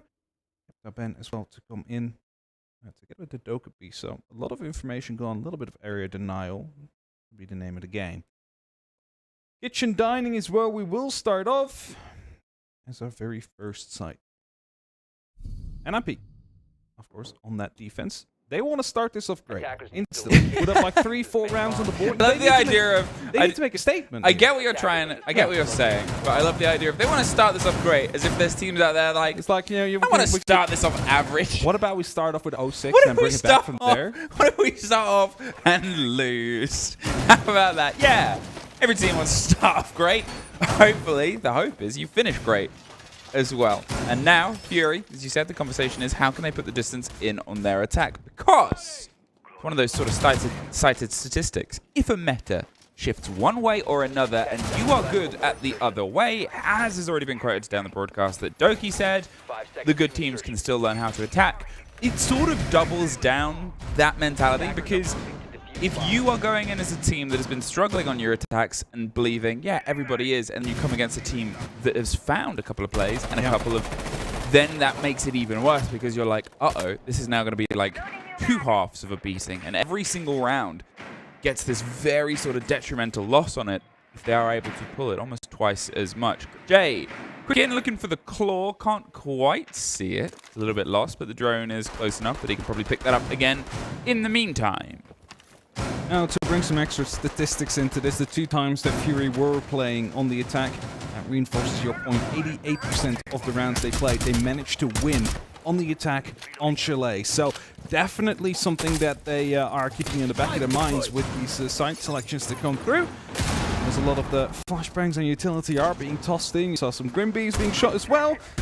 I9 trying to get some shots in from underneath from the garage, actually dealing loads of damage towards Musi, who's going to be able to rotate out at the very last second. I9 almost able to finish that reload and get some extra shots down, but at least opens up a good opportunity now over the top floors. Has managed to basically clear out Solarium.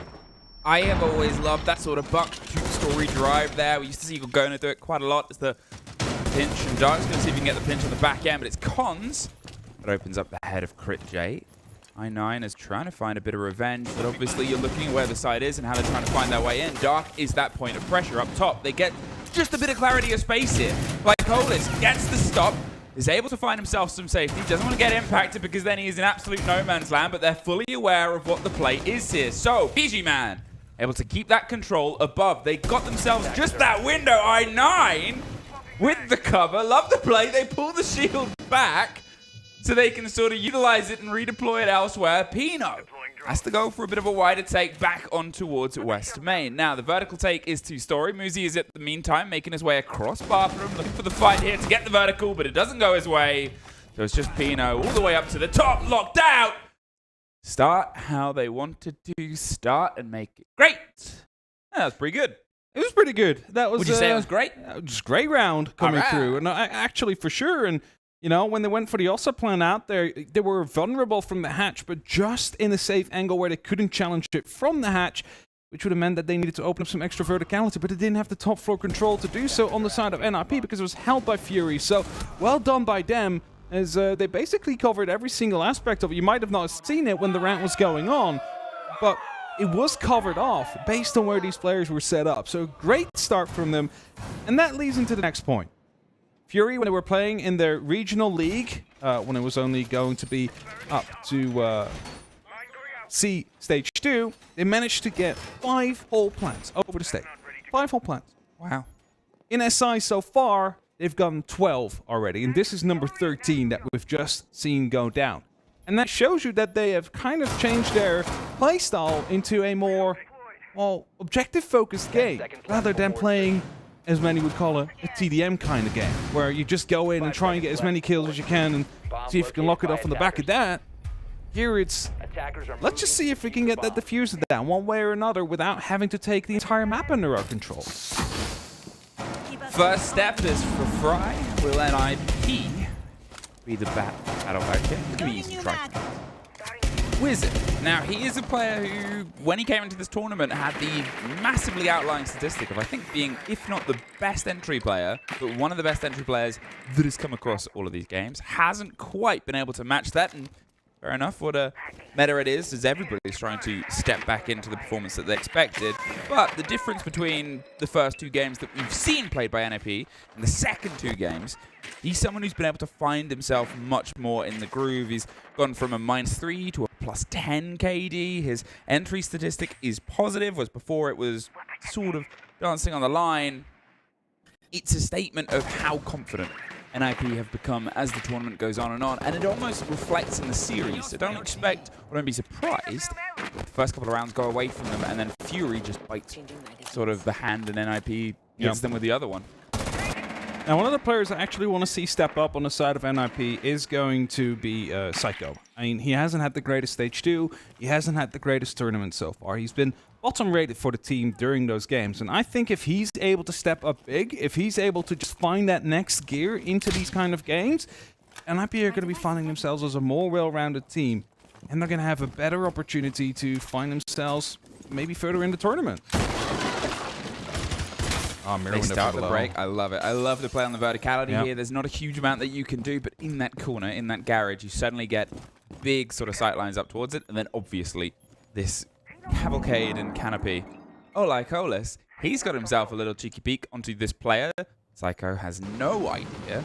I9 wants the player to be forced, and then a perfect catch. Very, very well made. It got himself in position perfectly. It's taken a lot of time, but now they have that first take and that first swipe. They can see if they can try and make it work. Look at the two NIP players on the far side. It's Wizard trying to scrape his way, and Muzi, who's going for a very long roam off the back stairs and potentially underneath. Crit J is the watch halfway through the map as once again they try to isolate the performance play inside the site. You can see the kit is just hopping in as there it is. The cover comes across. Dark gets one. PG Man is watching and waiting as Lycolis gets another. The blinds. Pino can't quite see what engagement he's going to find at the top of the greenery stairs. He's going a little bit wider onto the rafters. Muzi does win out the back fight, but PG Man's going to take this opportunity to plant. Maybe they didn't know where both players were. They're about to find out. Oh no. Hatch is lost and he's a second! Too late, Pino goes for the hop out and doesn't get the kill! No! Struggled to make the decision in the chaos there and finds himself regrettably getting caught off. Muzi, he's going for the swing, but he's shot in the legs. Fury, 2-0. An unfortunate slip there from the balcony because I think he was thinking about going back, but like just that step too far. And Fury, they spotted a great opportunity here, Emmy. They saw there's no one playing Library, there's no one on the top of mezzanines out there. Of course, there was the player inside of the basement stairs towards Snowmobile. And those were perfectly baited out as well. I'm not sure if Brava had hacked the camera. Yeah, they had. Okay, so I was just going to say, otherwise it could have been a perfect bait. It's safe to fall back because they couldn't see him. Pino here with the slip. Unfortunate. I mean, you could see what he was... I don't think he expected the player to be in that position and not know he was going to go for that take. Yeah. I don't know how aware... I'm not entirely sure what Fury player is, BG Man, how aware he was of someone above. His timing was that timing that sometimes it works in your favor, and then by the time he sort of swung around and lurked, he just sees a gift landing in his hands. 2 rounds, 2 wins, 2 plants as well. Fury's attention towards the objective is coming out brilliantly right now. They are clearing just what they need. They're more than happy to sort of trust the flank watch, trust the cover, and go, look, they've got 3 players on site. We can cut it off here. We can sneak a plant in and play the retake here. We can play against them. NIP is slow to come into this. But usually when you see a bar hold, there's a lot of emphasis towards the library, towards the mezzanine. There's none of that right now. And that was perfectly spotted out by Fury as they just put 2 players inside, one in library, one in the mezzanines. What did you do? Just hold back the verticality that's coming back. So perfectly played out by Fury there, read the opportunity that was given to them by NIP and punished them for it. And this is something Alphama told me when we were talking before. He told me that Fury is a opportunity-seeking team. If they see an opportunity, they will take it and they'll punish you for giving them that opportunity. In NIP, they've been a bit sloppy here and there. So, like, that really allows for a very dynamic matchup to come through here where NIP, they leave a little gap in the defense, and Fury, they spot it, and they just push everybody towards it. Yeah, playing this Nomad role, he was sort of in that entry statistic and played that game, and in the Sonics game, he lost a bit of confidence. Weirdly, it's a conversation I had via Stokes with I9. I mean, there's one body caught off, and, well, maybe I shouldn't have been talking about him at all, but they sort of said, you know, they didn't have the confidence to go in. They were trying to do too much, and Sam got all American on them, torched them, and he takes credit for coaching a successful return to form. So I guess he'll see if his words ring true here. They did lose the entry, and they do lose I9, so maybe I shouldn't have said anything, because those two players I referenced were dead. It's the caster curse coming through. Of course, I probably thought Muzi getting that first kill. There was bees down there. Probably would have thought it was going to be safe for them to move through and go for the rappel in, but slightly misplaced. Muzi finding himself in the perfect opportunity to strike there on the SAM queue that came in. Now it's a 3-on-5 situation. No, one on the windows. Magnet being tossed out just to make sure that any utility tossed in will be caught off. Muzi's holding off on the rappel still, so two of the players of Fury currently do not have a way into the building safely. They want to try and remove that castle barricade. They're just going to pop underneath it to burn any discs that might be there, but then the players get popped. Jay does somehow find two right in the middle of the site, but he's a little bit isolated, sure. They've got the double window watch, but he can't really slink in. He's unable. Had a bit of the ping, but Wizard was already holding the angle. It's much easier to predict in that position. They know exactly where Lycolis is.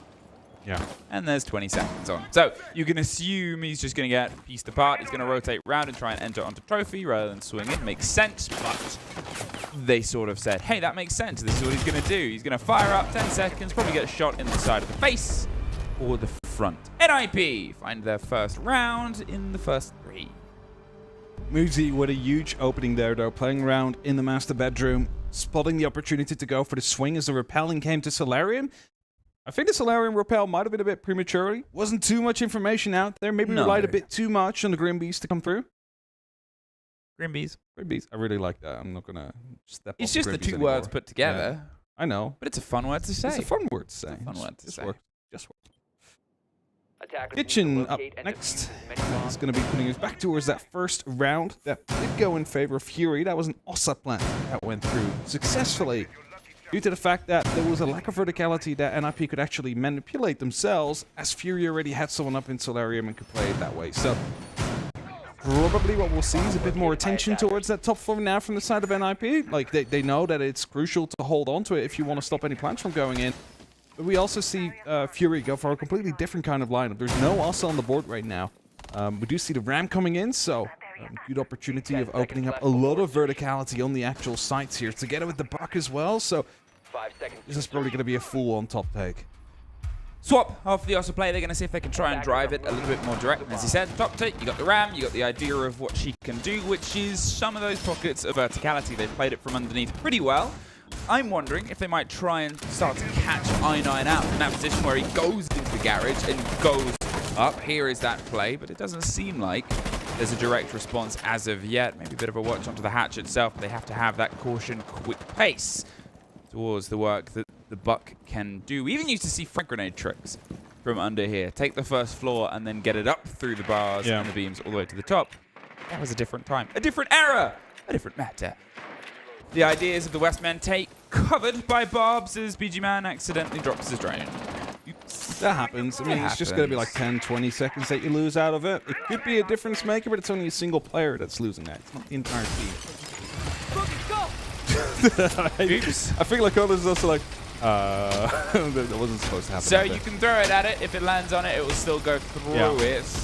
That obviously, I mean, it's like we saw one missed drone at a window, and then we see a worse missed drone at a window. The Bees force the player off of the swing as best as they can. They're just going to track Stingers down on towards the stairs itself. Those can obviously be shut out, but it will force some motion, some players into a slightly less comfortable engagement and position. Fury still haven't been able to find a first pick here. They've usually been pretty good at getting that opening body and just pulling them out of place. It seems like NIP are holding themselves a little bit more reserved, and also, most importantly, not handing over territory. Remember how the kick went down last time? Really, Fury didn't take a huge amount of ground to get it. Here, Psycho, he pulls back, he's pushing back into the fight, he's making sure they don't have anything cleanly, and they're going to have to take it with force. Crit J gets one, Psycho gets a battle back, but Pino suffers quite a lot and finally gets caught out just from the swing. BG Man upside down on the big double window.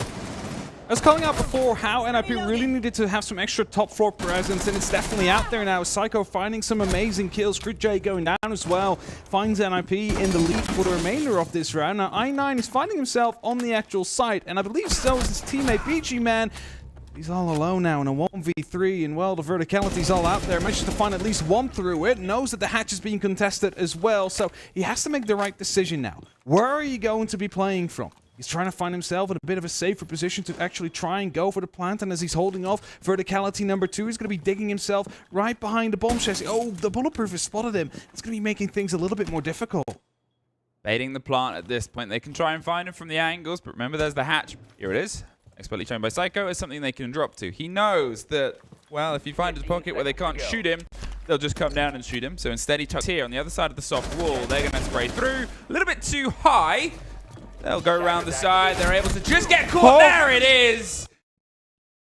He punched, and I'm wondering if that was panic. I don't know. It might have been because they were just shooting at that corner in the wall. And it's like, he's not there. Oh, he is there at that point. But kills did come through in the end for the side of NIP, and they're able to equalize the score, bring it up to a 2-2. They had a bit of a slow start. Fury able to really find those openings and, well, manipulate them into their own ways. And as we're headed towards Bar again, now I want to see an actual mezzanine hold coming through from NIP, because if they leave that open again, it's just free real estate for Fury. Yeah, it's sort of that awkward change of things, obviously, because you talk about wanting to have that hold, but you have to look at where that hold goes. Yeah. You would then have to play the hatch sort of open inside the site in case you're going to sort of play that suicide corner in the spot and burn out grenades and utility. That's sort of where that hold comes from, was playing against those grenades, capital bolts, whatever. It is that utility trade game, which has obviously taken a little bit of a change throughout this tournament, but had a lead in just before. As much as you sort of want to say, we can stay here and we can stay here longer, it requires, I think, from my side, a much more structural change for them to be super confident in that style of hold without having to do everything. Whereas NIP like to do this. They stretch themselves towards bedroom. It's just whether Fury opts to play against it as directly as they have or not. There it is. Hatch is open. Plan B, which to me highlights the idea of trying to hold on to the spot a bit more. I mean, you see a lot more utility being placed around now as well. You see the F-nets, magnets, serial laser gates, all around the actual area. The also the spot. ADSs indeed. So It's like all these things I talked about for this hold, yeah, and they do it. I know. They're going to do exactly that. I know, my job. And this is the thing. Like, sure, you can get away with not doing it, but you still need someone to be aware of the fact that someone has taken a position, because that's what was lacking the last time. They were just hiding in there, finding people on the rotate, and that's something you cannot really afford. Fury, as they try and find themselves at an opening, it starts off with that beautiful droning phase. So just trying to find out what the actual lay of the land is here, and as the Twitch drone is trying to take out some of the information that is still there. Of course, the defense has been hindered with the Solace gone, the Valkyrie gone. Whoa. He takes out a drone. Love that gun. Sounds so nice. I think it's my favorite sounding gun in the whole game. I know that the ACS also sounds nice. Yeah. There's some great. The Alder, when it's properly purring. Love it. But just when you let it rip. There's something about that. Just beautiful, gorgeous. Two apiece. And I sort of said this around the second round was, you might start slow, but NIP can definitely build into a series. Muzi unfortunately removed at the start of here. Dark still in that sort of back and forth battle, as Storied has an Odyssey here as he tries to find his way towards the rest of his crew. They at least have one body now. Two removed. Psycho gone as well. The Wamai and the Tubarao. They will have those gadgets that can otherwise definitely deployed towards the mid and late point of the rounds. Kind of a painful removal here because everything else is sort of a pre-placed. Wizard does find Dark. And then I9 almost finds the end of it, but somehow gets Wizard spraying just through the soft, watching the run and the rotate towards the hatch. Cons is in a very dangerous position because up in his top left, he's about to be under fire here from Crit J. There it is. Pinched out, but there was nowhere he could really go, because if he tried to rotate out, then he's just gonna find the fight elsewhere. At least he had a little bit of wood. But 3, 2, 1. He has 50 seconds to try and hold on here from pretty much every single angle. There's some Fenris and gadgetry in his favor. Swings out to find the first fight aggressively. Takes the position. You hear a Flores drone. BG Man's just clearing some space. They cannot get their way back round safely. Guaranteed themselves 3 for their attack half. Yeah, Fury playing it very well so far. There was some good team play that we were seeing. Just the angles being shut down from the window and using utility to force people out of their positions right into the crossfires. And NIP unable to really lean back into those fights, always feeling like they're a step behind whenever they're moving. and Fury find themselves with those 3 attacking rounds. Important in how the current meta shifts up. Now, Chalet is actually one of the... And by the way, the knowledge there that there was someone at the bottom of the stairs, you saw him kind of juggle between the two. He's like, I need to take this fight on the horizontal level, but I also know I'm about to be flanked from right below. So he hoped that he could balance both, was able to get one before he got shut down, but instantly afterwards he saw the double team play coming out from main door and the mezzanines, shutting down one of those last remaining players. So Fury doing really well so far. And again... Is it a great start? It's a great start for Fury. No, for sure. I mean, they got 3 rounds. Overall, Chalet has been 55% defensive. Of course, that is shifting the further we go in the tournament as people learn how to do attacks, especially if Fury manages to stay inside the tournament because they're a great attacking team. But that is definitely putting themselves in a good position for later on because they have like a 50% defense win rate themselves. So if they manage to get one more, could be map 1 locked. NIP, they've been able to actually have this as their lockdown side. It was the first that they won with the swing round. Once upon a time, it was everybody's first pick. And then, like a lot of sites in this game on any single map, because you get so much practice attacking it, it starts to get a little bit weaker. It starts to feel a little bit less confident. You can adapt a little bit more freely on other ones. Here, take onto the Fenrir mine, the drive through will allow him to get at least close enough to go for this engagement. He opted not to steal it at first because he wasn't sure if he could just get the free motion away from it. He didn't want to have to use one of those charges here. Well, Wizard shoots it out anyway, so it's a little bit of a, I'm not going to say a missed moment, but a confidence change. Locality I9, are you going to be able to challenge it? We're seeing quite some bucks this tournament.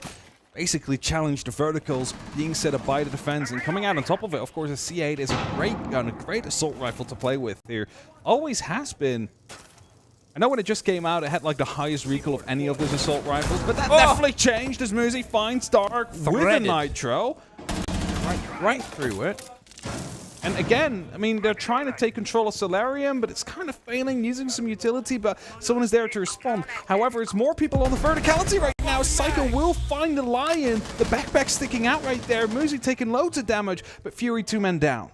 I9, he's still in this vertical position and drawing attention, but he's worried that he's just going to get swung into because, to be fair, it's a game they've been playing very, very well. The blind's over the top, but caught from drop. Pino rocked them on the stairs and leaves just Crit J. Does get one, but suffers half of his own here. And I mean, you're knocking on the door a site, but they are refusing to let you enter. 3-2-3 NIP. They pull back, and now they're onto their attack here. So this is that sort of question here. Why did Fury opt to start on their attack? And are we about to see, I mean, either a more confident defense of them sort of taking the gamble, or things about to start to fall apart a little? NIP over the tournament so far have found themselves with 43% of their attacking rounds won. So that's less than what Fury have. That was 48. So that's kind of what we're going into. No, yeah, I know you can count. It is less. Is it? I'm just saying, Fury's attacks over the tournament so far have been better than NIP's. And maybe that's why they went for it. Fury just feels confident on the attack, and they know if they get 3 rounds out, they have a really good opportunity of at least bringing this to an overtime, maybe even get it on from there on forward as well. Of course, NIP, they feel most confident on the defense. So, I mean, it's basically a win-win for both these teams. Setting themselves up, as I said, with what was, for a lot of teams, their first pick site for a long time. The castle gives you a little bit more wiggle room, burns a little bit more utility. It's pretty much a full 5 change here from the side of NIP, where they expected something different. Either way, the only site that we haven't seen yet on this playthrough is down in the basement, is Snowmobile. Yep. So I'm curious to see if that's something where they'll feel a little bit more confident. It has become very dangerous. It was always quite shaky, but especially with Ram, as strange as it is, her ability to absolutely remove any safety. Completely safely as well. And just, there's no more wood there. All that wood, you remember all that wood? Yeah, gone. Like a contractor corner, rip it up floorboards. It's like, I gotta take this floor. I gotta rip this floor out, but this I'm sorry. Floor, don't like it. Gonna remove sorry. it. For sure. Now, top floor is going to be the site, so of course you do not really need to be taking the basement. You do not really need to be taking first floor. Of course, it helps if you want to go for some verticality, but it's not necessary. And such, you do see a heavy emphasis coming down from the side of NIP towards that top floor, but also around the staircases, just so you can go up. You have alternate ways in. I'm wondering if we're going to see any real verticality coming out, because they don't really have the operators to do so. Getting themselves the long-range breach through on towards the double window itself, and quick bodies inside too. This is one of the problems that we've seen from NIP, is sometimes they're a little bit slow to launch their attacks. It was the conversation that they had coming into this, why things might have struggled throughout the previous majors this year, and it's something that has unfortunately bit them a couple of times throughout their games. They will try their best in that old school style of Siege, fully set up and go for the take. That has been rewarded for a few of the teams against the new meta in this new meta, but it's still that sort of consistent problem. Getting a handle on a team and things go wrong when a sort of plucky defender pulls out one of those early strikes, rebuilding behind the back of it. For now, they're still happy. Box itself has been opened partially. There's a little bit of wiggle room. Back and forth on towards the top door and the balcony outside. More grenades, but they're not really going to get the impact on the kill. There's the E1D, and now just gets the catch. Lycolis gets the trade, the double on the back end. Crit J takes Terrapino. They went for an explosive entrance there, and, well, I wasn't really entirely unsurprised, but a great push back against this approach by Fury. Now, with Piano still locked in, they're just going to pepper either side to make sure they can't move behind the blind. Lysolis gets his third, does get one back Muzi here, but with a 3 versus 1, 30 seconds, he's going to see if he can try and get this kit without everybody shooting at him. Well, I think he can get the kit, but everybody will be shooting at him for the remainder of the round here. So he's going to have to try and force himself into some 1v1s. I think the best way to do that is really through Piano, but hope that one swings you before the other, because if this is a contact game out here, as he gets one, instantly shut down. Well played there by the side of Fury. And I love that BG Man went aggressive there, by the way, through the breach. Yep. He was the opening pick, sure. But the E1D went off, the Bs were right behind him. He couldn't fall back or he would have been shot as he did, so he tried to cause a surprise. He tried to be a bit of a panic move in the sides of NIP, and luckily the rest of his team able to instantly just find 3 on the back of it. They find themselves with that round and in the lead. Bar Gaming we'll be heading on to next, and yeah, is that moment that you were talking about. They were able to pull the first, but it's just that 9mm cover. It's always such a fun gun to use. It's sort of a little bit up and down, but almost no recoil, like because of the slow rate of fire. It's just flat. If you need to hold an angle on it, it's so fun. It's due to the fact that the rate of fire is kind of low. Yeah, it's a slow firing gun, but because of that you can hold an angle for longer. Correct. Right? It's like if you're playing around with like the MX4 Storm, it takes half a second your mag's empty, right? It's great if you take the fight, but if you want to hold down on an angle when a push is happening, with those slower rate of fire guns or the Elda, I mean this works well, yeah, I mean, now you're just comparing SMGs to LMGs. to LMGs. Like, you know, that works. You don't have to be a genius to be like, one of these has more bullets, one of these is smaller. But yeah, I mean, yeah, I'm just opposing against other operators you could bring at that point, but the Frost... What's the difference between a shotgun and an LMG? Well, both fire plenty of projectiles. Whoa. I'm just saying, one does it in pumps and the other one does it continuously. Breaking your way underneath, standard for the take up here. Make sure that they can't really comfortably play the snowmobile stairs. We have obviously seen Fury punish an NIP player that was in that very position, and we've also seen times where they've just taken and screamed up those stairs because it gets you a sort of immediate bit of destruction towards the site itself and some important control. You just minimize the rotations that can be made by the opponents. Steady drone game, steady NIP, steady approach. Can they steady the ship a little? The big question. Pressure over the top. Coming in slightly, or at least sending out some info. I wanted to find out how many players are going to be around in that library area because it is a very heavy roam from the side of Fury. It's not like they're anchoring down on the side. There's 2 players out there. 1 on the top floor. There's 2 going to play around. Bar, cellar. Bar Gaming, sorry. And we have 1 around or 2 around in the actual basement with an opportunity to go for a flank. We start to hear that push once again. The E1Ds echo across as they side to side and swing themselves towards the eyes in the hatch and the pressure onto the small box. The hatch itself is open if they want to go for the drop, but BG Man isn't feeling that just yet. Has Dark with some cover of support here, who's under his own little bit of pressure, has that pocket of space, and he's just far enough away from the grenades potentially catching him out, and hopefully has a Wamai disc or two that gives him a little bit more support. The more time they can waste here, the less time, obviously, NIP have to try and get this kit down, and Crit J's actually going to retake a little bit of Flores drone. I think that's a Flores drone. Yep, Wizard doesn't quite get the angle and the push on the player. They have to try and force something here, NIP. That's what they're trying to work out. Are we comfortable enough to try and force these Rafter players and take them out? And at what point will they look down and go, uh-oh, they've been rebuilding. The first take is BG Man's. Downs on Sapino, the E1D's on the back. The blind in the second! BG Man is able to tear it, and the third is about to pop at the same window. Like Chalet gets one more, can't quite make the triple, and Moosey's able to bite one back. They're going for the pick back up, but 30 seconds left. Crit J's still in sight, rebuilding everything they've been breaking down. Like Chalet on the swing onto the back towards the big stairs, but he has to be cautious of blue as there's a rotate that's coming back up from the Wamai. In this case, though, as I said, NIP, you got to try and get in the sight. They're just going to have to hot drop the hatches, go over the balconies, and see if they can stick it with the head down. They do win an important fight on the back end. Moosey, ever reliable, gets the clutch and the kill. Wizard with the cover, and somehow NIP hold on to the rest of the round. That one really south really quickly in the library, and they managed to bring it around on a crucial moment there, and NIP still able to find a round win on the back of it. And this is the kind of resilience that you want to see from these teams at this moment in time. Things can go wrong horribly, but you can always come back into a round. The only example you need was Wolves earlier on when they lost to 5v2 situations on match points. It's never over until it's over. And NIP, even though they took it down, took a kill, then a second one dropped from their team, still able to turn it around, still able to get back into it, which is brute forcing themselves through it, just trying to continue that push onwards.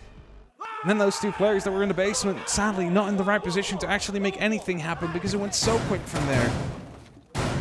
4-4. And we're headed towards the kitchen. So still no snowmobile or garage. Or wine cellar, sorry. Same thing. It is. To come through. So will we see it today? I don't know. This... I'm no detective. I'm no investigator. I'm no Clouseau. It smells like a particular take here. Bonds with the glass, back on the blinds. You're looking at no hard breach at all. Yeah, no gadgets either, right? So it's like... This is going to be a bit of a drive. It's just going to be a brute force through. There's no other way. Like, they're going to be opening up and just trying to take the fights and deal with the angles that have been created. I mean, you do have the Psycho, like Psycho on Buck, right? The Psycho. The Psycho on Buck. Yeah, the Psycho. I meant to say the Buck, the Psycho, but... has the opportunity to open up some of these soft floors. I know it might be the Psycho. He finds it, gets him, and knocks him out of the round. And there is that conversation. I sort of said NIP. They sometimes suffer at this moment in time. They've lost what is the sort of only driving force against any of the walls in the hold itself. You lose your Buck, you lose your soft breach is bad. You lose it when all you have now is guns and sort of hot and heavy utility of trying to just force yourself into sites and positions and fights. Well, they got to try and make this stick as close together as possible. A great first take onto Crit J. That's a lot of utility dump. That's at least all the 3 Candelas are off. There's still one, but now they're gone. It's the trades inside the side. BG Man slowly sliding his way around. Crit J's down, but he'll just be feeding intel about the position of Moosey. So as soon as he moves up or down and missed throwing grenade, there's at least a finish on the player. But BG Man getting Moosey at the bottom of the stairs. Cons. All that's left in the roll of the glass. 3 players to get through. I mean, everything that's locked will stay locked at this point. And a mute jammer in pocket. It's just that issue with this push here that we saw is, of course, you lose the Buck, but that happens. They still had something to go for as Dark will get that final kill. But the issue we saw is so much utility got used. They get it down on the back of it. What do?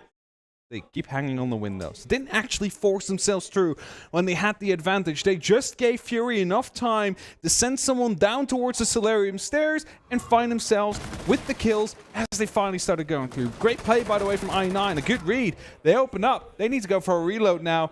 Little did he know it was the Buck, probably. He could have swapped to the Skeleton Key. Completely ruined his day out there, but he managed to get that very first kill. Importantly, in Fury now 4-5 up. I don't know what it is, but every single time I see like a C team play or like the Apex teams, they're always so thankful and happy whenever they win rounds. It's nice to see. down to the basement.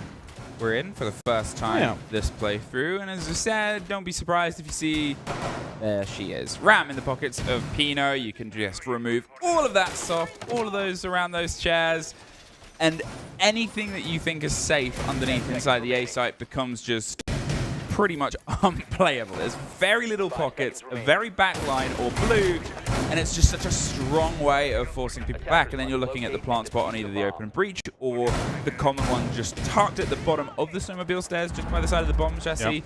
On B, you don't need a huge amount of control, and importantly, you don't really need to enter the building to get it done cleanly. So you can set yourself up, put your feet up, and get things locked in. They'll start with some attention towards the top floor. How long will it take them to start smashing down the walls of the site? Oh, you need to get some top floor control here. You're all the way in the basement. There's always going to be a setup around that first floor, especially when you have these operators that are great at verticality. You just want to be having that top floor under control and see if you can make anything happen from there on. Drones will be spotted out, at least dark. J, I believe, has gone unspotted, so they might think about one person being around Trophy, not knowing of the second. C4 comes in on the rappel. It's not going to be able to find anything, though. J almost dying from the verticality of the hatch, and now they definitely know there's going to be two players out here. Oh, what a swing background, dark. I mean, we talk about guns with not a lot of recoil. At the right hand is a laser beam wizard. Hits hard. Back against Crit J, Psycho suffers a bit. There's these big scrape fights that aren't quite having a resolution yet, and that sort of works in Fury's favor, not only because they're doing some of this damage, but you're looking at obviously the impact. C4 still in pocket as well. They have the ability to play against a bit of range here and just take a little bit of that shoulder of damage to remove the remaining players. Now the Rams starts their work here across the top, and then you can get this sort of double stacked and second storied through. They're steadily clearing things, but a minute 20, and they've only just been able to get to that ground floor. This is the important part. You'll see the position of BG Man will slowly change. He corrals it.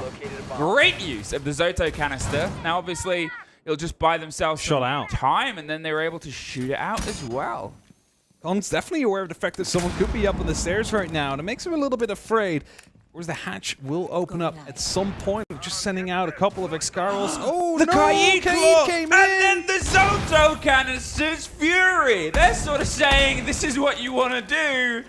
Nah, beautiful play of the new operator, really demonstrating some of the sort of lesser known angles and ideas to hold on to this. It's all buying precious time. We've seen last minute executes work here from NIP. The rotate essentially coming around here. They're trying to get themselves restructured on a different take. Wizard, he joins the low health club alongside Pino and Psycho. And even though they're able to take one more player and get themselves that body balance, they still have the pressure of getting the execute. Pino goes down. The impact round to the back end player doesn't get the end of them, but the remaining are trying to shove their way down towards that default plant spot I talked about before. They're waiting for a fire to pass. They cannot go for it because of how low health they are. The blinds onto Dark, they still have the pressure. They're only able to just start pushing down blue. They got the pick back up. There's two for Lysolis. There's another one for I9. They're out of time. Fury on NIP's map sits on map point. And just a stall out there, crucial from the side of Fury, and that is going to be causing a tactical timeout. So NIP, they're going to have a little bit of a chat with one another because things just don't really go as they expect it to go. Fury putting up an amazing fight so far, and it's not like sometimes what we have when teams are winning that it looks like they're barely getting across the finish line. It's Fury that's legitimately being in the driver's seat for most of these rounds. If anything, it is NIP that clutched one or two of these rounds that they have currently. So it's true. It could be and should be over. You look back at the bar round where NIP pulled it back on this sort of second half, and you know they did well, as anyone does, to win a clutch. If you're down and out and you're in that underdog position of a round and you win it, it's still good play. But it's the argument of sort of if you're an underdog taking it, you're in a position where it probably shouldn't have gone your way, and it does. Great for you. But also more of a comment on Fury's game, as you said. And here, I mean, 6-4, the great UC utility there, the great pressure onto the time of NIP. They're really stressing that focal point of the Brazilian team. And again, like you might lose some players when you're challenging and stalling a lot of time, but you had two players, both the Jackal and the Lion, firing down with everything they had. Well, so we're on 1 HP. Sure, they get a kill out of it. But, like, they rotate it, and they're like, oh, the main wall's shut. We can't really go there. So rotate back in, go towards the staircase. They have to go towards blue. Basically, the entire round just fell apart for NIP there because of the fact that they could stop the Bugies, and that they could keep the hatch closed because of the Electric Claw, because of the Zoto canisters. And then they ran out of time. It's like 10 seconds. What do? You just got to start pushing down the staircase. Oh, wait, there's fire. And it just all went south. So, again, a perfect stall coming down from Fury. From the roam on, where they fell back with like a minute 30 left, which means that they need to physically clear out everything to know if there is something out there, to them starting to open up with about a minute left, them being stalled as they do, and only having 20 seconds to make a decision. Look, why is there 3 people with the blue stairs there? It's just hanging out. Just hanging out. Just keeping things. Bunch of friends, you know? Bunch of pals. Bunch of pals having a good time. All right, NIP, what's the team talk about? Where is the pace going to come from here? An early E1D. Not sure what they're trying to catch, but unfortunately they leave a little bit empty-handed apart from the reveal that, yeah, we're on site. Congratulations. Congrats. It's like, kind of expect that to happen, some of these points.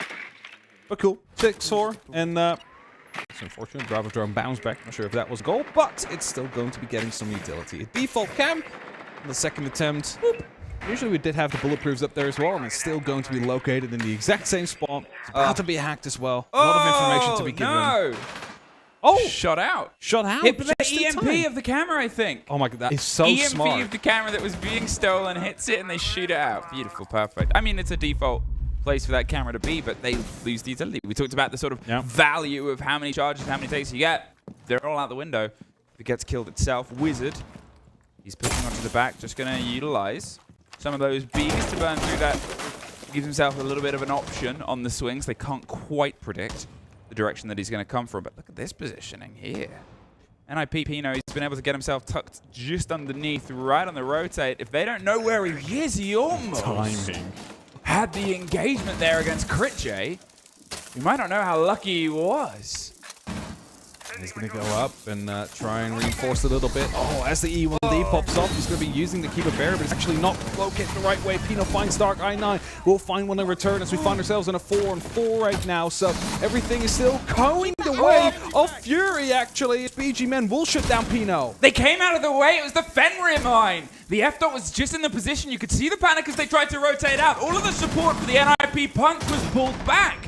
They didn't quite have the confidence to move behind, and it turns into this, an execution. Cons is caught, and Fury, almost with a little bit less pizzazz and expectation, they just take the map for this celebration. It is cool and calm, and for their game so far, it has been so well-paced. It looked very well-paced. It looked very controlled. No chaos whatsoever in the movements of Fury. And sometimes you see that, right? Like, it just all goes down south in one of these rounds. You see them panic a little bit, but everything was controlled. Everything was well-paced. Everything was thought through. Fury just felt like they were in control the entire time, had no issue whatsoever with any of the situations that were opposed on them. Like, they just kept being calm and collected. Spoiler alert for how the games went a little bit earlier on today. Brazilian favorite lost. Yes. And, well, the other game was Brazil versus Brazil. There was so a going to Brazilian be favorite lost. A Brazilian favorite lost. Here, another Brazilian favorite. But the Brazilian SI is one map down. Go to a break to see if they can try and pull it back and get some success.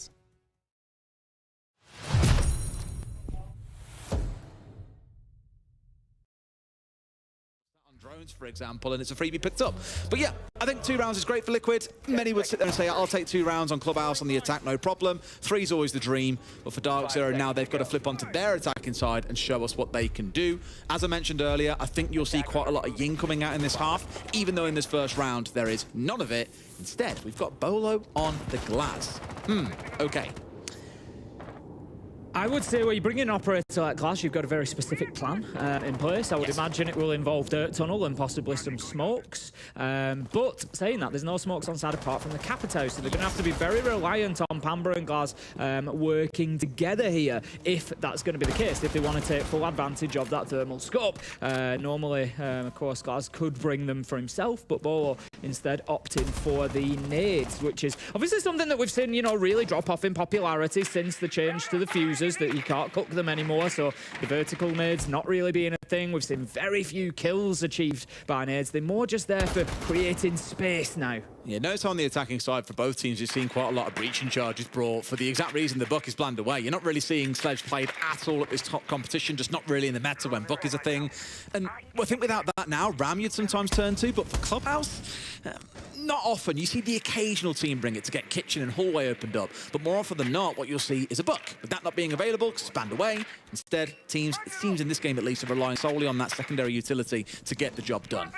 Canadian on the IQ, just roaming around the entire map here, giving all that information into his team, pinging out exactly where the gadgets and concerns are. And then we're going to have hatches and verticality started. At the minute-and-a-half mark, it's not too bad for Dark Zero, but considering that there was nobody out in the map for Liquid, they haven't really had to chase anybody back to site, clear any roamers. They possibly could have done this a little bit quicker. They could have, but I think both teams have been relatively slow so far, again, because trying to play for the rush game, not really going to be a go-to. Dekeeb is a massive part of the rush game play you see coming out of this tournament, and admittedly with things like Fenrir still on side, yes, the Azami's taken off, but Fenrir is like the ultimate. It's slowing down attacking teams and just denying you really any real agency, that you do have to be more careful, you do have to be more measured, unless you're willing to play like 12 flashbangs, but come back to the Buck ban, you've got to bring breaching charges for sites like this. Pamba going to be hitting the stock hatch now, just looking for that angle down to blue generators, knows that there will be a presence down there. We see the impact nade go in, likely to just burn out that were my magnet, which it will do, and then we'll give access potentially for the Capitao to send in any further utility. And as suggested, Bolo and Pamba are working together. Bolo likely to try and use that smoke utility from the Capitao, if just having to push into the smoke a little bit will continue to be delayed. And I did mention time earlier for Dark Zero. It's coming down to the 15-second mark, and they are only now looking to push side. Yeah, you've got to make use of something here. You've got to get something done. Two smokes still in back pocket. They're not even going to get to use the glass the way they want. It's kind of a drop and hope for the best, but straight into one of those FNAP mines. They're planting through it as well, and still they can see absolutely nothing. Talk about blind hope coming out from NJR. Be sticking it through, but getting pushed in. Liquid get the close down. Tim, that was a 20-second meta round. Quite literally at 20 seconds, DZ just realized, ah, crap, we're going to have to drop and just try and make this work, despite all the utilities still stacked on site.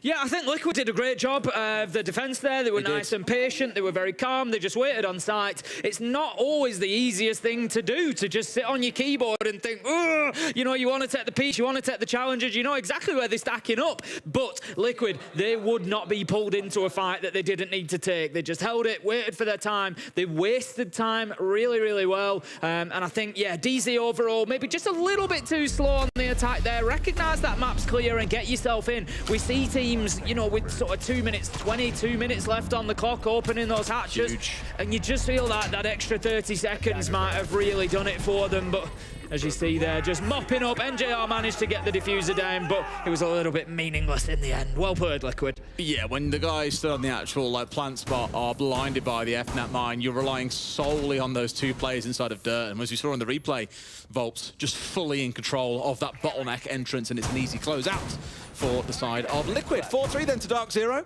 Expect that to balance out in the next couple of rounds. As you can see, Liquid on the defensive side. We spoke about it to death at this tournament so far. And now Dark Zero are finally seeing Pamba get across to the operator they spoke about on the desk. It's the Ying coming along for him. And I've really worried for a second, because during the start of this round, we saw Bolo again on the glass, and I was like, man, we just didn't see it of any use last round, I'm afraid. So I'm glad that there's been a change away back onto the Thatcher here. Some more supporting the opening up of NJR and Nafe when looking for those reinforcements, for example, or potentially making use of them more for the utility on site. In particular, I'm looking in towards Nesk like. If they can get an EMP near him when the execute comes in, or onto those FNAP mines, those are the two golden targets for this round. Vulture taking a little tickle of damage there as he moved across the main door. A spray through the barricade and a bullet or two catching him, but nothing too severe. Black Eye Cams, of course, being brought along regularly for the defenders with Valkyrie available. We're going to have the breach opened up there, and that is step one in trying to push across to the gym and bedroom site. That's going to allow access into CCTV. It means that Dark Zero can get a little bit of pressure then onto the balcony side, start using those windows because they don't need to worry about being peaked. He goes Pamba in behind the Candela. Fantastic use to get that entry onto Nest and start carving that space. Palu is in big danger as well, caught out from that utility. Full flash and taken down. 3 versus 5. This is a great attack from Dark Zero, but resets. He gives them a little bit of hope here, Liquid, in the middle of the round, and Volps on the flank manages to find Bolo. 3 versus 2 after a flurry of kills. I literally called it 30 seconds beforehand. 2 EMPs committed on the roof above the warden. They drop a Candela in and they flood in towards red. And the thing is, Liquid are leaning so heavily into Nest being able to hold top red. They've got a shield committed to that hold for that exact reason, that he can deny the breach. But when he can't turn his gadget on and his full white screened, well, you know exactly what happens next. The flurry of kills come through. They get rid of 2. Volps tried to make a backstab from underneath happen, but simply Dark Zero were too ready. Great start to the attack for them. And Tim, they've still got a whole minute to work with. Yes, they haven't got the Ying on side anymore, but with 2 players on site now, and that's all you got to play behind. No C4s, for example.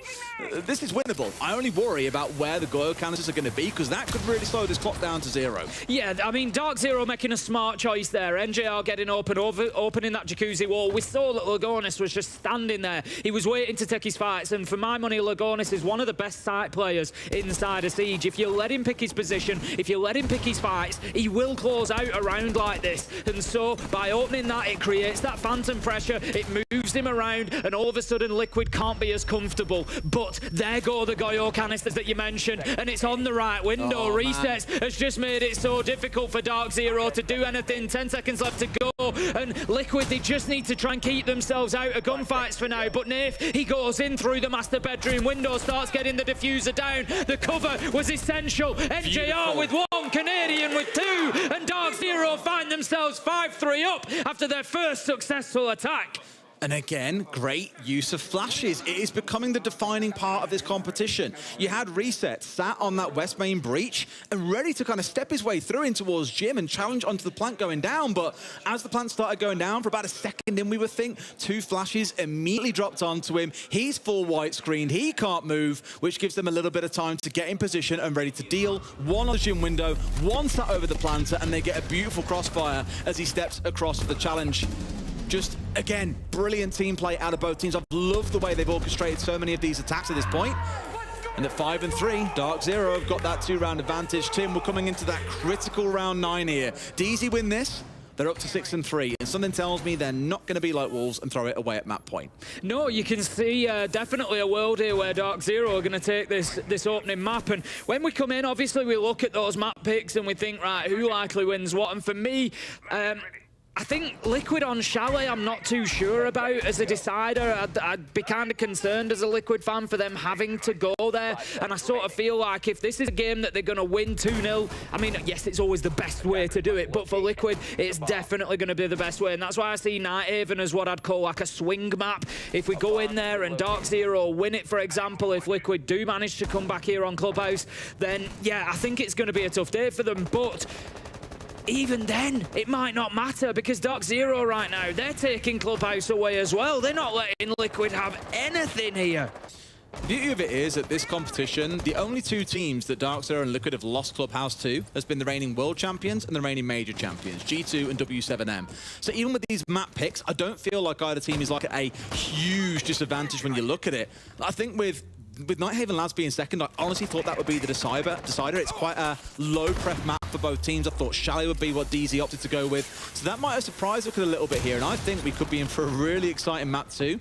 But I'm with you. DZ win here. I'm expecting a 2-0. I'm loving watching this DZ team as well.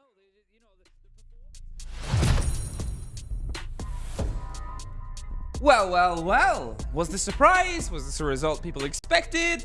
Well, kind of. Obviously, you have these two teams stack up after the year that you had, and you sort of see NIP as being able to get themselves into it, but Fury played it very well, and it wasn't sort of all guns blazing. It was just a well-meted, well-paced. They knew NIP's weakness, and they played against it.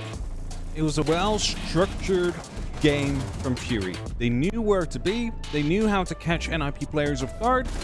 They perfectly cleared their angles.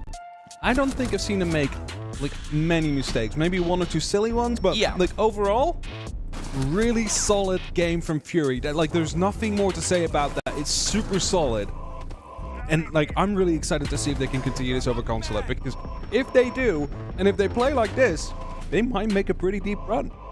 I am a little bit worried for NIP right now because we're heading to Consulate. We have seen Consulate from them this tournament. It was their first map against GK, and the only map they lost in that series. Okay, it went to 6-8, but where NIP have struggled is on that sort of attack on new thresholds, new places. They're never really the team that adopts new things, be it operators, be it maps on the map pool. It's rare to see that extension from them. Fury love it. They live for it. They bring themselves the hot and heavy change, so we'll see if we get there. But one thing we sort of see across the split here, BG Man had some huge plays, huge swings, a bit of a difference maker, but really even from pretty much everyone in the lobby. Yeah, for sure. And, you know, I said it before, we kind of see Psycho. He was doing quite well, and like up until that half point of the game, that's when he slightly started to drop off just a little bit. But Cons, though, he's going to be like, he was at least one of those top performers on the side of NIP for like, you know, at least third place or second place in the lobby most of the time. Finds himself just slightly behind. I mean, as you mentioned, it is pretty even. It is 5 kills, and the next person up is, well, 5 or 7. But you kind of have to see him do the set of the next step as well if you want to have a good opportunity of bringing this to Skyscraper.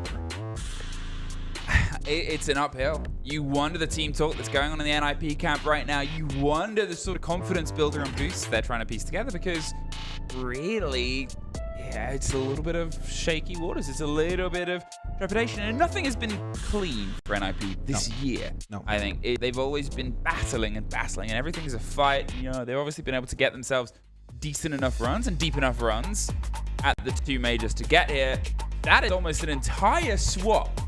I was going to say, like, prediction last time. I know that the prediction is just going to swing to the other side after how Fury just played, but I'll just wait until it is eventually called before it is final. And there you have it. I mean, and not surprising with the way that Fury played. Again, almost the perfect game of Siege we saw there from them. I loved it. I think that there's stuff in that game, which you don't always say. There's stuff in that game that I'm going to steal for my own games. And that is a lesson, because obviously, you look at what pros do and you go, oh, I want to do that. I want to play as well as a pro. But then in the same sort of swing of that, oh, I can't play as good as a pro. I can't do that. Or it's like the stack I play with don't know how to set up like this. So stack I play with don't know how to set up. But things like the Zoto canister play to defend the basement and to buy time, people won't truly expect that. That, for me, is some of my favorite examples of what a new operator can do. Everybody will look at CCTV War. Everybody will look at playing against it with a bandit trick. Tim and Pengu do that when they play together. Brilliantly, might I add. Not everybody will look at playing against the pocket play of Ram by pocket play, and I don't know if it was intentional. I mean, I think 100% it was. 100% yeah, no, it was. no, You could of course, see them position. Of course, but I mean, I don't think they picked the Subaru just in case there was a Ram on the board. I think it was more of a, it's there so we can keep Snowmobile shut, maybe the hatch shut, and it was like, oh, there's a Ram. Let me just Zeldo canister it. So like an addition to why it was brought, a perfect nice little, you know, extra. They might have not expected it in the first place. We start with Fury starting on attack. Now, Consulate itself is, as I said, a little bit more of an unknown quantity. It always is when you're the new, you sort of building on the block. You one in the pool, swimming around. It wasn't old building. It's just been reworked. It's just been reworked, but it's... They've added some extra rooms, extra walls. It's not even Consulate 2.0, it's Consulate 3.5. Like, it was such a big change that it's like... I remember like the first rework that came through. That was Clubhouse. Yeah. That one was already like pretty big, but like really the only thing that really changed was that the construction part of the map got added. the game. Yeah. And then they were like, okay. And now suddenly it's viable. And then, you know, they changed the sites because first we had like... there's a rehost, by the way. Yeah, there's a rehost, by the way. But Bank, like one of the later reworks, that one is just like completely different map. It's like the textures are the same. Some of the sites are still the same. However, like the entire way how you approach it, no longer there. I will look at old clips like in Milosh's video. Yeah. Milosh's epic video of the history of Siege and the history of esports and Siege. And you'll see things like Oregon and Club before the and you're like, oh yeah. That's what it looked like. Oh yeah. I mean, Oregon is not like, of course, you know, had a little bit of a touch-up as well. It's not like a massive rework. No, Oregon was like that was a 1.0 to 1.5. Yeah, that was like a something like that. The biggest change was down in the basement. Really, yeah. There was like, and you basically can go back to this and say, before the rework, you would play a mirror window in the cubby and you could stop the hatch execute, which was always there. Yep. And now that's no longer there because the hatch is no longer on the side. So it's like that's like the biggest change in how it played out. The stairs having the side open as well, and hiding up and planting on the default being a washing machine. Memories. Club, the top floor being separated by external. Yeah, you could really only play basement. There was no other viable site. There just being a gap in the middle, and it was like it's like the top of favela where you could run between the two doors. Yeah. But on I mean, it was a construction, well, like the construction wall on what is now logistics, of course. That was still there. You could open it, you could reinforce that, or you could, you know, run through. Indeed, as you just mentioned. Again, it's funny to go back and see how far the game has come, especially if you just look at lighting and like the whole mood of the game. Oh god, It's become a lot clearer now. Old Bloom looking out a window and just being like, ah. You couldn't look outside the Consulate. You'd just be blind. You would just like that was the extra. There should be an operator who just brings Bloom back. That would be the most overpowered. He just sets up like construction lights. Just construction lights. Aims them at the windows. Like film set lights. Console office meeting room. We are back in a very quick rehost. As we find ourselves, as I said, Fury, I don't assume that they'll have as much sort of joy attacking this because it is a much sort of stickier map to attack, and we do not have an example of them at this tournament playing against it. Yeah, and we'll have to wait and see how it plays out this time round. Now, Consulate before used to be known as like the repel map, right? You would also be on the always be on the repels, and never really had to get off that much. For a lot of these angles to be opened up. To some extent, there is still a lot of repelling going on. Especially around the admin side, you know, if you want to take that. Basically 3 windows that you have to try and get through. That one is still pretty much there. Otherwise, it's more so going into like repelling to get into the building, but not directly to take fights from there. Yeah. Alright, Fury, let's get the start and show on the road. They opened the previous map with a bit of an Ossa play and plant here. This time, I'm not going to say it's a bit of a smash and grab, but whenever I see Ying and you're attacking this site, I always look towards the sort of tuck-in windows towards the top floor. Just getting in that little cubby box that can be played against well with, well, the Clash is probably going to cause a lot of problems. You assume Wizard has some setup there of canisters. Depends how aware they are of this approach here of Fury. Just a quick comms rotation, getting some Consulate clarity. Otherwise, weighing things up, looking for options, concerned about run-outs. This is that slow and caution I expected. Twitchstone taking out a lot of the utility already on that ground floor. It's basically free opportunity for them to start moving through and open up. EG-Man, by the way, safe way to open up those windows there. You don't have to punch it if you have that shield. You just start the placement, but cancel it right before it lands. Michael is out there. He's just a little bit talking to cons out there. It's like, you're still in the window? Yeah, okay, well, at least I'll stay aware of it now, but I believe that a push is starting to come through as the repelling comes. A bunch of flashbangs from the Candelans are hopping up as well as the tracks are making sure that some of the lock-offs are indeed there. And now the building has been entered by the side of Fury. And of course, they'll be trying to get more and more players inside so they can actually try and go for an execute afterwards. Yeah, they're seeing if they can try and shepherd their way across the top here. This is what the Ossa's going to be very good at. But again, if it turns into a little bit of a, hi there, how you doing, Clash? Oh, wow, probably better than you are, Ossa. They have the ability to just sort of force the Ossa back. It becomes awkward. You are you know, sort of prone to damage at all points. The frag grenades towards the back just to, again, force that space. But you can see what they're trying to get control of. The default plant spot where the class is exactly stood.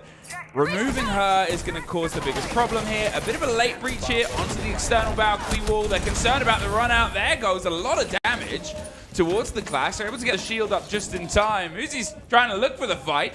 Can't quite find it anywhere because Fury have once again sort of picked themselves up and moved up. They're all still stuck and stacked. They just need to try and find a way to get this execute together. That's it. Dark in a crucial position for that. And flashbangs again coming through. Will sadly get Dark as well, so you cannot really push on the back of it. BG Man now going for the plant right behind the Ossa shield. No one's there, I mean, they're just going to be able to get this down. The fire and the smoke will catch him. The Trex to cover up the track as well. And with that, a plant in a 5v5. And NRP, someone let that happen. I mean, they trusted the smoke canister. They trusted the fire, but they had no cover. They get the win onto the first fight. They're just going to move behind the clash. Now they're doing everything they can, but a smoke canister forces them off their own retake. What? If they'd have just kept strong-arming that, they might have been able to move behind the clash. There's Dark Round on the back end. There's the clash gone as well. 3 for Dark. Will get caught out by the swing back round, but their retake was foiled by themselves. In the chaos, Muzi with a huge one. He will lose the round. The timer is too far gone. Fury open up with yet again another Ossa plant play. And it shows you don't really need to take care of the clash. Just need to force some fire back enough on the side and so you can go for a plant out there. Fury. And again, I mentioned it, previous map as well. Very focused on getting these plants out. Very focused on the objective game.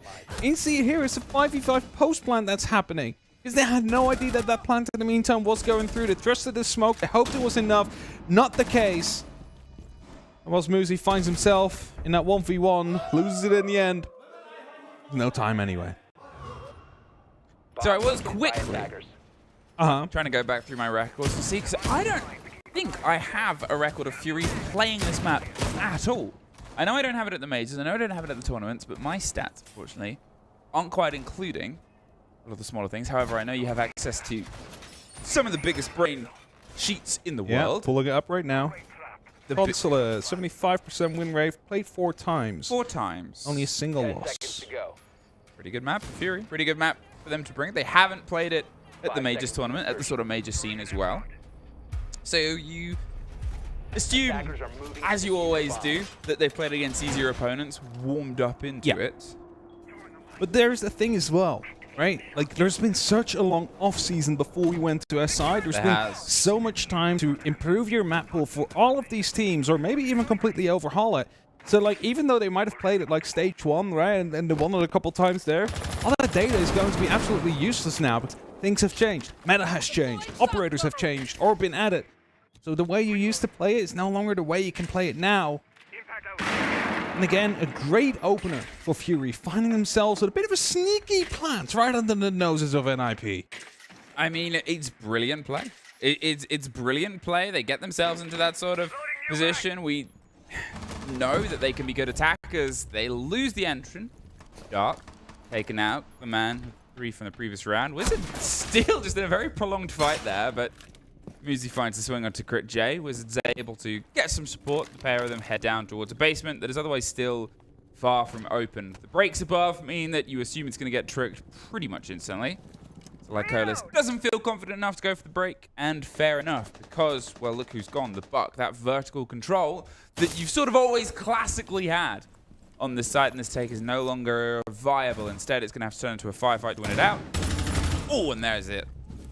Great one coming in from BG. An important kill as well, as that allows you to start taking up some vertical space out here. You can start manipulating that hatch into your own way and cut the corners, and BG does exactly that. Manipulates the hatch into a kill onto Pio. 3 on 3. Suddenly, it doesn't really matter anymore that those 2 opening kills went to the way of NIP. The main wall gets opened up as well. They have the hatch under control, which means there's only 2 real positions where players can be crucial to actually stop this plan from Lycolis from happening. It's going to be around the yellow stairs where Wizard is playing, and Muzi's position where he can just swing open the double door. So that's where the next pressure needs to come down from, as Lycolis goes down by Muzi, just scalded out. As we find ourselves in a 2 on 3 with stunts coming down, it is looking good for NIP, but there's still an opportunity for Fury to bring this back. They've got themselves 40 seconds, though. That risk of time, it's a conversation we've had many, many times against NIP, and now the favor isn't in their favor. BG Man with the rotate background, but obviously without the hard breach and without the soft, you've only really got to play into what you have here, which is the single break and a kit so dangerously isolated. A teammate, I9, is just watching from the hatch itself. They're trying to force the players to swing, and then they can take them out, get themselves an even game, and suddenly they can go for the drop, but they are not handing them a fight. BG Man's been able to slip his way in towards the site itself. Might not know about the player that could swing here. It's Wizard. Gets their take onto the planner. They can just watch for the remaining drop of I9. However, they refuse it. They're able to fly their way on through. I was wrong, Hap. I was mistaken. We're wrong. I was wrong. Okay. It has been played by Fury at a major. I looked right at my eyes, glossed right over the G2 game. I just saw G2. They lost that one, right? Back then. They did. Was that the only loss they had? They did lose it. That was the loss, 3-7. Okay. I actually went looking for it to find the loss, and I just straight up lied to you. I lied to the room. I lied to myself. But at least you apologize for it now. I apologize. Stand up to my mistakes, as far and few as they are in between. They only won 3 of their sort of defenses, 1 attack when they got to that second half. So they've currently matched their attacking record in that game that they lost at a major. Yep. A few months ago. I'm so sorry. I'm so sorry, everybody. It's okay. It's okay. I'm so I sorry. forgive you. I am pretty sure the viewers will forgive you as well. I doubt it. There's already threads on Reddit. What a piece. NIP, they have a good sort of stalwart hold on that. The top floor play and the attempt to win their ones did not quite work out. Now they're going to have to go for something a little bit less sort of heft to it than middle floor hold. They're not going to rotate their way back towards the top floor, I don't think, because... Not yet, at least. Oh, yeah. You know. There's no one currently on the site itself. The site is empty. Entirely. Now, there is a lot of vertical you need to take clear of here. Yep. Okay, Psycho has rotated his way back into sight as the Solace. They have the hatch to jump down, so they can get the read in. And now they're starting to return to it. But I was very curious, because I saw Fury start to run towards that immediate window. It's like, we can just technically go in. Yeah, I was like, how's this going to go? Especially because there was no one playing on this one doorway. If there was a drone out there, we could have seen a very early plan to go through. That's for sure. Now, Fury did actually make a slight mistake in that last round. They weren't aware of Wizard's position. They didn't drone him out, so he was just playing out there. That's eventually why that round fell apart when it was a 2v3 post-plan situation. So, they need to be better on the utility and information game right now. Well, that's why they're using the E1Ds. That's why they're using the Candelas together with the Boogie. They're trying to get themselves in as Dark digs in deep, but he is blinded.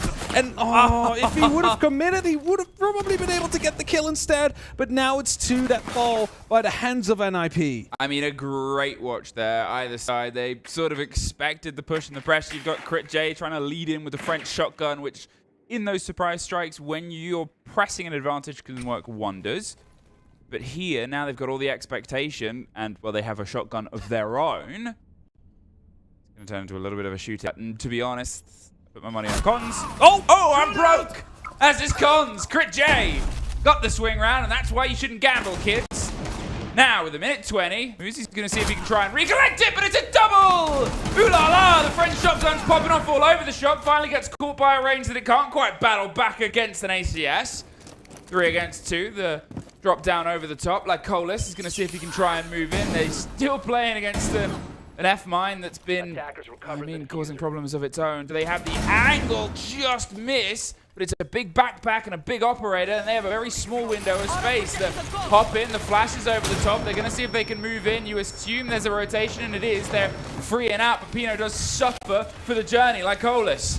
Gone for the drop right behind the piano. I9's the one with the kit, though, and that's the problem. Because Wizard, I believe, has also retaken, the top floor. He's got himself some control here. They've gone for the rotate round. Psycho wins out onto 1, leaves just I9 in a small box, and they have 2 stories to control him. Both 2 players on low HP, though, but it doesn't matter. Psycho picks up that final kill. They take the lead in the map right now as they shut down the plant attempt that came through. But that French shotgun, that really packed a punch out there. Crit J just able to find 2, and then losing it out to the shotgun that is firing slugs on that longer range. It's a bit unfortunate, but again, they were fighting back, and this means if you're down in a 5v3, it's never really over until it's over. Of course, they lost the round here, but they still managed to bring it back to equal numbers without too much effort. FNAT, though. I mean, it just caused top 3 players. So many problems. NIP, for the first time today, have the lead. They've been able to keep themselves battling even on the previous map, but they were just not able to get themselves the difference. And when a game gets itself towards that sort of back and forth so continually, finding this moment, this kind of, it's almost like a statement. It's like an affirmation. Yeah. We can be ahead of them, we can beat them, we can be in control, and it's been very controlled. These have been the best holds we've seen of NIP so far today. It's been very locked in and solid, and the awareness, I think most importantly, on what Fury are doing seems so tip-top from NIP so far. Of course, Fury really focusing on trying to get their plants down. They did in the last map. Only managed to get 1 so far, though, so not really the action or goal they were hoping for.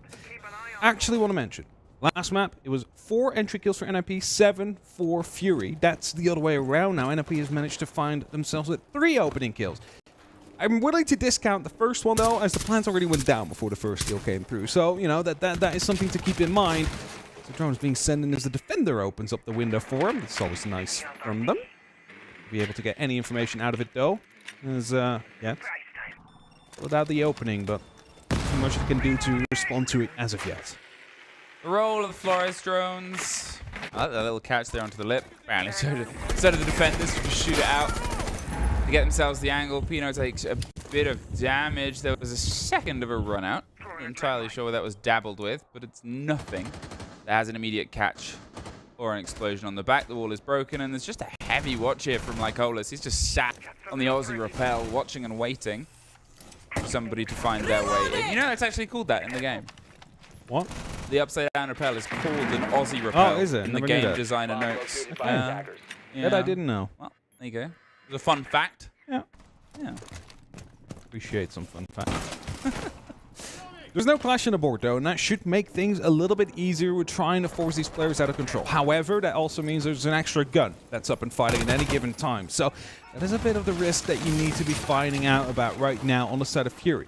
We do have the Candelas up above on the upside-down rappel. Still will find the very first kill on Speedyman. Not quite sure what happened, but as soon as these Candelas start coming in, they might have the opportunity to just flood the side instead.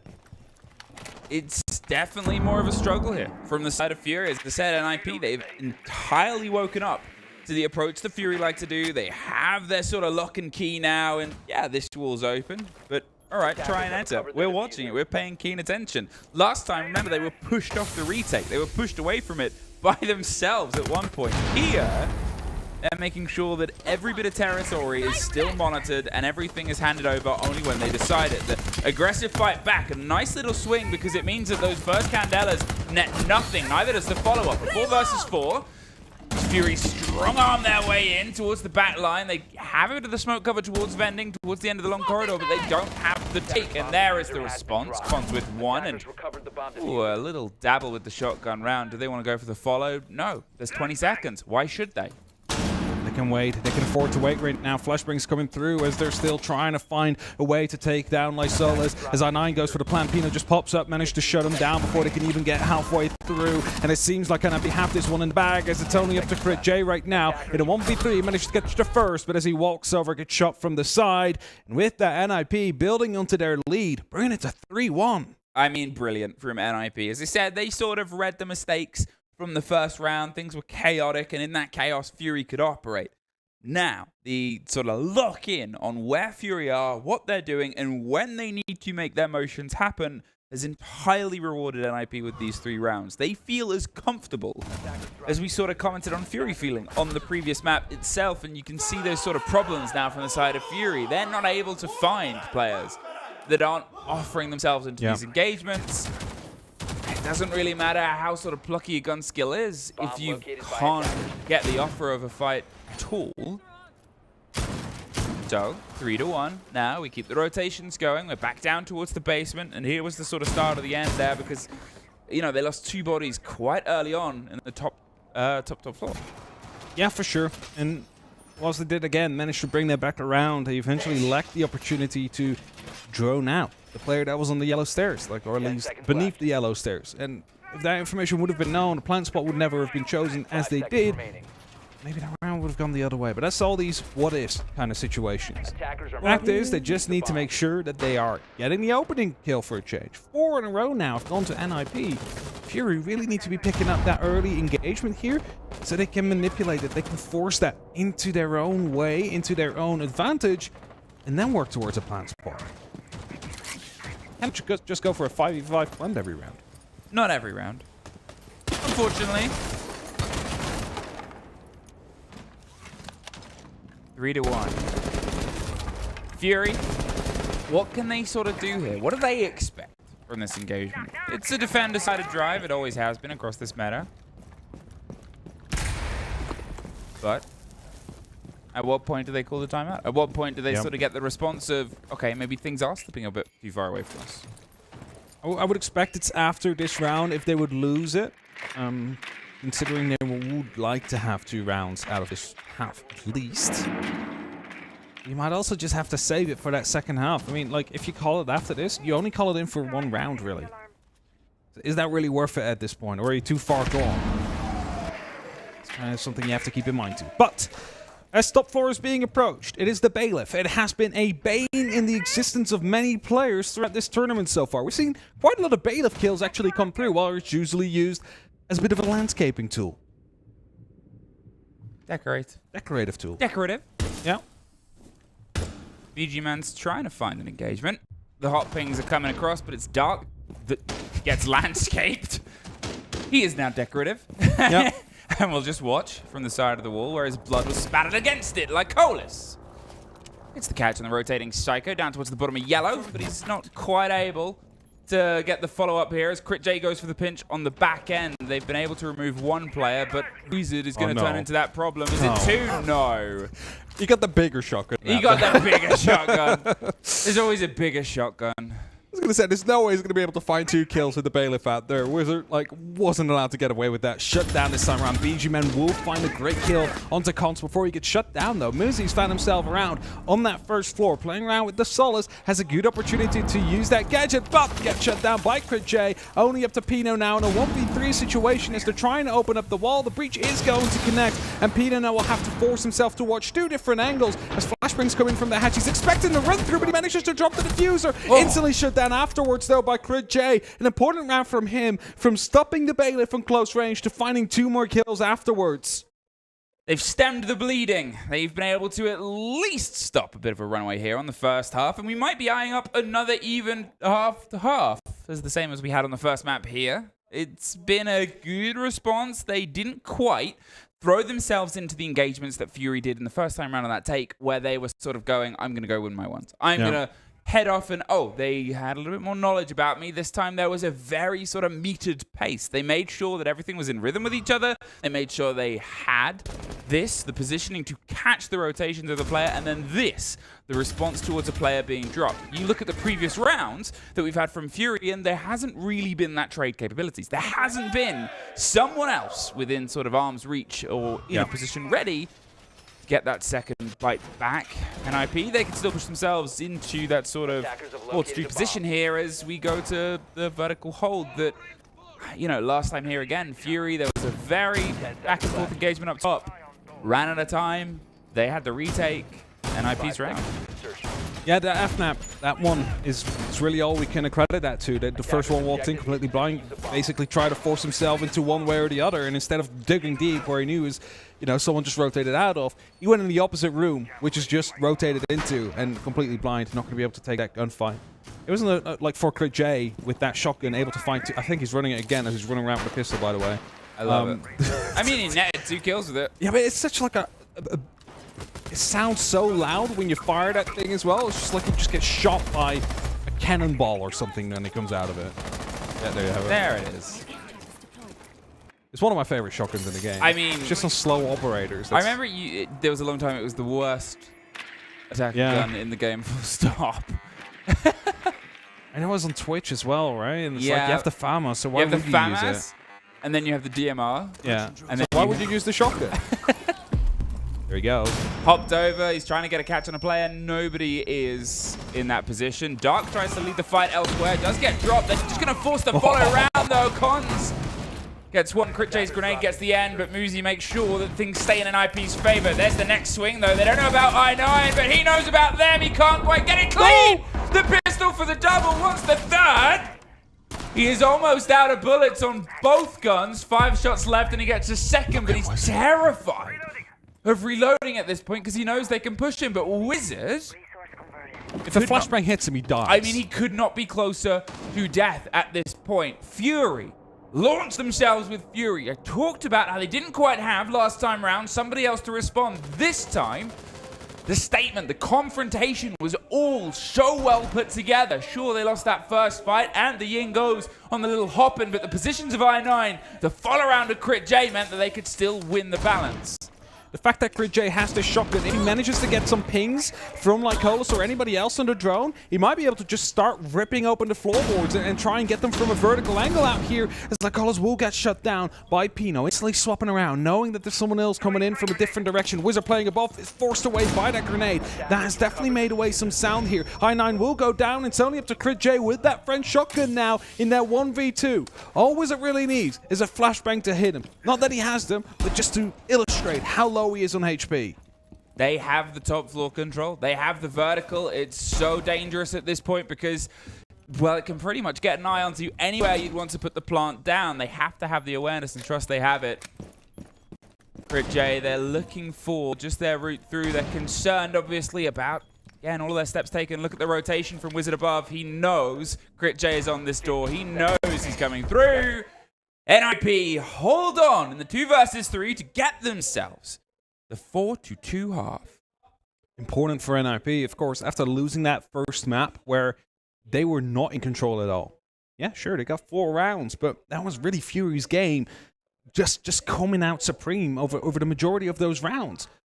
They need to have that good half they just had. They need to just show up now as well and continue and push this to a map 3 because, again, I9 had no business getting away there. Imagine if he'd been able to land the last shot onto Wizard as well. Like, yeah, I know it's one of those conversations of imagine if things were different. Yeah, the what if. The what ifs. This game is full of them and based on them. Entire championships could have been going the other way. Yeah. Just go back to the one FaZe won if they lost the 1v1 against Ren. Well, that... No, I'm just saying. If that if one bullet from Rin actually hit the last FaZe player out there, they wouldn't have been in the finals. Wouldn't have been able to win it. The best of 5 record wouldn't have gone to Cyber as well. You know, I'm just saying. It's like history, the beat of a butterfly's wing. That's it. To go. All right. Other half, second approach here, and this is still, well, we have a bit of hesitation about NIP. We have seen them struggle in this, and then they start to build back. Here, if they can get themselves off to an early start, the 5th or the sort of, the 5-2 even, or the 9th round, the 8th round, if we get them keeping themselves 2 steps ahead, well, we sort of see how that can respond across all the games, but it means that they can keep that confidence, and it also means they can put a bit of fear into Fury. Of course, Fury are the underdogs in this game. It's important to mention. I know that the social statistics they just said 65% Fury, but that was after they were 30% in the first vote that came through. So, you know, they are the underdogs here against NIP. They've already shown up huge, and they're making little amount of mistakes. And of course, the attack wasn't really as clean as we had on the previous map, but now they're on the defense. And see if they can make the difference here that is necessary. Again, we said it, as long as NIP can keep up the 2-round differential, they are going to be building that confidence. It's up to Fury to try and break that down as quickly as possible. Preferably just get 2 of the back right here. Bring it back to 4-4. Put up that pressure. Pino cuts the core of the map in half. The Buck gets in a decent position. Now, there is one very loose thread of BG Man all the way on the far end. The Pulse on this map has always sort of been that classic combination. It's cheese on crackers, as it gets you the great read across what is 4 big flat sides of a very tall map. That means that they can sort of get an early read and beat on potentially what Wizard is doing. Now, with this gun, he can break his way down the hatch and try and find an engagement, but there's always the concern that it just takes BG Man a bit of a drift to get into the right place, and there it is, consistently pinging up the new server stairs. Wizard has actually rotated out. I'm actually watching as well as Muzi takes down Lycolis. That just sounded like a really clean kill coming through, and Lycolis actually not been able to really find an impact in this game so far. I mean, the drone game has been perfect there. We can see them running it hard. There's a second for Muzi. I9 does get Psycho as we get the pop of the Candelas. He's just going to pull himself back as Cons takes a bit of damage. I9, though, he's doing his best to hold on to the side. He's being shot from he doesn't even know where underneath. He's able to find it before it's too late, but now the rotate on the door is locked in. He is forced to sit as he watches the ground beneath him become thinner and thinner. What do you opt to do? Well, Pino has to opt to support the plant itself. More Candelas, more blind. Dark playing a slightly off-piste position here onto the side of Spiral. If you look as well, there's 3 currently pushing through the Soda Machine hallway. Dark is about to find himself in the middle of a fight as BG gets an opportunity. He gets the first down. They now know he's on the top of the spiral stairs. Dark in a very important position here. Q bring it back to a 2v1, and he does. Wizard needs to find this kill. He's leaning in, actually manages to get the opportunity. BG man, the last man standing. Muzi will be held back up. Is there anything he can do about it? The C4 comes, pops, too late though. Won't find either. Wizard now with the plant, and the vertical control is going to be there as well. A lot of damage taken by BG man as NIP put 45 on this clock. No, he just misplaced and played that. Had the C4, hoped to get them on the rotate itself, but instead now sits 1 story below 2 huge players that still have themselves locked in. Muzi has been a terrifying force this map so far and this round. BG man, he only has about 10 seconds to win these 2 engagements. Can't get anywhere close. 5-2, and the distance put in by NIP gets wider still. I'm gonna have to say it though, like NIP, they played it well, but then they ran into the player on Spiral that they weren't aware of. It took them basically 3 players to get that one cleared out. BG man though, on the pulse, the gadget basically gives you all the heartbeats in the world. You know exactly where they are. He was misplaced. If he would have just moved right underneath, he could have tossed in the Nitro and the game would have been over before the 3rd fight was taken there by Dark. So slight misplay there that we see from the Pulse. Kept himself a bit too far back. Maybe expected a plan to go down, but all 3 players pushing the top of Spiral. I don't know if that's like a slight miscommunication issue or if he just didn't check his cardiac sensor in a while, but that could have changed the round. Because Dark put up a hell of a fight out there, actually. He was just able to find like 2 kills, almost 3. I mean, you sort of look at that last engagement, and he just chose that second to duck in and move a little, and that was when the swing came in. That's that siege timing. We actually saw it rewarded to this team the last time around on the previous map. Here was the first take. It was perfectly droned. They had such a good cover on this approach there. It was such a good first lead-in, and the surprise moments. That's Dark. I'm sorry, but that's where BG man should have been at that point. Like you're taking a fight on the top of Spiral. Like he needs to be underneath it and use that verticality. He has a Nitro cell. Could have. We had this conversation actually. I can't remember who I was casting with, where there was a Solace and someone else left in a 2 versus 1. Yeah. And the Solace, instead of going underneath, came up and fought it as a 2 versus 1. And yeah, this similar sort of idea there was the conversation harks to the point of, do you go with the gadget and trust that can win the round? Or do you go with the gunfight and trust that's what's going to win you the round at this point? And they gambled. They flicked the coin. They thought, we're too far out. I won't be able to get there in time. I still have this. I still have a C4. And then you suddenly find yourself in the 1 versus 2. And then maybe it's panic sets in. Maybe it's whatever. But the misplay on the utility, the misplay on the gadget costs them 5-2. NIP, they're on the other side. Obviously, the timeout called here by Fury. They got the opportunity to talk themselves as well. The attention towards the break looks like it might come a little bit faster, especially when you see the sort of Monty. You see the Candela's tacked on the opposite end. At the same time, the Monty is opening up onto emergency exit. There he is, and there's the opening on emergency exit. They're going to be starting to push in there at least at some point. Drone first, checking if there's no one hiding, because he has to unshield before he can jump in. It was a bit of a risky move, but the drone's there. So check if it's going to be safe. And is this clearing out over towards that basement floor? It's going to be really difficult to deal with. You basically need to team up on him or get a C4 right behind him. This Collins is just moving through slowly. Oh, that's a barricade. Cannot really go that way. And thus he needs help to open it up, or he needs to rotate around. Well, here is that support, that presence. Now they have some control of the rest of the map, but it doesn't really seem like NIP want to pay it any attention as of yet. So they're sort of steadying on with the expectation, okay, well, when do we go for the rotate background? As you said before in the previous round, that might have cost them. And now they're just coasting, hoping and waiting that when they do go for this breach and break, that it'll be break and breach? Break and breach. Break and breach. There we go. It'll have a little bit of connection and impact with the players themselves. The Monty, slow and steady, but again, you're looking at all 10 players up. We're just about to hit that minute mark, and you're sort of wanting to prod both teams with a stick and go, okay, do something. Do something. And that's the thing. Fury doesn't need to do something. They can just stay because they are the defenders. They can wait until a breach is being made onto their side, which is now the case. Uzi opening up. Not sure if that's going to be stopped instantly after. Con's receiving a bit of pressure, but again, huge shield isn't really too worried by it. All he needs to make sure is that there's no C4 landing behind him or that he's not getting flanked from the side, which was the attempt that was just made out there. 35 seconds, they're at the front doors, but they don't really have any control, and Dark still rotating around. He's going to try and find himself maybe behind him, maybe above them, as Cons goes down in a crucial moment of this round. They lose the shield, they win the fight on the rotating player, but now they've got to try and just force themselves through. Wizard somehow does. Takes care of Crit J, but there's an off-player position, and there's I9 with a cheeky double. Wizard still taking people apart inside the kitchen, but there's a dissection from I9 on the back with BG Man getting the last, and Fury.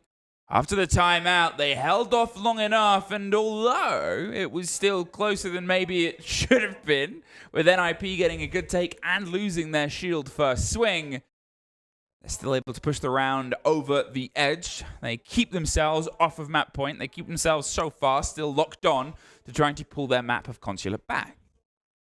There's a good opportunity again, like CEO could have been closer.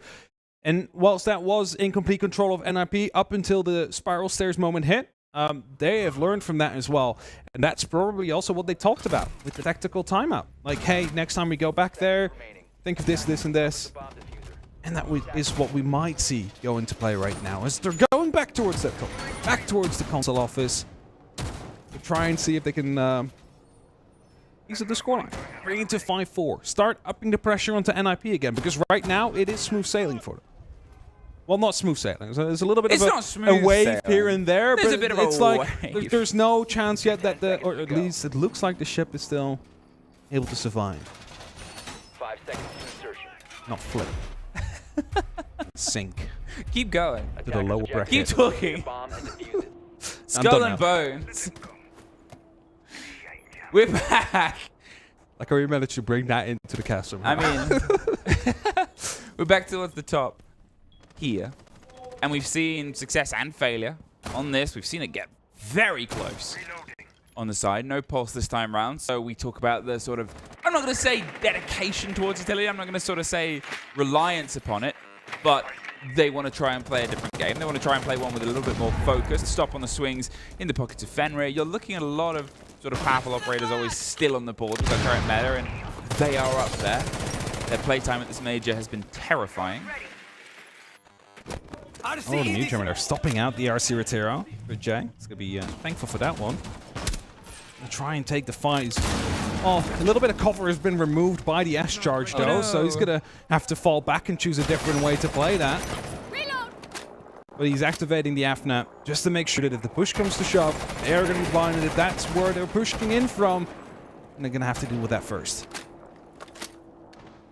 At what point will they start to try and make inroads towards the fight? I've complimented the drone game and the intel gathering so far, and it hasn't quite netted the same results, but they do have this pretty nice control of where they want to go to next. It looks like there's a dance with the fight, and there's just a side of a water, but Pino slips out of there before he can get entirely locked down. There is someone else in the piano room, though. Just round on the swing. How aware is he of I9, who's had some big swings so far? He turns his back at the worst possible time. Hits the reload, and Pino caught out. Psycho wants to get some revenge, but I9's out of there. Yeah. He's not going to sit around and give them that fight back. And that's good for him. They have the opportunity now. They have the man advantage. There's a minute left on the clock. As long as Psycho is down below, he's not going to be putting too much pressure up. So instead, he's going to be rotating up the spiral stairs, seeing that that's clear this time around before they start pushing through. Candelas are being tossed in. Flashbangs are being tossed in. That indicates that an execute is about to be happening. There's the spray. Muzi, again, he's been such a force for the team on this map itself. Cons forces them out of the position. They are still tucked on the side of the box, and well, the blind is going to make sure they can't move against it. Muzi, again, just keeps on stacking and stacking bodies in front of him. 30 seconds and a team kill! Worst possible person to die. They're going to go for the plant. The C4 doesn't get the full bite onto Cons. He's going to stick it. They might think it's clear at this point. There's the cover gone. Cons still tapping away at the keys. Now he can't slip out without getting a body on the way, apparently. I9 in this clutch situation cannot see the fight, and whoa, Cons. I mean, your team killed Muzi. You got to make sure you clutch the round out there. You can see he had a moment of whoops. Oh, that's a whoopsie. Man's like dropping 14 kills right now. I just execute him from your lineup. It's like, no, you're no longer allowed to play. It's time for us to get kills right now. So luckily they managed to end it up right there. But again, I9, great play at the start there. Finding the buck, alleviating the pressure that comes in from below, instantly rotating back up to not allow yourself to get refrag. The Nitro Cell somehow not getting the kill. You see him instantly sorry. like oh, my bad. So we won the round, it's fine. We won the round. If they had have lost the round, that's the sort of thing that haunts you. Yes. The 5-3 to the 5-4, and you team killed. And to be fair, Fury probably should have won that round. I know we always sort of cite those numbers. Yeah. But the Nitro Cell going over, not able to connect fully, half HP on the Ying, just go right back to the plant again. And then the Ying getting the plant and then being able to pop back up and get the sort of drive-by drift kill as they're leaving the room as well. Like, it's sort of... everything was stacked against them getting that plant down. But they still made it happen. They still got themselves out. Maybe they killed Muzi so they could steal his power. It's like a sacrifice. Like, it's a sacrifice. So then, give me your power. Because he got killed. Muzi got 2 kills. Cons kills Muzi, gets the plant, and then gets 2 kills. So I think it's the only thing. It's the only logical explanation. It's the only thing that makes sense. Just absorbing the power. What are you gonna do here, Crit J? I'm gonna wait for a repel, but as soon as the window opens up behind him, he's kind of like, I don't feel like the 180 fight that I might have to go for, so I'm just going to fall back at this point. Actually, spots out a play. Oh, jump out, jump out, jump out, jump out. No, that's the wrong way. That's the first. That's the second! Oh, Crit J! I knew he was dabbling with some danger there. The read on both of them. Oh, that's put that in the Solace highlight reel, Ubisoft. I mean... I thought he was like... they were baiting him at first, you know? There was a drone up there. It's almost like one of those fake plays that they do when they're showing off new operators and what they can do. Right here, at the World Championship. See, it do work out. As 5v3 situation now for Fury. Of course, they are map point behind. They need to win 3 consecutive rounds in a row to push it towards overtime. And as they find yet another one, BG-Man shuts down Psycho. Wizard, Cons, the only 2 members left standing on the attack. Need to clear quite some ground. There's top floor pressure that they need to basically clear up as well before they can even try and think about going for that plant. And there's almost no information. Wizard takes loads of damage. Cons needs to respond to it, but gets shut down with the shotgun. That's the diffuser now dropped as well. And a flawless round from Fury, which all started off with an amazing jump out to come through. I honestly thought it was a bait. Like, they had the drone up there. It's like, okay, Solace is going to jump in 3, 2, 1. But no, they were both still on their drones at that point. Oops.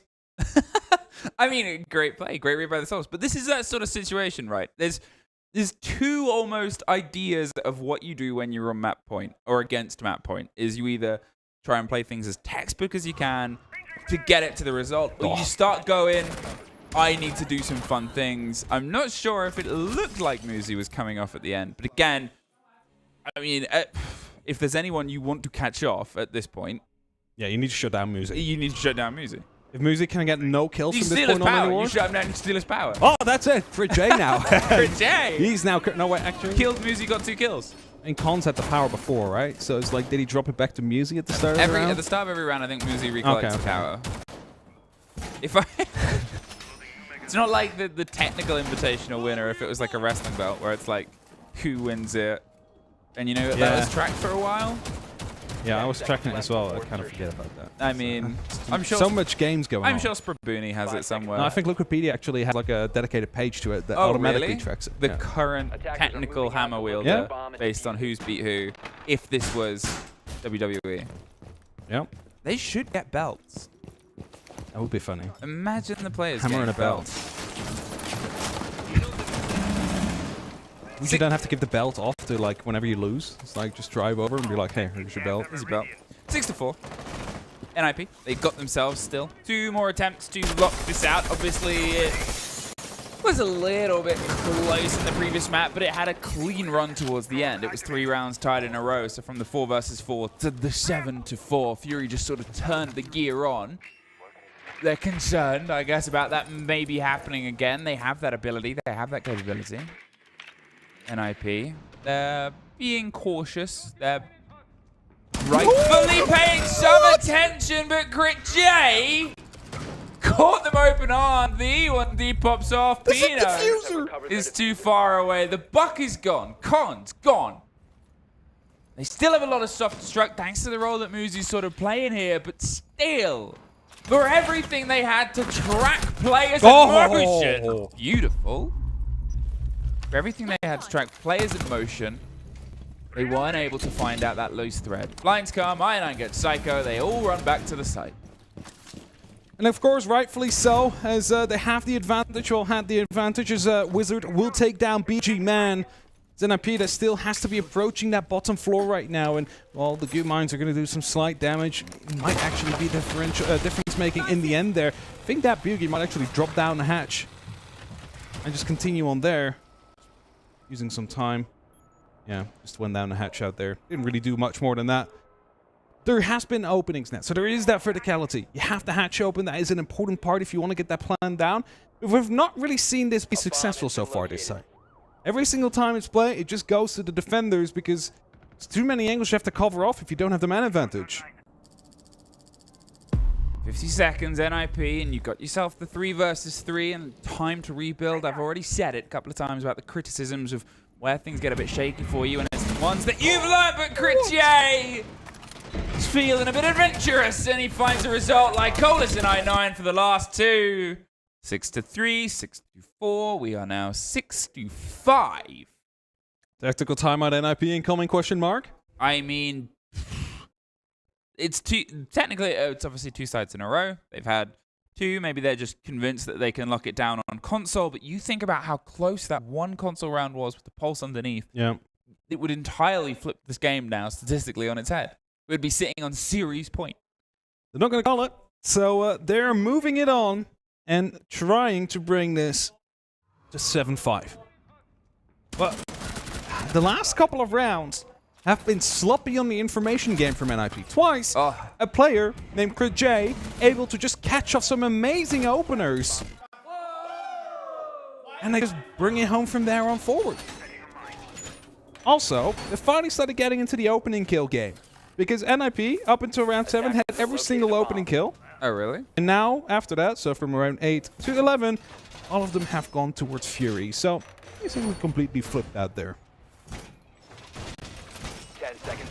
Fury have everything to slow a plant here possible pretty much. They've got the Goyo canisters, the play against the smokes, and the Goo Mines. They're going to see if they can try and go back to what they did so well on Chalet, which is slow down NIP's game. Slow down their approach. Slow down when they sort of feel like, hey, we can go for the throw here. What they don't have is the stop on a throw here. No ADSs, no Wamai discs, and you're looking at Cons at least playing the Ying this time, but it's been a pretty continual pick and drive here, alongside nothing against the drone game, which again has been very well played. Whether it is the run on the Flores or the Twitch or just actual droning, there hasn't really ever been too much of a, hey, we should maybe stop them having all this intel. Yeah. It's easier for us to sort of say they have it so good, but NIP have had it so good.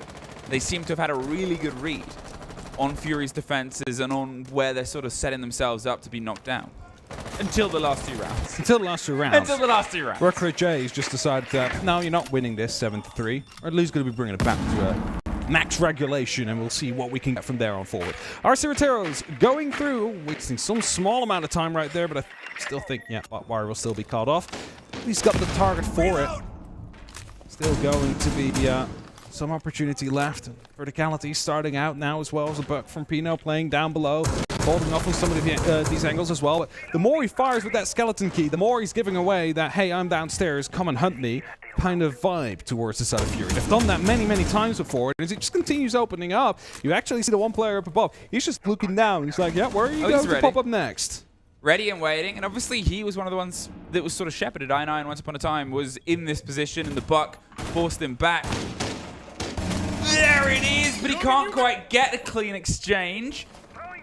A little bit lucky there, Pino, but he was caught by surprise by I9 down here before when it was a flat fight. The buck is very necessary, and you can almost see the caution. Look how he's not turning his back towards any of the room this time. He was caught by a rotate on that side, and lessons learned via blood. However, the other lesson is the time itself. Psycho trying to, well, I was going to say swing up spiral, but they're going to try and force the players off first. We're rotating back around, so it seems like it's very heavy coming in from the admin side of things. And to be fair, we've been able to get away with that basically every single round so far, and soon the Cadellas will start to pop in. There's only 45 seconds for this execute to actually start happening. Spino continues to open up. He's running out of ammo slowly. Will have to start joining his teammates at any moment now as Psycho on the top of Spiral. Are they aware of it? No, they're not. Like, Cole has dropped a very important operator with what's left on the board. I mean, huge take there as well. The positions, the swing round, but there's Dark getting one, but gets locked off immediately. Very important by Cons to keep the drive rolling. They flood into the top of the Spiral. Chris J gets Psycho, though, and takes a bit of damage, and then can't quite get out. Cons with a double, leaving just I9 underneath. A huge rotate round onto the back. He's going to have to pass Barb, which will give some of the noise of the game away. They've planted right in the middle. They're not on the default. They played it very clever and know exactly where he's coming from. NIP looks set up to send this into map 3 at this. It would take something meteoric, and he doesn't quite have the impact. NIP win out here. Very close, but it makes things very spicy for our third map. The opening kills really helping them out here. They basically got most of the entry engagements in the majority of those rounds, and whenever they started losing rounds, well, that's when Crit J started to pop off. He had an incredible map. That might be just a little bit better here throughout the game, finding themselves with that 7-5, pushing them to map number 3. And so far today has not been good to Brazil. Has not been kind to those teams. So they really need to have NIP pop off now. It could not have sort of been a rougher start, I think, for the region as a whole. Obviously, with what happened earlier on in the day. But yeah, how this map started to kick into gear. 7-4 into a 7-5. You're up against Skyscraper. It has a lot of similarities for a lot of takes towards Consulate as well. This will have filled NIP with a lot of confidence. It should definitely fill them with a lot of confidence. But for Fury, it wasn't like they were clueless. It wasn't like they were completely out of the game. It's just that they were a little bit outclassed throughout this map out here. So them going towards Skyscraper against NIP, well, that is probably going to be a barn burner. We'll have to have a quick break first before we're back with it.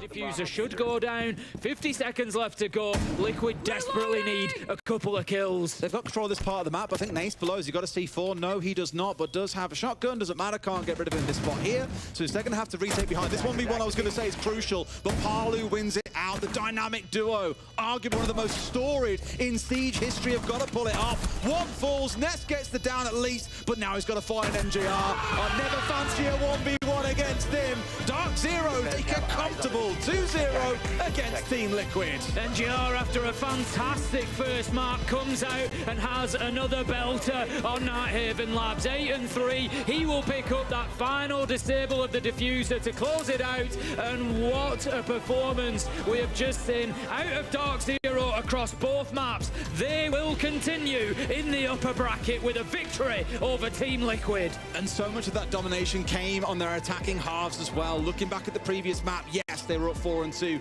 after their defense, but it was on the attack where they really shone and made themselves a big, I think, at least here, planting a flag in the ground and saying we are a team with a serious chance of maybe not even getting top 4, but winning the whole thing with that kind of play. There are definitely titans for them to overcome on that journey. G2 and Sonic spring to mind, but you've got to start looking at these boys as serious contenders right now. 20-3, I think it was, by the way, between Nathan Bolo at the end. Unbelievable. Unreal. We've seen great teamwork from Dark Zero. That's one of the things that I really want to take away from this matchup for that team, is how well they have worked in combination with each other. It's been fantastic. They're a team now that I look at and I can't wait to watch them again. They've got that excitement, that energy about them, that passion, and the ability to back it up, and they are a pleasure to watch at the minute. Can't wait to see more of them, but let's get down to the desk to break down that series. Thank you very much, gentlemen. And there it is, Dark Zero with North America victorious against Brazil. It's seeming like Brazil's chances are being slowed down, hampered, some would say. Welcome back to the desk. I'm Analyst. With me is Jesse and Bolo, the man. When does he play? When is he on the interview? It is right now. Hello. Good. We're feeling really good after that. You know, we did some nice prep. I think in group stages, you know, the G2 loss kind of woke us up a little bit. Before that, we haven't really fell to anybody in the group stages. So, you know, losing is learning, and I think we learned, and we showed it today, and hopefully we continue to show it later today. Yeah, well, I mean, through this game, it felt like you guys didn't need to do a whole lot of learning from start to finish. It was feeling very, very good for you. There were those 2 rounds right at the start of Clubhouse where you guys did drop the ball a little bit. It maybe took you a little bit to get going. Was there anything that changed after those 2 rounds that kind of got you guys into it? I think, honestly, just the first 2 rounds were just like simply, you know, getting a feel for the team, you know, just first 2 rounds of the match, right? Sure. You know, it's a little warm up, and then we started getting comfortable. We started, you know, getting a little bit loose and playing our game, and I think the results spoke for themselves. We've talked on the desk a lot about how Dark Zero's pushes have been very coordinated, very good looking, with a lot of Ying and Grim and a lot of these disruption operators. What's it like playing in that type of a style? What's it like when that's going on, the calling that's happening, setting up for that as a player? How does that work on your end? I mean, honestly, it's pretty fun because it's like every person has a purpose, right? It's like, you know, X holds Y angle, you know, X throws flash here, you know, blah, blah, blah. It's all just like a nice choreographed dance, and I'm happy to be a part of it. Well, how different is this meta now playing with Dark Zero compared to the meta back when you won on TSM?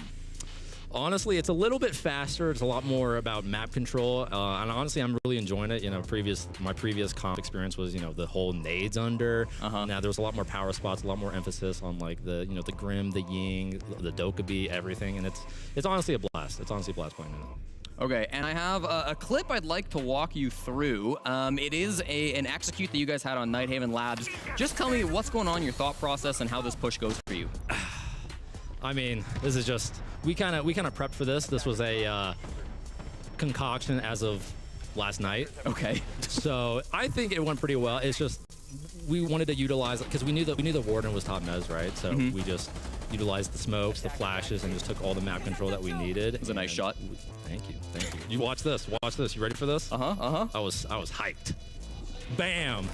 Look at that. You look at that. The perfect dodge. Look at that. They can see it back there. I mean, it's just you know, perfect execute against a team that wasn't really prepared for it. I think that's just the name of the game at the point. Love it. You made the Warden look like a chum, to be very honest, between both maps. Timing on the EMPs and all was perfect. We talked about it on Clubhouse. We'll talk about it in a moment here on Nighthaven. Bolo, anything you'd like to say to all the fans out there? I'm sure there's a couple of them out there. I mean, man, it was a fun match. I hope you guys enjoyed it, and you know, let's hope the DZ run for the upper bracket continues, and hopefully you guys are there. Appreciate the support. Thank you. Thank you very much, Bolo. Congratulations, Dark Zero move forward in our bracket. And now it is time to wrap things up in a neat little bow before we go to our next matches. Here we are, Dark Zero 2-0 versus Team Liquid. I have never seen Team Liquid so disjointed as they did today, but that is even more of a positive note on Dark Zero laxing, because it looked like they had total control. No, this is Dark Zero in peak form, in my opinion. I mean, they are running away with that game specifically. I said it. I was worried for Liquid to go into this map, just how we saw them play Clubhouse, and to be the display that they put on was why I was worried. DZ, regardless of DZ just playing a good game of Siege, which I'm not going to discredit that, Liquid just were not there, I don't think, mentally and physically in the lobby. A 5-1 split attacking Nighthaven Labs shouldn't be something that is possible in this meta. Yet Dark Zero make it look easy. Their executes are so well coordinated. As Bolo was saying on the interview, everybody's got their place, everybody's got their job, and they work in tandem to make sure that gets done. Really impressive stuff from DZ. I truly don't know if there's another team that is attacking quite like Dark Zero like to, with all of these disruption operators, the Ying. We saw the Ying banned here. I said I wanted to see that from Liquid, but there's still the Grim, there's still Zofia, there's still so much that you can toss in to disrupt these strong defender positions. And I don't know if there's a team at this tournament that is utilizing these disruption operators nearly as well as Dark Zero is.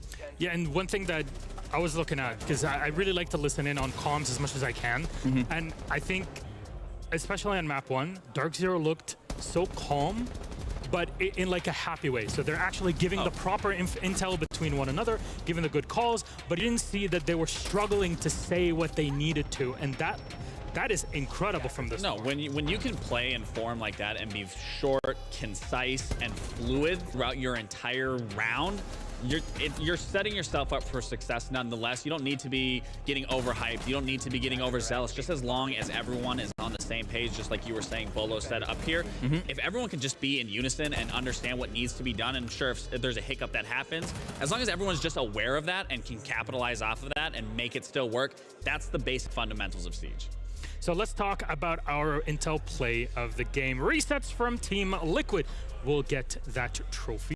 Yes, if you want to call it that. Here it is. Jesse, please help us through it. Of course. I mean, the 1v4, the problem in this round is just 100% the clock. DZ a little bit too slow on this, and you should think, like, you're pushing in against 2 guys in the basement with your full 5. Yeah, the clock shouldn't be too big of a factor, but resets, oh my god. So smart to pull out that pistol, too, when he runs out of ammo on his primary, and then he aggresses into the door to take that fight, to catch that second last player off guard, wins the 1v1 on time. Brilliantly done by resets. That small individual moments, I think that's there for Team Liquid. The gunplay, the mechanical skill from these guys is there, but it's just working together, being that unit that they've still been struggling with. So with that said, let's take a look at our bracket and wrap things up post-match. You'll see Dark Zero 2-0 versus Team Liquid. Of course, they will move forward and play Space Station Gaming. That is for later on today. We're very, very excited for that game. Of course, Fury versus NIP is happening, and the winner of that game will go and play versus Virtus Pro. You can catch that on Rainbow Six Bravo. However, much like W7M and Lost, Team Liquid are not eliminated yet. If you come in from the top side of the bracket, you have 2 lives. You lose once, that's okay. You can still bring it back in the bottom bracket, but you play almost twice as many matches. Was it 3 versus the 6?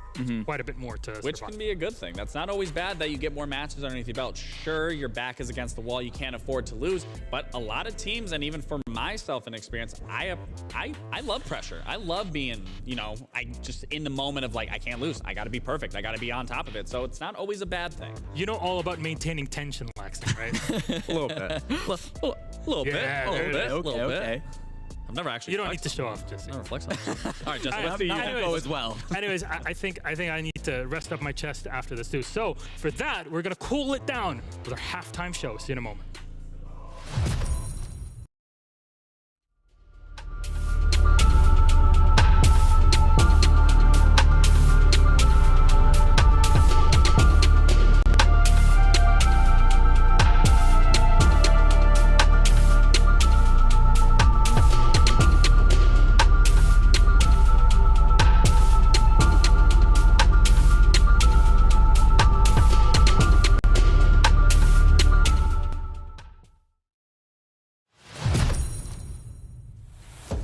One map each, and this one was NIP's turn to get themselves pushed over the edge. It started to get a little bit wobbly at the end, but the opening was, well, to be honest, a little bit wobbly as well. Fury, they're able to exploit some of NIP's weaknesses and some of the missing moments, but then suddenly NIP sort of went, well, hang on, actually, we know the game we can do. We pulled our heads back together, and their control over the positioning and placement that Fury could get themselves in just seems sort of second nature to them. A very, very strong showing on their defensive half. A couple of moments of Fury biting back, but otherwise, and a little bit into the NIP show. Flip over to attack, and, well, similar sort of story. Fury were unable to get their teeth into it. NIP, they had a couple of shaky moments, a couple of jump outs, and, well, some highlight reel clips, but unfortunately, highlight reel clips do not win you the map.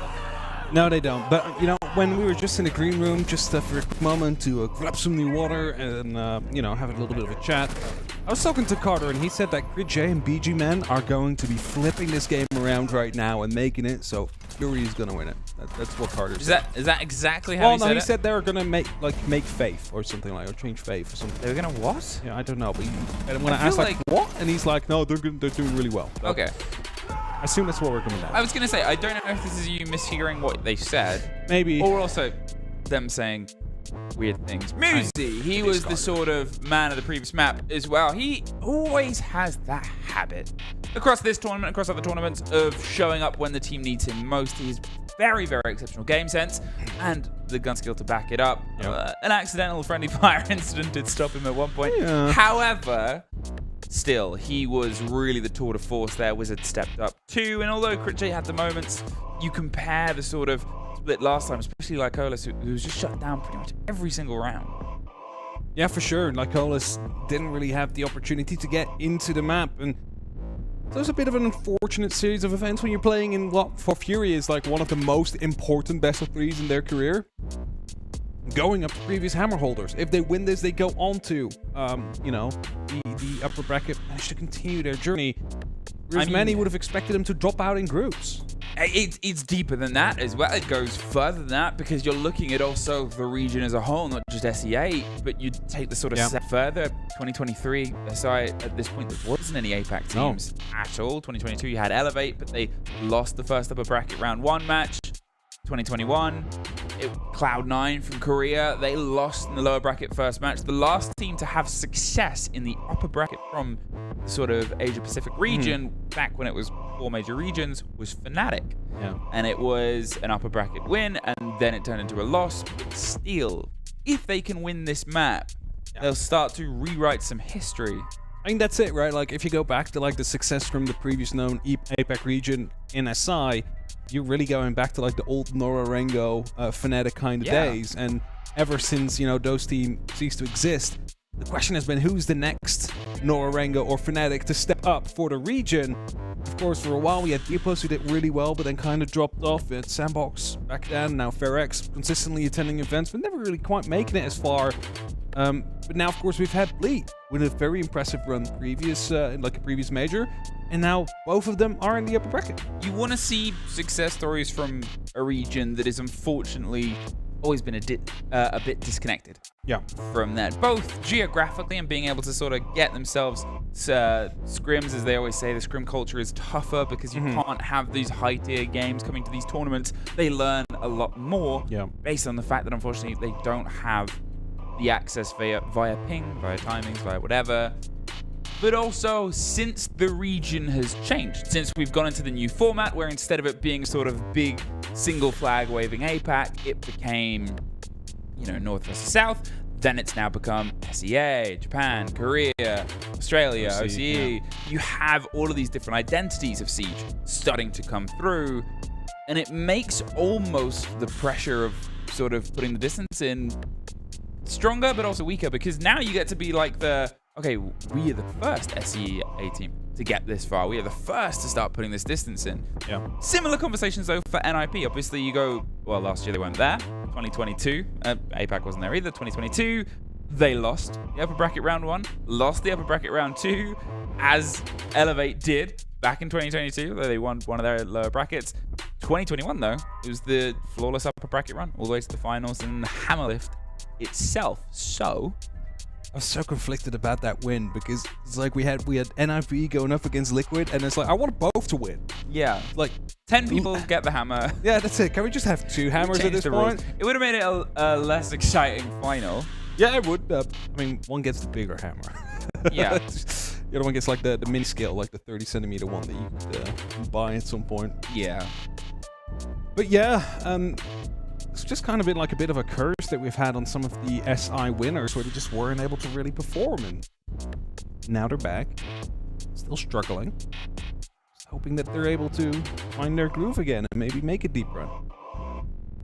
But again, at the same time, I think Fury has won a lot of like minds and hearts at the people that are watching at home, and the minds, the hearts, the hearts, the hopes. I mean, it's still favored for them. Yeah. I mean, this kind of thing, whenever like previously APAC region team starts doing well, a lot of people start rallying behind them because usually they just have so much fun when they're playing the game. You can really see that. I can make things worse right now. You want to make things worse? I don't want to make things worse. But you are going to. But I can make things worse. Just make it worse. By talking about the result that happened on the other stream.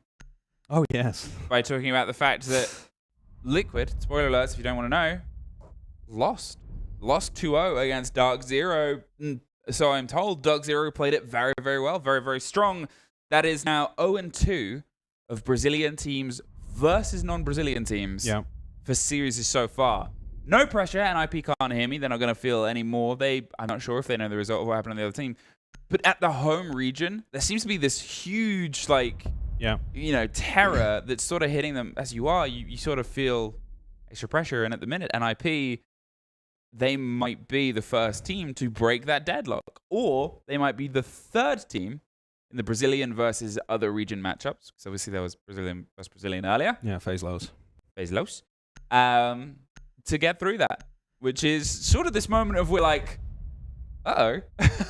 I mean, FaZe is playing against G2 later, and I believe, and like G2 has looked very strong so far as well. So imagine G2 knocking down FaZe, and like Fury knocking out NIP right now. We'd have all the Brazilian teams in the lower bracket.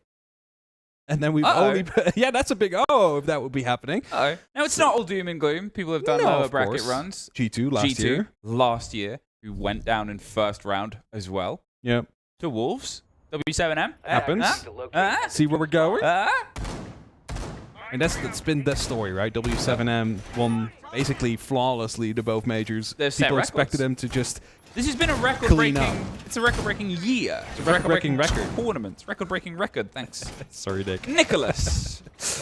Oh, a piece. Now, give me some Skyscraper numbers, baby. I know it has been played by at least Fury this tournament, and also, by NIP even. Yeah. Fury won it against Scars. I believe that was an 8-6 victory, so that was pretty close. And NIP lost it against G2. That was a 7-4 victory for G2. So kind of puts it in point.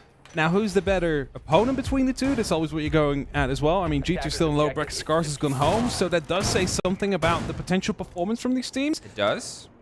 But, you know, you're still thinking about it, and there has been VODs, and it has been shown what went right, what went wrong, so it is just all coming down to the next 12 to 15 rounds.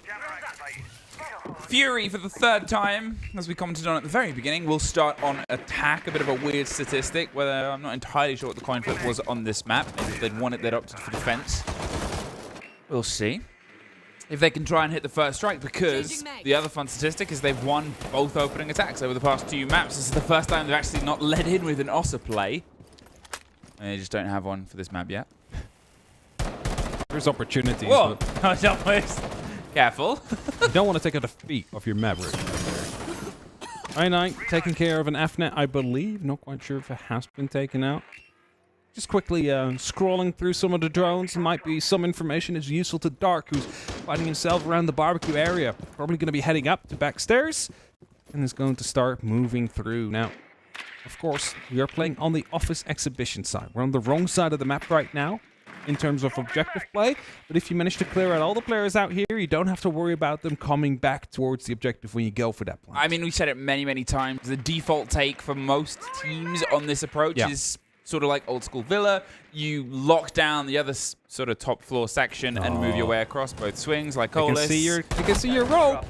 Yeah, that was not great. You can see the rope, for those who don't know. He can just follow you through as you're going. And he just follows you round. Whether they were trying to go for a 2-player push, either way, look at this push back. Refusing to hand over the territory here, NIP. Fury are playing entirely into the hold. If someone is aggressively standing on a breached wall, it means they want to fight, and you handed it to them, literally dangling from a string. BG Man is trying to flash his way in here, but 55 seconds here. They've lost the Finker and the Buck. They've lost a bit of the drive as well. They've lost their entry players. And the diffuser dropped all the way to the ground. Look at Cons, rewarded with a freebie on the swing.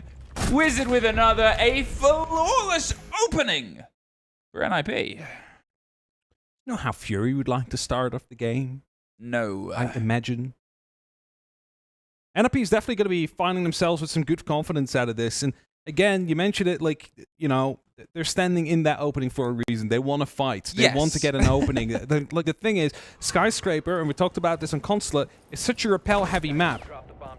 But the difference is, you can just see the ropes move from left to right here, whilst it's not really the case with the windows on Consulate. And that could have worked if you went with 2 rappels at the same time, because then it's a gamble. Who's going up? But I love that energy after the opening round. When, let's be honest, they had full control. Like, I'm not going to go to say as far as they weren't entirely stressed, but they were very relaxed about that approach. Wizard 3 or 4K, swinging around 3K. I mean, they're heated.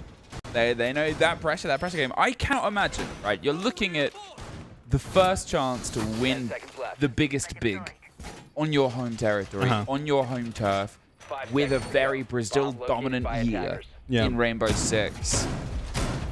And you're thinking, oh, there's going to be however many thousands. Yes, it's completely backed out. It's going to be insane when. Oh, it's going to be crazy.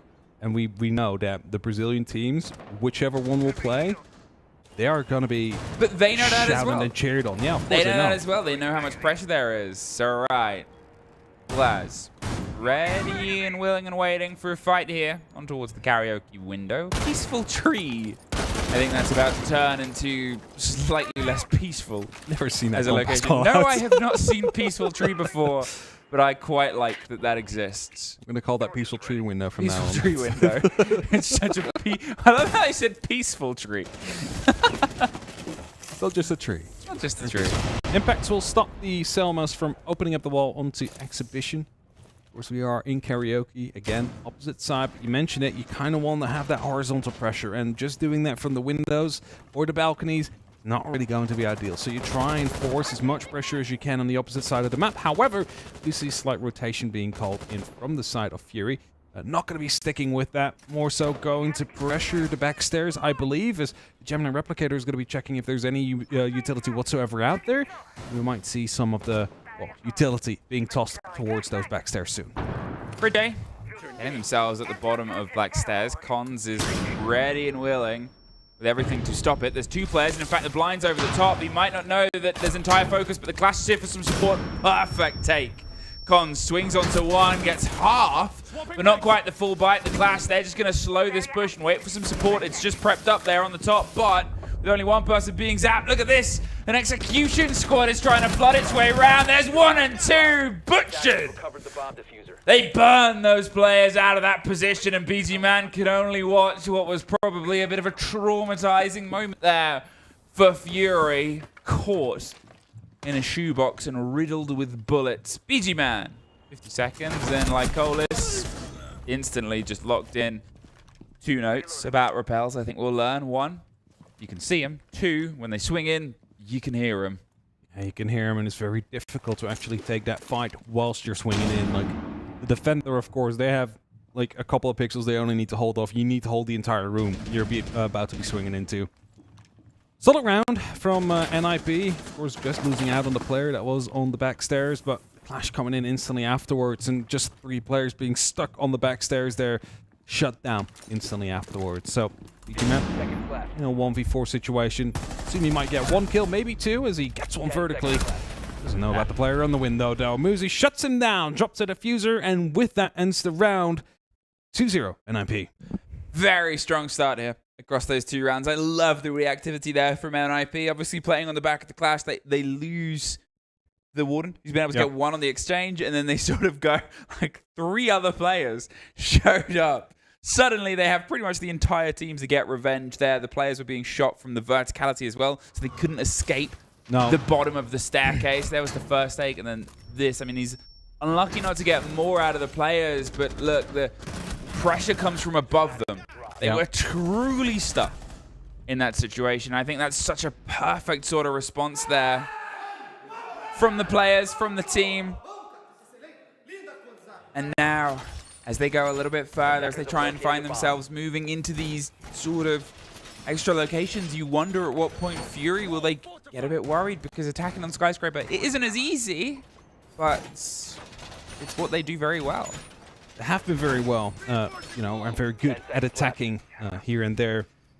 Although, during the event so far, Skyscraper has found themselves to be a 70% defense-sided map. It's pretty good. That's pretty good for the defense. That's pretty good statistics. Yeah, so with that NIP, they definitely get the better landing of the coin out here as they find themselves with the defense start with the 2-0 lead, and hopefully for them, they're going to be able to expand on that as well. Fury! They find themselves onto a tertiary. They find themselves for the first time onto the ground floor, a site that might give themselves a little bit more hope. They will be playing against the verticality. You have the Solace. There's been a sort of consistent back and forth between these two teams, but obviously utilized very well by Jay on the previous map. So lessons may be learned, lessons may be brought here. You wonder what is missing out of the approach of Fury at this point. I mean, I think it's just a bit of depth in the approach out there, because in the last round, what you saw is they start pushing up pressure onto the house area of the map, they rotate around, and everybody is just focused on taking the back stairs. And it falls apart, and that's either due to a lack of information or due to having no way of dealing with the clash at that point. But they just didn't have the opportunity, they didn't have the grit to move through those stairs and start pushing on from that direction. And, well, as a result, NIP pretty clean round clean after that. Wow, there's the first take. Muzi removes Dark, removes that entrance, removes that tip of the spear, and Muzi's keeping that excellence. 3-0 so far. And there's that little part of you that just wants to see him keep going, right? There's that little part that knows what he's capable of. And he's sort of proving it this game as of this moment. Trying to find a first bite, a first take has proved not impossible, pretty challenging. That's been really challenging indeed. I mean, in the first map, Fury were absolutely leading the charge on the opening kills. On the second, 7 in a row for NIP before they managed to find anything. And right now, 3 of them as well. To NIP, make it even worse. Pino will find one off guard. Psycho with a Nitro Cell is going to take down Colas as well. Only up to Benjamin and Crit J right now. Carter said they were going to be changing everything here. I but mean, Crit J Carter finds himself blinded. Did he lie? Crit J is caught in Shrine, stuck between an F dot and a odd place. And at this point, as they try and just find a single semblance, a single player, there's one. They won't be flawless twice, but I mean, close to. The shotgun of Pino cuts a player in half. They can't even get the vertical. At this point, you think you might be looking at this 3-0. This, maybe the timeout needs to be called. This situation. Yeah, I definitely think they need to call the timeout right now, because this is basically 3 flawless rounds to go on. 3 kills in total on the side of Crit J. And of course, it's not going to be awarded with 3 flawlesses, but the fact that they've only got 1 kill per round so far basically says enough. NIP in the driver's seat and speeding away in 6th gear. And doing a Carter impression. All right, just getting a pen in your mouth. He goes, that's gone wrong, that was. It's definitely going It's wrong. a visual impression. Look, there's actually a cameraman in the room right now. Cameraman is out here. I'm Carter. I'm excited to see that photo and be like, Carter, this is the impression I was doing of you. Yeah. He always does it. I don't know if you can actually hear us right now, of course. Oh, yeah. It depends if the A stream's going. Depends on what they're watching. In the back room, we have 2 screens. This is like a behind-the-scenes peek. A little behind-the-scenes peek. We have 2 screens, and obviously the analysts only are on the A stream games. So generally that's the one with audio, because I guess they have to do their work. Yeah. It's a shame they have to do their work, Yeah, right? it's a shame. But maybe you know, halftime show is on. Maybe they're actually watching the other game right now, because at some point they're gonna have to. What is the halftime show today? I don't actually know. I did see some trivia questions go on. I love trivia. Awesome. Ask me some any trivia as trivia well. question right now. What's the name of the Hammer of Sledge? I've asked any caster so far I duoed with during the event. Wait, you've asked all of them? Yeah. Who knew the answer? I know the answer. I'm not buying Nick time. and Intero. Nick and Intero. Yeah, I mean it's. I mean, Nick won 2 of them. So. Yeah, it's called the Caber. Yep. What's the name of the gun from Kali? So not just the sniper. CSRX. Yeah, and then 3000 or 300. And then 3000. Yeah. Doing well. Yeah, for sure. I worked on an operator of this game. I technically. What's the elite name of Mute's gadget? Oh, that I don't know. It's the Overlord. Is that the elite? It specifically has a different. Yeah. So for a while it was in the game. I don't know if it still is, but it, like whenever you know, it's back in the overlay where you actually had the name of the gadget in there. Yeah. It says Overlord Gemmer, something like that. Oh, there you go. Hey, 40 seconds has passed, and so is not really anything. A 3-0 NIP, they're still driving a continued bit of pressure here, and this is where it all fell apart in the very first round. Top of the black stairs that Dark has got themselves stuck up onto. They're going for the same tape, generally, physically in position. You can see the rotation coming around on the back end. Crit J is watching on the Peaceful Tree window. Again, what a call out. That's going to be a fun trivia question. Where is the Peaceful Tree window? Peaceful Tree. They're sort of watching and waiting for this pinch. Remember, Wizard, he was able to get 3 kills from here with the support of the players, but as I said, they sort of weren't ever forced out of position. They were happy to bounce around their sort of trusted places and where they wanted to be. Crit J is the first to take some damage. They're trying to force the play, but Pino finds Stark. In another opening kill going in favor of NIP right here, and instead of before they're in like 6th gear trying to speed away, and they're definitely trying to up that. Quick shoulder peek is giving away I9's position. They're trying to go for a double swing, find him as well. NIP now with a 2-man advantage, pushing through, not too much trouble. Crit J pushing up the main stairs, gets blinded by the FNet. They were aware of his position out there. He's quickly trying to see if he can see something from the balcony, but that player is watching him as well at that point. So for now, Fury really struggling to get into this map. Again, you look at where the players are from the side of NIP, and they're pretty much where they started the round, right? There's been nothing that's forced them out. Fury have barely been able to get in the building.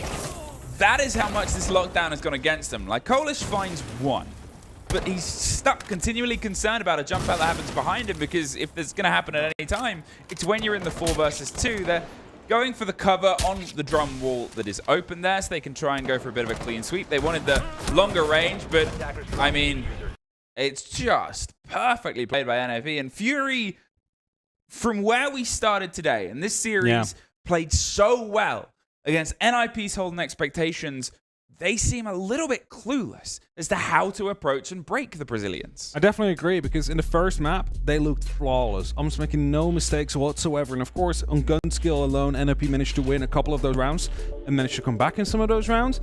In the second map we go through, Fury's starting to make a little bit of a mistake here and there, but it's still looking pretty decent for map 3 as NIP take it, and now NIP just completely demolishing the side of Fury. Only a single kill per round so far on the side of Fury. It's not looking great for them. There's a tactical timeout will be called. They need to have a chat right now, because it's just not connecting. And if they don't win a couple of rounds in the next couple of rounds, potentially getting themselves knocked down towards the lower bracket with a lot of Brazilian teams, which is also not really fun to look forward to. You're gonna have to beat them at some point if you want to win SI, but back in. What do you talk about in this situation? I mean, you're looking at Skyscraper. I'm not entirely sure what the map splits were. 70% defense. Okay. What about for when these teams played this map? You get me those numbers whilst I finish my point. We're not sure what they sort of were setting themselves up for, where they said the line of success was. You take your time out here on the 4 side. If you still get 2, maybe that's the line, but maybe they expected to just get that tertiary site, which was almost the classic way, wasn't it, of the sort of esports rotation, was if you get the 3rd site, you're doing well. That Carter was singing for a second, but he's actually casting. 50% of the rounds NIP played on the Fins, they managed to win. 70% of the rounds Fury managed to play on the Fins, they managed to win. So, the numbers. Okay. So NIP, they found more success. Obviously, they were up against maybe, currently, Touchwood. I don't want to be the one that besmirches their skill or makes things go wrong. The strongest team at this tournament so far. One of the, definitely. But they're looking, as they said, we know how to attack. So you would assume those stats would be slightly askew. However, they're pushing that on. They've looked so calm. I guess there's no better test of all your ideas than against a team that is openly very strong at attacking. Yeah, for sure. And they managed to go back into that, learn from their mistakes as well, and maybe tweak some of the strategies that they've come up with because of how G2 played up against them. So something to keep in mind as Fury Well, 0-4. It's definitely not looking good for them. Really hoping that they can step up here as Musa receiving loads of pressure.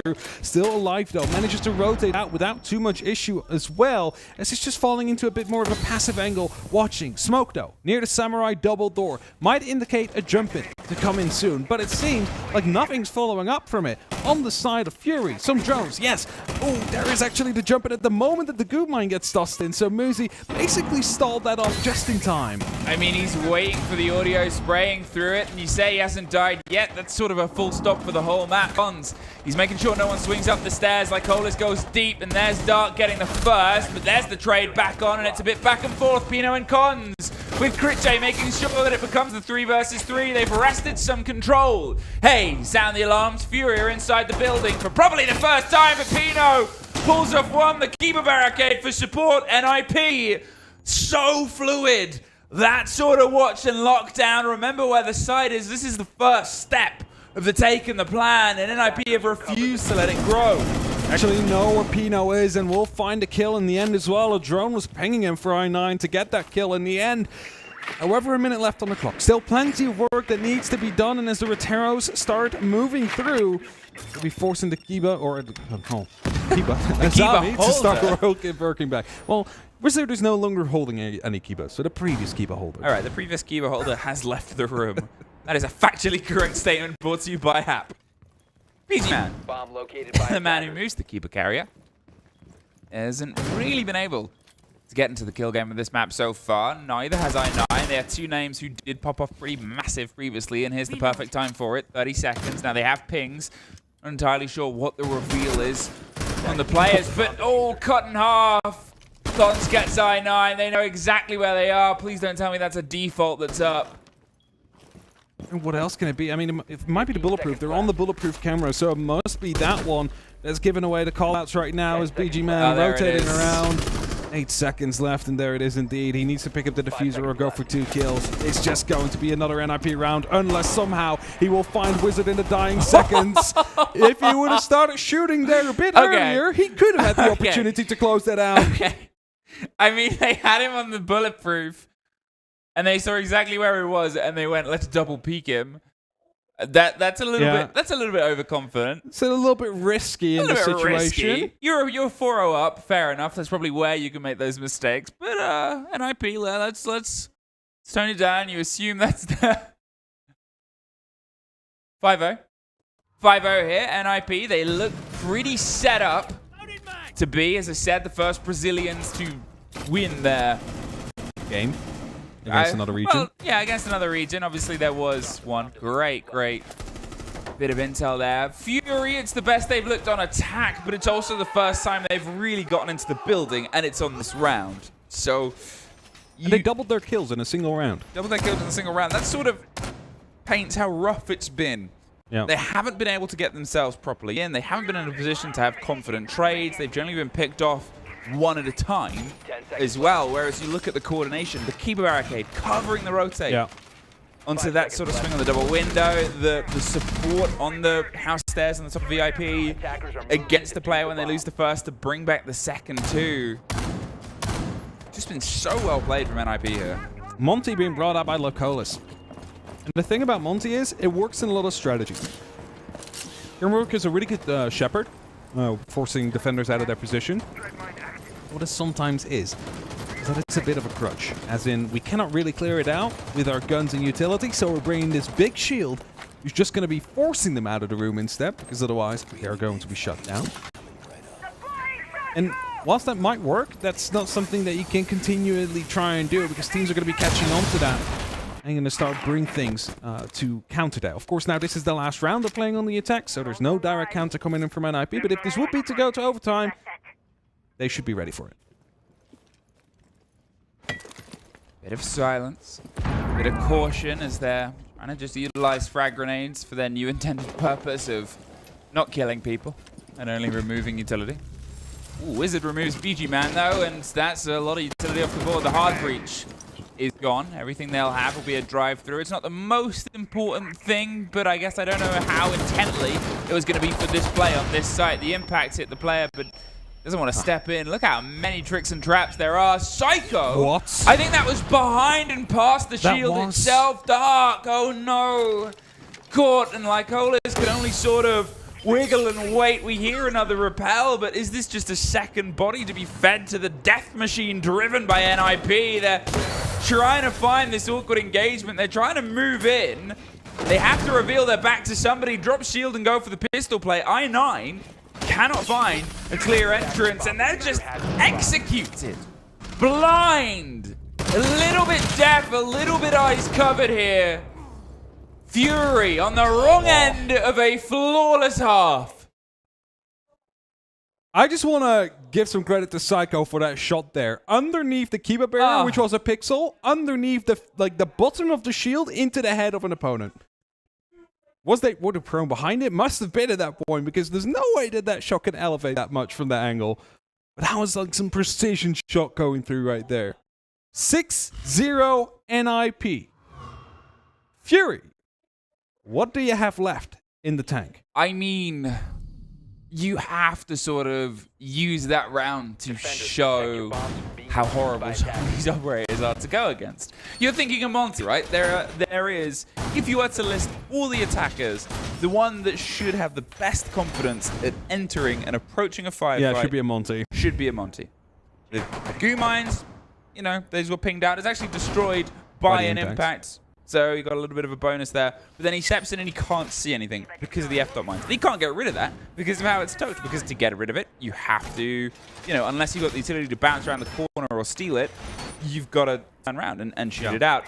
So, okay, well, what's your other option? Well, maybe you could push... Oh, no, you can't push down the staircase because, well, there's a keeper barricade. They've created their own structure where they can still see through the pixel and get insane shots. It's not just that. You also put your back to, like, one of the doors, right? You either put your back towards the back stairs as you move up to it. Yeah. So you can be protected from T. Or horrifying. You put your back towards T so you can be protected from back stairs. There's no way in. So then it becomes, well, do we try and force this approach or do we go elsewhere? Yeah. They tried to force the approach and unfortunately they just couldn't. It was not just one brick wall they were up against, but there's a couple of them. A couple and a goo mine and a blind and a psycho. And a psycho and everything. NIP, they need one round to push themselves through and win their first upper bracket game and keep themselves going and push Fury down to the lower bracket. One round separates Brazil, again, from winning their first upper bracket game against a different region here, and one round replicates NIP's run from when they won the Hammer back in 2021 all the way across the upper bracket and breaks them apart from 2022 where they were knocked down by PSM, eventual champs, and MIB up. It always feels a bit less worse, right? If you get knocked out by the eventual champions. But it's nice. It's better than, you know, a team that knocks out right after you. But again, that single round is what they're looking for. The Zelda canister destroyed allows the Selma to open up. You see that there's a bit pressure on Tapino. He's opening up the skeleton key just to make things a bit more awkward for both these parties. And whilst Dark is trying to find himself in an engagement, he has to keep a barrier that basically locks off both these vertical angles. But in the meantime, you've seen Buck already rotate through. Pino went underneath his line of sight towards the barbecue area of that map, so he can start opening up here now as well. So they're eyeing up to go for a quick plant, it seems like, especially with the Buck opening up underneath, causing some pressure and some distraction. I mean, I said it before, when you have the opportunity to start doing fun little different plays is when you have a lot of rounds between you and them, especially when you're this close to knocking it over the sides. The quick plant plays, the runs, the roams, the takes with a little bit of snap where things are a little bit more risky. Perfect time. You get to sort of taste test them against a team that really cannot make a single mistake. There's a bit of one. Then the back to Crit J, who punished the first. Suffered a bit of a scrape on the second as Psycho wins out against I9. Pushing the pressure of the Ying gets some control there now. Posting and putting the pressure. Love that. Yeah. Little bounce to roll in towards the door. They roll in behind it. Cons does go down, but now they're inside the site with some of the cover. They might not know just how deep Psycho is. They have no idea. There's one. Looks for the second, but nobody's on the stairs. Not rewarded. They'd pull back. Double down on Drama. Technical 3 versus 3 at this point, but Cons is picked back up by the Finker boost and shot back down by BG Man. torn a bit. Have recovered their diffuser. Now with Wizard trying to find a place to plant, you assume the Solus will get the lockdown here. He's tucked all the way onto the far corner. They have the reveal. There it is. There's the call. There's the read. There's the break. There's the impact. Grit J finds the success. We remember once upon a time there was a round where they had a pulse underneath with an explosive. Couldn't make it work. Solus this time finds it. It was almost that they didn't find it though. Like, yeah, there was almost enough time to get yourself away from that position, but at that same time, you don't know where these remaining defenders are, so moving could have just as well gotten you killed in that situation. Fury hold on for at least a round and not going to receive a 7-0 on their side of things, and Psycho made some incredible moves, just wasn't aware there was no one on the main stairs. Pokeball. Yep. Gotta catch them all. 5 rounds. 5 rounds separate them now, and the fact that their first defensive round is the only round that a diffuser's gone down this whole game is a bit of a worry. If you're looking at them from the statistics side of things, that NIP have opened with a very strong objective play. They had the run of the site at one point. They might have even been able to, you know, change things up a little bit. I don't think they expect to be rewarded, which is a compliment to Fury's motions to pull themselves back, realize, okay, we don't have enough to hold off the stress here. You could see that, obviously, on Psycho's push, he got all the way in, got the 1 kill, but then when he looked for the second where he expected it, nobody was there. And then he dies from the side. He dies from the thread. So that's a compliment to the motions of Fury. Yep. Looks like, I'm assuming based on this, that we're going to have... Yeah, there it is. Tech pause. And a moment to breathe. Yeah, of course, players cannot communicate with one another during this time. Just fixing the issue and then we get back into it. But it is a moment where you basically take NIP out of their momentum slightly. So 6 rounds in a row on defense. They managed to find almost the round on the attack. Sure, they lost it, but they're still the ones in the driver's seat right now. And it's really going to be up to Fury to try and turn that around. In that last round, it was just enough. It needs to be more convincing if they want to find themselves back in.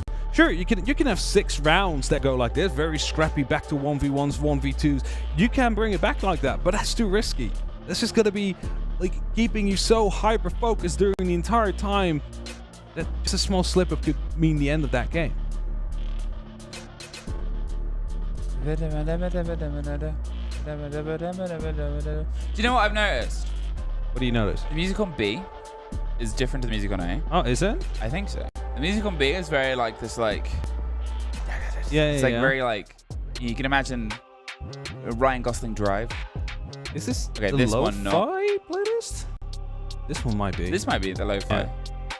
This is definitely in and the then you go to A feature. stream, where it has things like the Duck video at the end of the day. The Duck has a name, by the way. It's BT Junior. BT Junior? Yeah, BT Junior. And it's like a... and it's very much like a... It's a trip you take. It's a trip.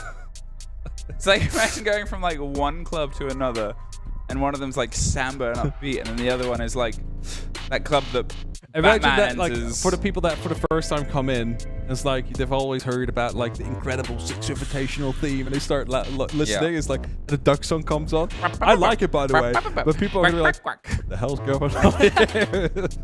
There's the admin getting things sorted. Seems like a headset issue. I've just been asked by production if I'd like the Duck song. Yeah, sure. Go ahead. Can we have a little bit of it? Here it comes. Here it comes. Maybe we've been trolled. Maybe we have been. There it is. This plays at the end of every day if you're unaware.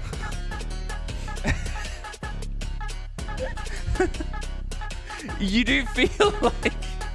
You feel like you're going a little insane. I remember the first time it came on and none of us knew. No, and we were like... it grows on you, don't worry. I mean, imagine an animated duck for this video. Do you think they'll get a real duck for the live stage? Production, if you're listening, you gotta do it now. Gotta have a duck dancing to get this. A real duck. Do you know what I have seen? What have you seen? That I need to go and get, probably before we actually do. I'm gonna try and find it before our game later on the A stream. You can fade out the duck song now. That's fine. Keep going. Oh, okay. Thank you. There is a little monkey on the player manager's team that has a little Blast player manager T-shirt. Is it an actual monkey? No. Oh, okay. That would be cruel. It's like, what? That would be cruel to have a little monkey work. Yeah. Unless they're being paid and they can consent to the work, then that's fine.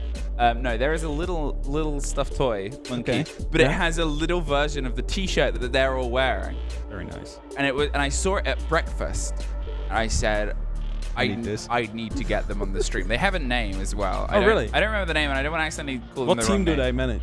I can't remember. Oh. No, they don't manage any team. I do remember, because I asked. They're an intern.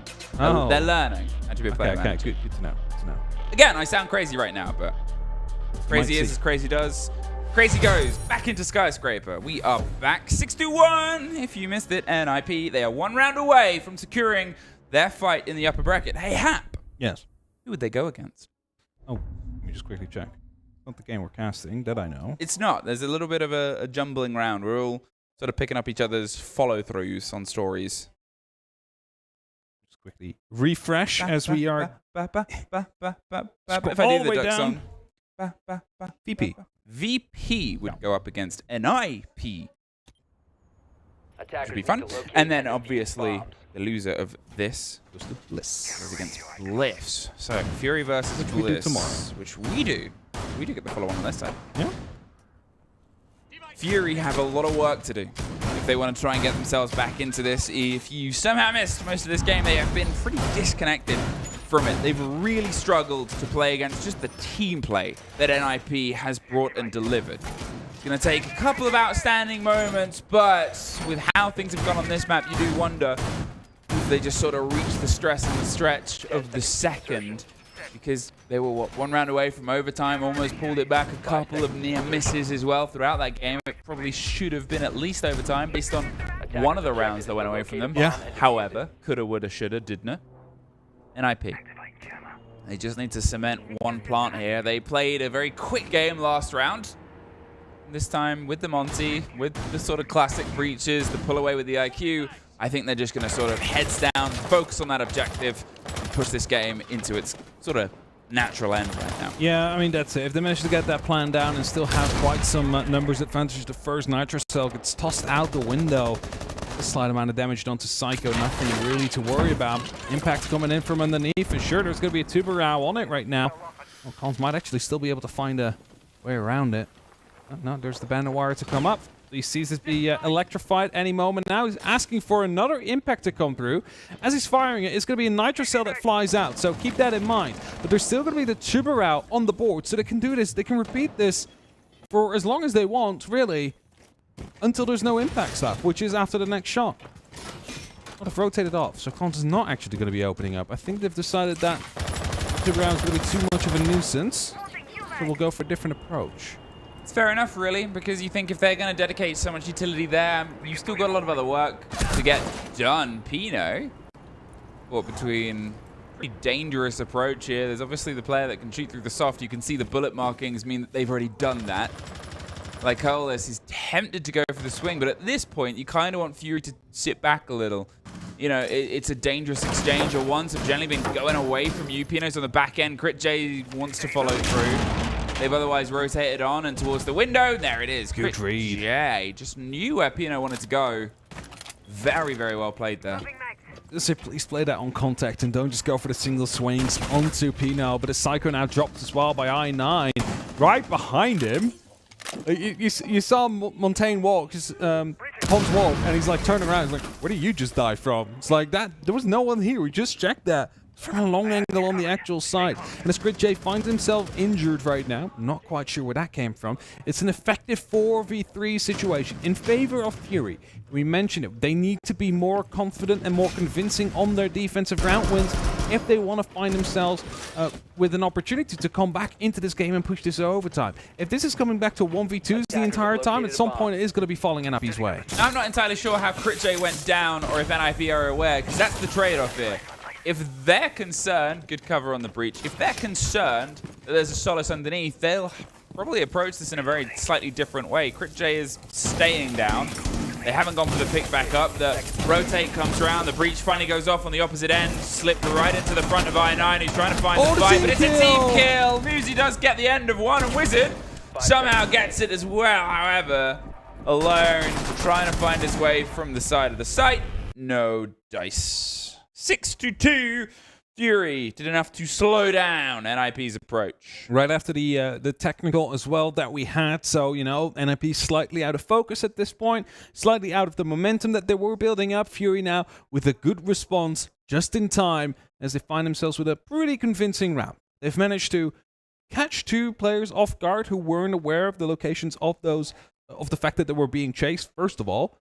And afterwards, good stall onto the win. It's something that we saw on the very first map when they continued to stall the attack and made sure that they couldn't really get in. Also, Critj, perfect map knowledge and just game sense right there. Realizing that, okay, fall off. Probably he's going to be trying to get himself into the bedroom to open up vertically onto the site. 2-6. 4 more rounds is what Fury needs to push this towards an overtime situation. As NIP just looking for that final one to lock it off and push on their journey on the upper bracket. It would not be the first reverse flawless sweep we've had. We almost had a few. We probably have, actually. I haven't been able to look at every single map, but I know that I've at least cast one. Was that with me? No. No, I was going to say, I haven't done that, so it's like... It was when we were juggling Yes. casters, looking after... Oh, was that the Liquid game? Yes? I don't know who they were up against anymore, but I remember they were like down 0-7 and then they came back, yeah, it was all the way, and we almost had it twice in a row. We almost had 3 technical 6-0 halves in a row, because it was 0-6, 6-6 overtime, and then it was 5 rounds, and then it just became 5-1. It was almost all the way. Critj tried to fight the pinch on the player. Still has 2 canisters in pocket to deploy. I'm wondering if that's just a late sort of hold thing, or if maybe he'll sort of say, well, they're not pushing me, I'll put this on this soft, and then leave so they get slowed down a bit. That might be it. It might also be like wait until you know what the actual direction is they're coming from. If there's a lot coming in from the house area, you're going to be placing those canisters to that side, of course. Otherwise, you might be moving them on the barricades, as you said, just to slow down the potential push to come through. Argus is going to be used to spot down and realize that it's going to be clear to move through. Barricades to be opened up. They have at least one of those pop. He still has 2 in pocket, so just in case. Must be in case. For a rainy day. In case of emergency. Break the canister. They also have some C4s. They might, you know, you're trying to waste the vertical time as much as possible. So they need that control, as you can see them taking it. Hope to get a C4 bite, and then maybe even try and push back up because, well, it's just all soft. You get every single watch at an angle. You need to try and cement a pocket of safety here. Seems like they want to just try and tap that kitchen plant on this side instead of going for the karaoke side. However, without a single pick from Fury as of yet, NIP's Execute is going to have to start to, I guess, formulate a lot of these castles again, wasting time in the width on the angles. Smart.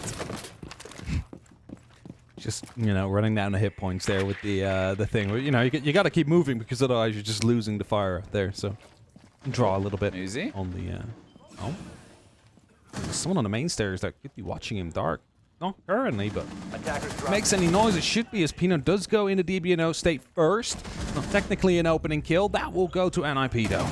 Critj go on dark. Suddenly half health on the staircase, and Muzi's in that explosive position, but it's Cons that goes. BG Man flashed, but not entirely blinded and out. Psycho sitting and waiting, 30 seconds, and well, a quick last second rotate here, NIP. As I said, they're eyeing up kitchen. Now it seems like they're going to have to just strong arm it. Great angle. BG Man ready and waiting, whether the intel was there for that push or take. Either way, Wizard gets an awkward bite back in, but Psycho won and then traded out instantly. I9 in the position to start to close down against it. Wizard, without vertical, they're going to have to try and hope the cover is good, but you can see the 2 Fury players have rotated. That was from top to bottom. Gets the kit, and, well, not much you can really do here. 3 in a row for Fury, the perfect rotation. Perfect rotation coming through, as you just mentioned. And they need to do this again. There's no other option. They cannot afford to have a little bit of a slip up now, because that would mean the end and a kick down towards the lower bracket. 3-6. Can they complete it again, though? As Karaoke most likely will be up next. Doubt that we're going to be seeing the master and bathroom site. To locate and defuse as many bombs as they can. I mean, 6-3 looks a lot less scary than 6-0. Yeah. It is, as I said, not the first flawless defense half we would have. Not even, you know, obviously to get a flawless, you have to go against a flawless. It's the nature of being the second half to do it, but it's worked well for defense. You look at it now and you think if this round goes away from NIP, the timeout will be called. You have to talk about things. You have to stop the momentum. Cons picking up the Ossa. Last time we were here, it was a very quick push. There was a Ying looking for a fight. Nobody was home. 5 seconds And the left. advantage NIP has is that they can choose any site for like basically the entire half, right? Because normally when you win, it gets locked off for like 2 rounds, and then you can play it on the third again. But you know, considering the fact that you only need 1, they can just go wherever they want. And they just need to hope that it sticks. Actually, no, it's Fury playing it. Yeah, I was wondering where you were going with that. They need to continue. Fury have to choose. They need to continue their rotation and make sure they stay flawless. NIP could win anywhere. They could win anywhere, so they just have to continue, well, not really putting their heads against the wall, but it is coming down to that because they have been getting quite close. It also just takes one mistake from Fury. Yeah. They're a team that can be confident, but confidence is something that gets punished time and time and time again. In this, obviously, if they get the read on where this player is and they get a position in place to attack them and pull it out, it's very dangerous. There's not many escape routes, especially if you don't have any control of the stair set, because that's your only real rotate out. There's the ping on the player. There's drones to stop it, and the deploy of the Ossa Talon Shield will give enough of a warning for them to get out before it becomes too dangerous. Remember, Ossa does have grenades now. Yep. Using the EMPs though, so it's gonna bring that to the table. Might actually be useful if you want to go for a push in the FNAT on the door. You've seen how dangerous that can be. Use the EMP impacts. Here's the fight. Yeah, the trying bot to push charges up. I9 goes down, caught out. They're getting some control here over the top of the stair set itself, and suddenly the calls will start to come around. Okay, we're losing a bit of the eyes on towards the side and the pressure. They're stacking up. Oh, that didn't quite land where they wanted it to. I don't think it will be a bit more coverage on it. There it is. We'll get back in. The bot going to make things a bit scary. 2 players stacked up on the main stairs, ready to swing around. They're blinded, but they're not able to get it. The Ossa gets the deploy. They're getting the default wall open. They're just going to see if they can try and sneak this in underneath the breach itself. They're concerned about an impact, but there is the deploy. There's Dark, though. Drops around, get Muzi Pino. Gets Lycolis in the meantime. The play against it doesn't stop the air jab, and Dark does get stopped by Pino. They're going for the plant. They feel safe and secure. BG Man suffers a bit. They're watching from underneath. Do they know they're going a bit wide for the fight? They're crouched, and there it is, but it's locked out. It's all down to BG Man for the hopes at winning this engagement. He's been standout and stellar in some of the previous maps, but against the Peaceful Trees, only finding chaos. NIP break the problems Brazil has been having today and finally show, okay, this region is here to play at home. They move along the upper bracket. Fury, their story isn't done yet. They will drop down to a lower bracket showdown tomorrow. But great fight back in here by the ninjas in pajamas. For sure, and you know, this map looked a lot more like a lot of people would expect from NIP for them to perform. They were flawless on their defense half. They managed to just find that single attack as they punished the mistake to come through. But they have to play later today, and there has been some mistakes that they made in the previous 2 maps that they do need to address before they're getting back into that game, because they're up against Virtus Pro, who have played an incredible tournament so far as well. They have, obviously, they got the bye, but that's the sort of stress here on these teams. They do find themselves moving on. You're not going back to back. You've got a bit of time, get your breath, get your lunch in, get yourself ready for a showdown. Virtus Pro, they would have been watching this whole thing. They might have been thinking, this is how we beat them on this. This is the mistakes that were made. They've seen them bleed today as well. It's not that it was a short series. This last map has been the shortest of them all. But the other 2, you know, it was almost these long overtime slogs across the first full stretch. They were really tested and tried, and that's exhausting. And then you sort of have to reset and go, okay, now we go again. And now statistically, we go against a better, stronger team. Yeah. How do you step in? Again, this is the age-old question, right? Is it going to be beneficial for you to have like the 2 to 3 hour break right now? Or would you rather prefer like to go right into that game? Yep. Because of the fact that you're warmed up now, you find your groove, you know what to do. You might just fall out of that right now in that break. But you know, that's up to those players. Everybody has a preference. And NIP, of course, 3 of them have lifted that hammer before. They're used to these kind of days. It's a long day. It's a long, long, long, long old day. And I mean, a quick finish there. Wizard, 12-3, 3-0 on the entry. We cited similar numbers at the start of this tournament, and then unfortunately he could not quite find the landing. What a great moment to start to get back into the game sense, the play that he can put together, really fantastic, and then build on the rest of the team themselves. Fury, unfortunately, lacked a little bit of the fangs they'd shown to get themselves the 2nd seed. They will drop down. And yeah, you're sort of curious about the NIP game as well. There's a lot of similarities between those 2 teams, but Fury up against Bliss, I believe, tomorrow now. Yep. We talk about sort of that region showdowns and histories. It's not going to be easy. It's not going to be easy, and one of them will have to go home tomorrow, that is. So they have the time to prepare. Fury. NIP, however, will have to, well, just go for that quick break. Wizard, 32 kills, 17 deaths. He's been absolutely phenomenal throughout this series, and really maybe even a deciding factor together with Muzi, who's also been 30 on 22, to make sure that NIP could drag it across the finish line, first of all on Consulate. The game that we saw as well from Fury on the first map on Chalet, it felt very different to the one we saw on that last one, whether it was exhaustion, whether it was just knowledge of the map itself, the confidence, because remember, that wasn't their map. That was the one that NIP wanted to bring and wanted to fight on. Whether it was just, again, the sort of day getting to them, they could not match their original play. Here is the bracket. We now have all of our showdowns on the 2nd half of the day. One of them has begun, I believe, on the other stream, because we've had a little bit more mappage here. We also have, in the bottom left, those are the games that are our lead-in tomorrow. A taste of things to come. But Brazil, you get one more team staying in the upper bracket for now. I mean, that is going to be at least, you know, a little bit of a relief. For NIP, first of all, because they are currently together with FaZe, the top-performing teams, as they are still in the upper bracket. But also for the fans who are traveling from all over Brazil to come to the SI, to like the arena to see their teams perform and potentially lift the hammer. Well, before we go, we have an Intel highlight for you, and then a break. We'll be back with the next game of the day.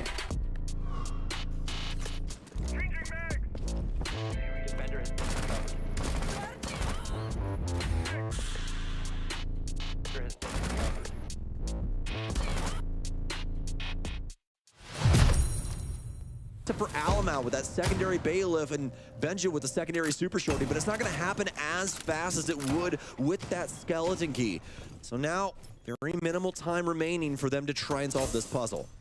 And then there's Handy playing inside of Hell. Oh, Virtue just pushes up, but he doesn't check the corner. This is still a common angle sometimes for defenders to play to try to catch the attack as they drop down. So I want to see if they still check it anyway. 15 seconds left, and nobody's dropped down yet. We are using every second available, and he finds him. Virtue ends up checking the position Handy's playing. He's got enough smoke. Yes, detonating. The final one goes out. KDS is able to cut down Benjamaster, and everything Virtue accomplished, Alamau pushes in and falls. Excellent re-clearance of Hell by G2, but the utility still firmly gives FaZe that round. Very well done from FaZe. And again, you have to give it up to Souls on the top floor. Yeah, he doesn't kill Alamau, but you know what he does do? Waste a damn big amount of time. It was great seeing him being able to convert that into quite the valuable asset for the defense. A lot of pressure happening to G2, and also no identification of what could potentially go on site. They didn't have a good read on VD King. More than likely didn't even know a smoke was in the lineup. They were able to use that to its fullest advantage in that situation. So very well done to them, being able to use that utility. Take another round away here from G2, and FaZe actually feeling that top floor site as well. Somewhere Ace is very disappointed. Yeah, do have a result in the other stream, by the way. NIP 2-1 victory over Fury. I know. Some of us were hoping for the upset, myself included, because I think Fury have really impressed this tournament. But that does mean there are at least 2 teams currently, 2 Brazilian teams in the upper bracket where, especially after map 1, and a lot of people being in the G2 camp, there was a very real concern we might not have any Brazilian teams in the upper bracket left after this matchup, given the other games we've had transpire previously. But now FaZe is looking to stay in that upper bracket alongside NIP. They do regain the lead after round 7 as we moved to round 8. And he hears someone walking outside a garage, throws that C4, lands, just on the door frame. Virtue not even phased by it. He sees it detonate in front of him, he's like, whatever. That's because Virtue's on G2. True. Nitro I just got it. Oh my, there's no way. I didn't even know I made that. Alamau, the quick little skeleton key into the window, but Handy dodges back. Yes, indeed. Yeah, that Nitro Cell just needs a little bit more angle, but it happens. No worries. Anything that they can't try and solve later on down the line with some good firepower. Doki's going to be onto the Ash here. Benjet onto the Doke as well. And Benjet has been the #1 player throughout the tournament so far for G2, sitting at a 1.21 rate. He's plus 22 right now, but damn. FaZe are constantly at this man's throat. He has not been able to breathe this event, rather this match. Doki will be able to at least get one back onto Souls. That's going to be a positive boon going the way of G2. Loading mag. And they still have Alamau below in good time. I suppose I didn't think about it with the resurgence of the Buck. We see the resurgence of the Buck cocktail take. Something that very much fell out of favor over the past couple years, where you send that Buck below into reading and use that skeleton key to open up the floorboards below. You didn't need to, because you just had the nades from below. Makes that job a whole lot easier, doesn't it? But now, with both those factors and everything going into it, Alamau moves below inside of reading, tries to push those players off cocktail, and as Virtue will attest, he has been very successful. Yeah, G2 does have to be a little sad that they don't have access to Capital, because Capital is so good for the cocktail push. You can put him on something like Skylight or something like the Hell Window, and he can use those smoke bolts as well as those fire bolts to dislodge and break up a lot of the vision on the site, making your life a little bit easier when you do go for that plant. Doki, Ash crouch walk, and it'll work out for him. So he'll take down Handy. That cuts him down and has now taken control of White Stairs. He's fallen back just a little bit. Doesn't want to push his luck just yet. There's still utility to be expended on that top floor. No E1Ds left, but you can see Uno's prepped the remaining canister to be launched. That remaining bit of intel, but Doki might end the round before we even get there. He's moved up White Stairs now. A 3K, but Vidaking's got the read. Not the kill, though. Ace denied as Alamau finds the final, but with just a little cheeky push up White Stairs, Doki ties the game once again. Sometimes you just gotta let Doki-san get a little cheeky with things and work his angles. And across every single moment there, he was able to find some big opportunities and rip those away from FaZe. Especially that kill onto Souls through the floor. That was a really big moment there as they were able to get him out of cocktail, opening up a lot of options for themselves. And here it is right here. Nice little discovery, especially with those Bees working their way on that top floor. Doki with a nice find as well, working his way up White. Just constantly able to get nice shots out from this R4C. Nice to see the R4C back in action, and in no small part, because we get to see plays like that now. I feel like I get nostalgic looking at clips like that. Not even because it's Doki necessarily using the R4C, but just to see someone cracked out of their mind on the mechanics, just hitting a 4K like it wasn't even worth hitting the worrying 4K about. like it's 2019. Literally, literally, dude. Like, is this 2019 G2 with this R4C? Like, it's just nice to see. It's just nice to see, which is why he's decided to play Dokkaebi this round. We still have the R4C. We got Virtue on Ram. So we'll have that with the 1.5, arguably a better version. Attacker's objective is to defuse a bomb. If you guys like your sights that much. I don't. I like the Hollow better. Me too. But that's because I'm based. And that's because I suck. You don't suck. You're just not great. Thanks. Thanks, buddy. Can always count on you. I tried really, really hard. Well, I'm sure FaZe will try to deal the consistent level of damage they've done to G2's drone economy. Cyber, no consistent damage as he's got to back up just a little bit. Enough to get that drone before falling back, anticipating they'll re-clear the position. Shoots the drone for his troubles. As we have a bottom floor defense, Sam. Only makes sense as a logical consequence. We'll have a top floor clear from G2. Move their way through the map, clear it out, and hopefully if they want to match FaZe's pace, they open up that floorboards before we even hit a minute 30. Yep, we're meeting that pace all right. And G2 know exactly what they want and know how to gather it as well. There's really nothing to consider on these top 2 floors. There's going to be solid drone play out of a couple of G2 members that allow them to move this quickly. And it's very well done. Benja still with a lot of EE1Ds in his pocket. You still have all those Bs from Alamau too. Una's going to have the secondary hard breach here, so he'll be the one working the hatch. Nitro Cell out for Cyber, but nobody home for that. Another one for Vita King. And again, no one around. Cyber will go down, and he's actually over inside of Whiskey. I don't know how exactly this happened. Actually, on second glance, it's going to be Alum out here at the top of Brown. Maybe just peeking down. Oh, full sprinting. Oh, no way! Handy goes prone and just barely evades the 417 spray from Benja. A brutal way to remain 1-9, might I add. He had that kill in the bag. The coordination was so on point for G2. But now 2 kills come from just one button press from Handy. A 1v5 that stopped Benja and G2's entry. Well, Virtue will find one. Vita King down, a nice shot indeed, but they can even pick up Cyber with the time and space remaining. Indeed. If Virtue is able to get this going, this will definitely be one of the ones for history, especially up against FaZe, especially for Virtue. 1 versus 4, low HP on KDS, and he's going to go down here, but this is going to require a lot more heavy lifting. This R4C, we've said before and we'll say it again, it can make magic happen in the moment. Yokai out here, good info. He knows at least one person going to be occupying angles. Trying to dip and dash here around Freezer. Still has to worry about that player over inside of VIP. Who's going to give him the ISO? Neither is the answer. Cyber works his way in behind on the sink angle and will catch him from the window. Well done from FaZe to constantly keeping that pressure on Virtue. I think Alamo said it. This guy literally prone and won the round.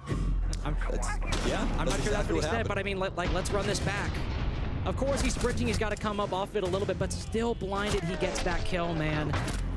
KDS also winning effectively at 50-50 as the Dokkaebi runs in his way. Maybe in that case, you have Uno just trying to press his luck a little bit and turns his back, but G2 had a very well-coordinated flood there, and just a few small things undid the round completely. FaZe still have the benefit of the lead, able to move back up by a 1-round margin, 5-4. Go back to Reading Room as well. We saw, again, a round that came down so close to the wire. So much time stalled for G2 in the early game, and by the time they wanted to plant in the Reading default, the smoke canisters just burned their time away. Most definitely. And FaZe, so far, have been able to put some major obstacles in front of G2. The biggest one right now is how detrimental the entirety of this roster. It hasn't even been one man. The entirety of FaZe has basically been the kryptonite for Benjamaster. He has not been able to get this ball rolling. He's 1-9-2, folks. That means that even the other 2 engagements that he took, somebody else had to finish them. It's very, very unfortunate for him right now. So hopefully, fingers crossed, he can try and get something going here for himself on round 9. But don't doubt him. He's definitely not going to be letting this get to him. He's definitely going to continue to try and swing in and assist his team. Just not able to hit his mark in the traditional manner that we see, that's all. First Dokkaebi call goes out. You can hear the sound cues, but nobody from G2 necessarily in positions to capitalize. Well, I say that. Look at what we have. A quick flood into Pillar. Virtue burning the Aruni gate. G2 like a swarm moving their way up into mining and train. They see one slight arm hanging outside of the doorway. 5v3 as G2 take full control of the bomb site.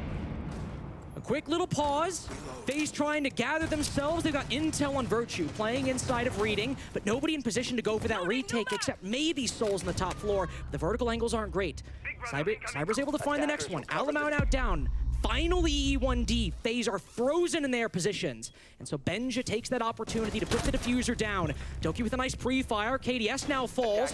The diffuser goes down successfully. Now G2 need to fall back into their post-plant positions. Cyber in a great spot to cut off their rotation out, but nobody takes that path. Instead, they move into Reading. Souls has got one, but does he know there's one tucked around the corner? Benja still goes for the peek, but Virtue's able to trade. That means it's a 1v1 now.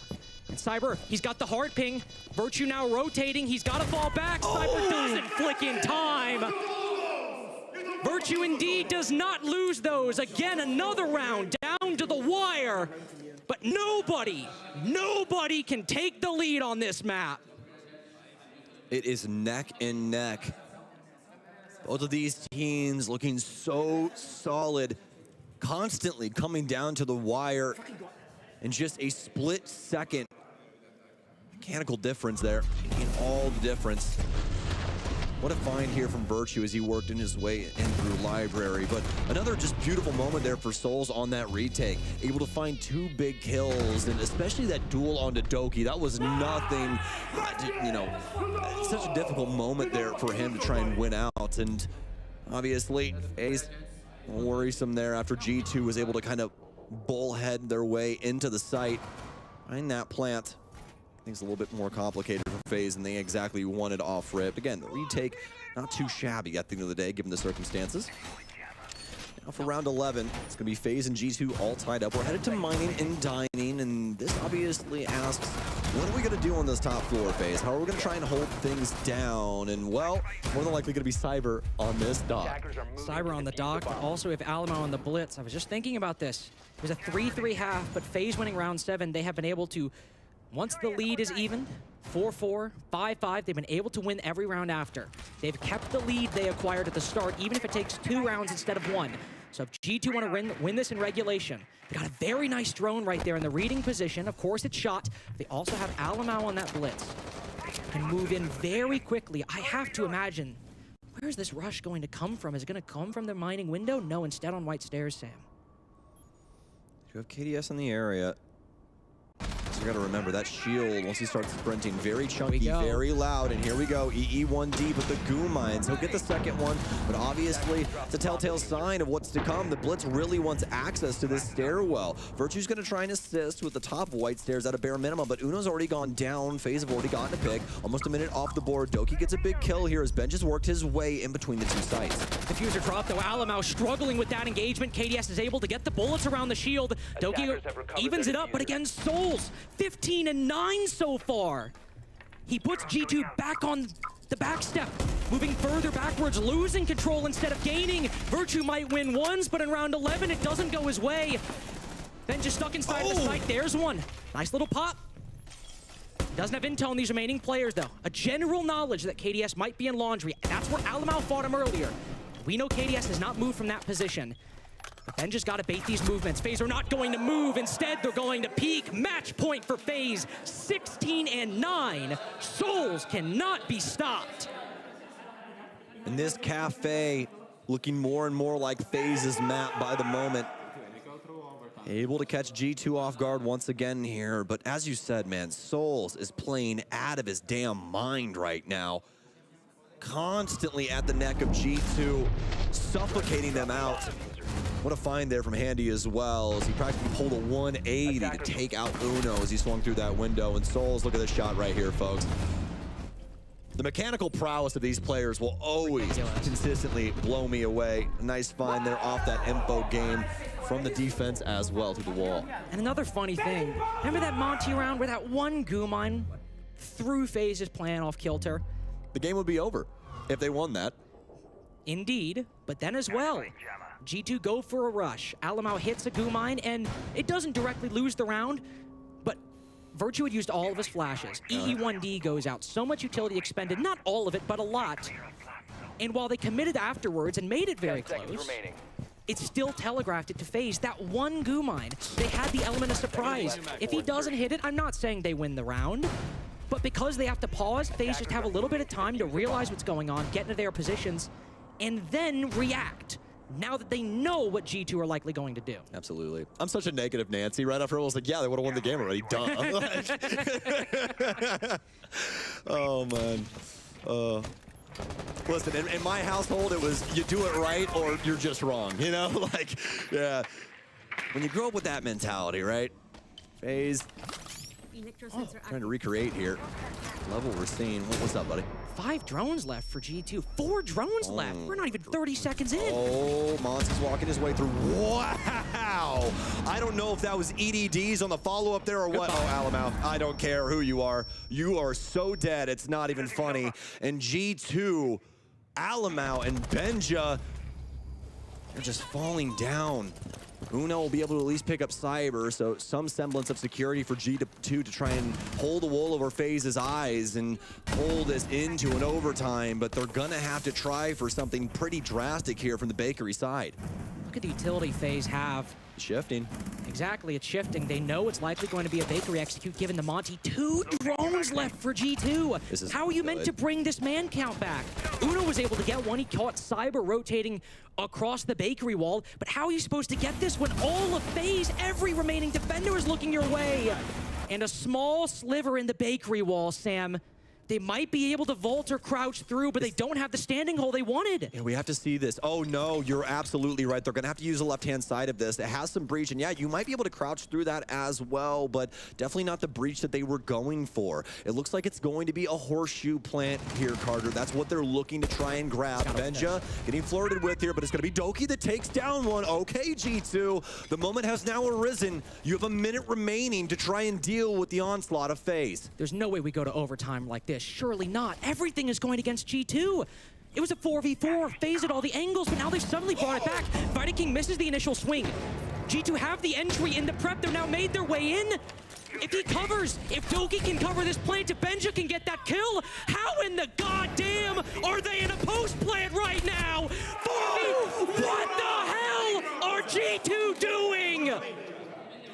By all the odds on map 1, we're going to overtime, Sam. A little voodoo magic out of G2, my friend. The stars align. What a moment here. And Doki, a little bit of a chirp in the chat as well. Oh, Cyber, so sad. He says, this G2. Oh, he went for the reinforcement. Purposes. An insane moment right there as they're able to somehow, some way work their way through this setup of FaZe. And remember, folks, there was so many ways that FaZe could have solved this. They had those yokais implemented. G2 removed them. They have the crossfire set up. Shots are missed. G2 find the gaps. They find the holes, and also they find the kills. I do, like, that was my immediate thought. Looking at those replays, look at how ridiculous those shots were. Yes. We're talking about 30 meters away, slivers of somebody's head poking out beneath the freezer window. Like what are we doing here? What are we doing? And I don't mean that in a bad way. I mean, like, how do you even make that happen? How do you make that happen? And you only do it because you're one of the best teams in the world, and you're facing one of the best teams in the world. They're barely exposing themselves, and G2 are able to get it. We were talking about Soul 17-10, Doki 16-9 now. Uno was having a great game on the defensive half. Virtue also stepping up 10-8, 10-6, excuse me. But Doki going bar for bar, pound for pound with Souls at the moment. But that was a team effort to win that one, to get us to overtime.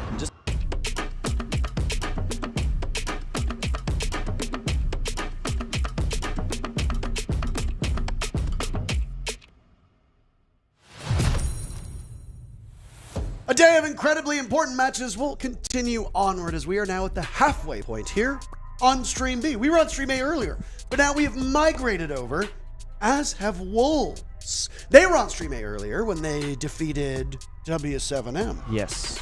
And now they go up against Sonics, and here's the bracket for you, by the way. Now, if you didn't watch the previous game, Wolves W7M, you would have to go back and watch it real quickly right now to set expectations for this one. You wouldn't, though. It was a very long but great matchup, and Sonics versus Wolves is going to be a similarly good one, I imagine. I hope so. I mean, here is the thing. Sonics had a relatively easy group. That's true. We gotta say that. We have to. They're contractually obligated to say it. Now, what this means is that neither of these teams are going to be fighting for their lives. They are still in the upper bracket, which means that they get another shot. Should they lose, the winner of this matchup, as far as we are aware, goes to the main stage. That is true. So, a lot on the line here. Wolves, one of the best teams coming out of Europe.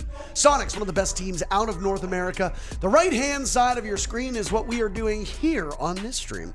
Virtus Pro will face off against Ninjas in Pajamas later on after Nip defeated Fury. FaZe versus G2 is going on the main stream at the moment.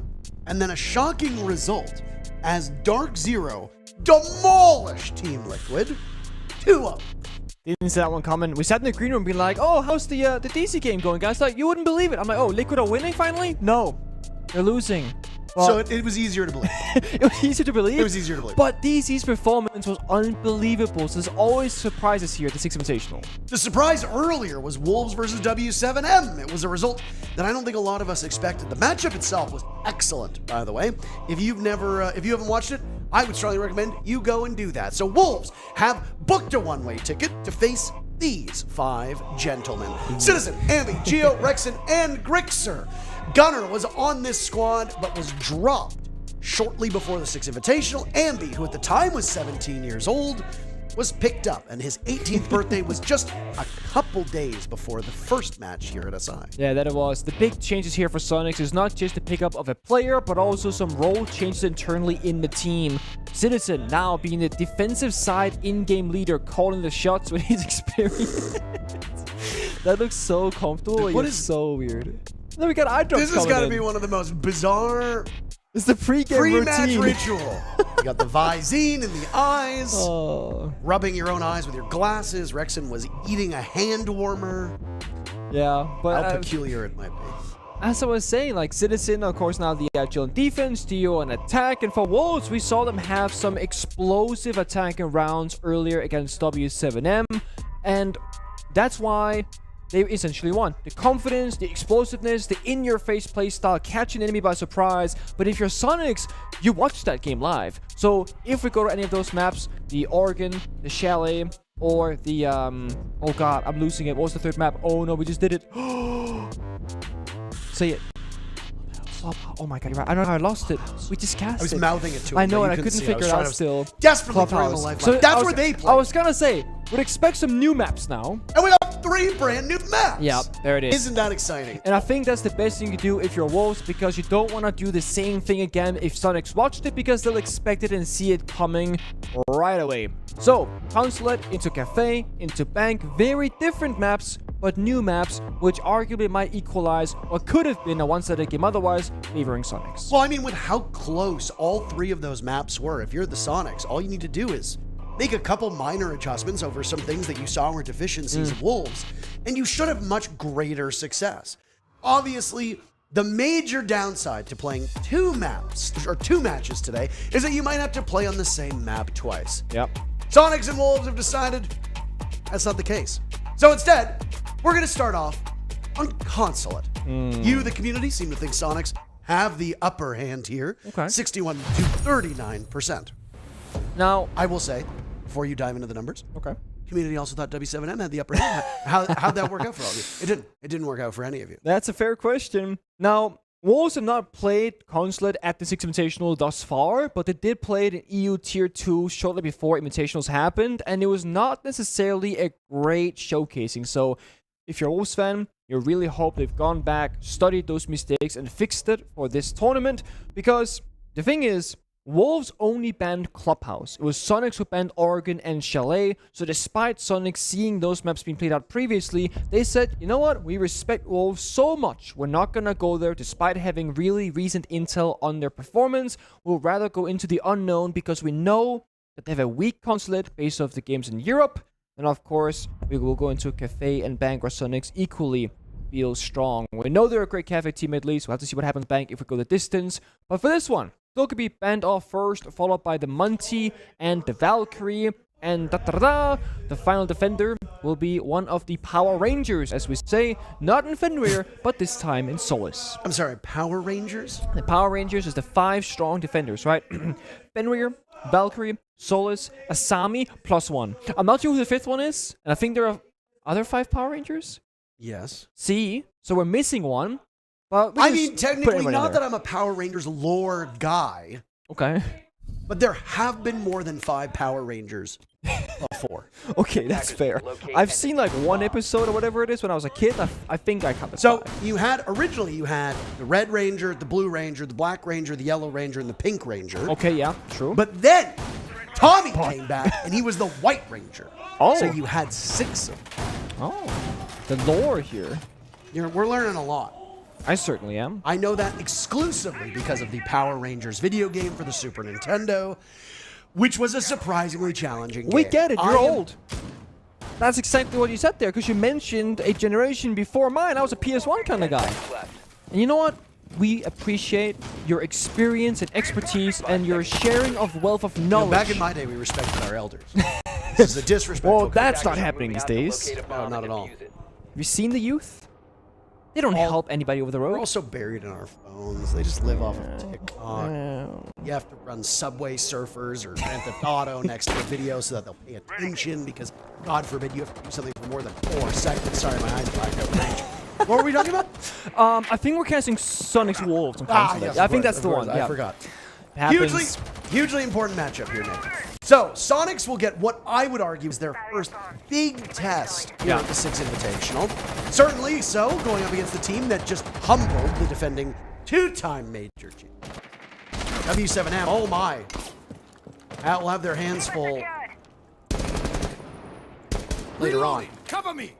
It was from the main door. I was going to say, I was wondering where he was getting shot from. P4 lit up by Citizen. This is so ballsy. There's no way, Ben, you do. Holding each other here. P4, of course, less than HP. Citizen with the advantage.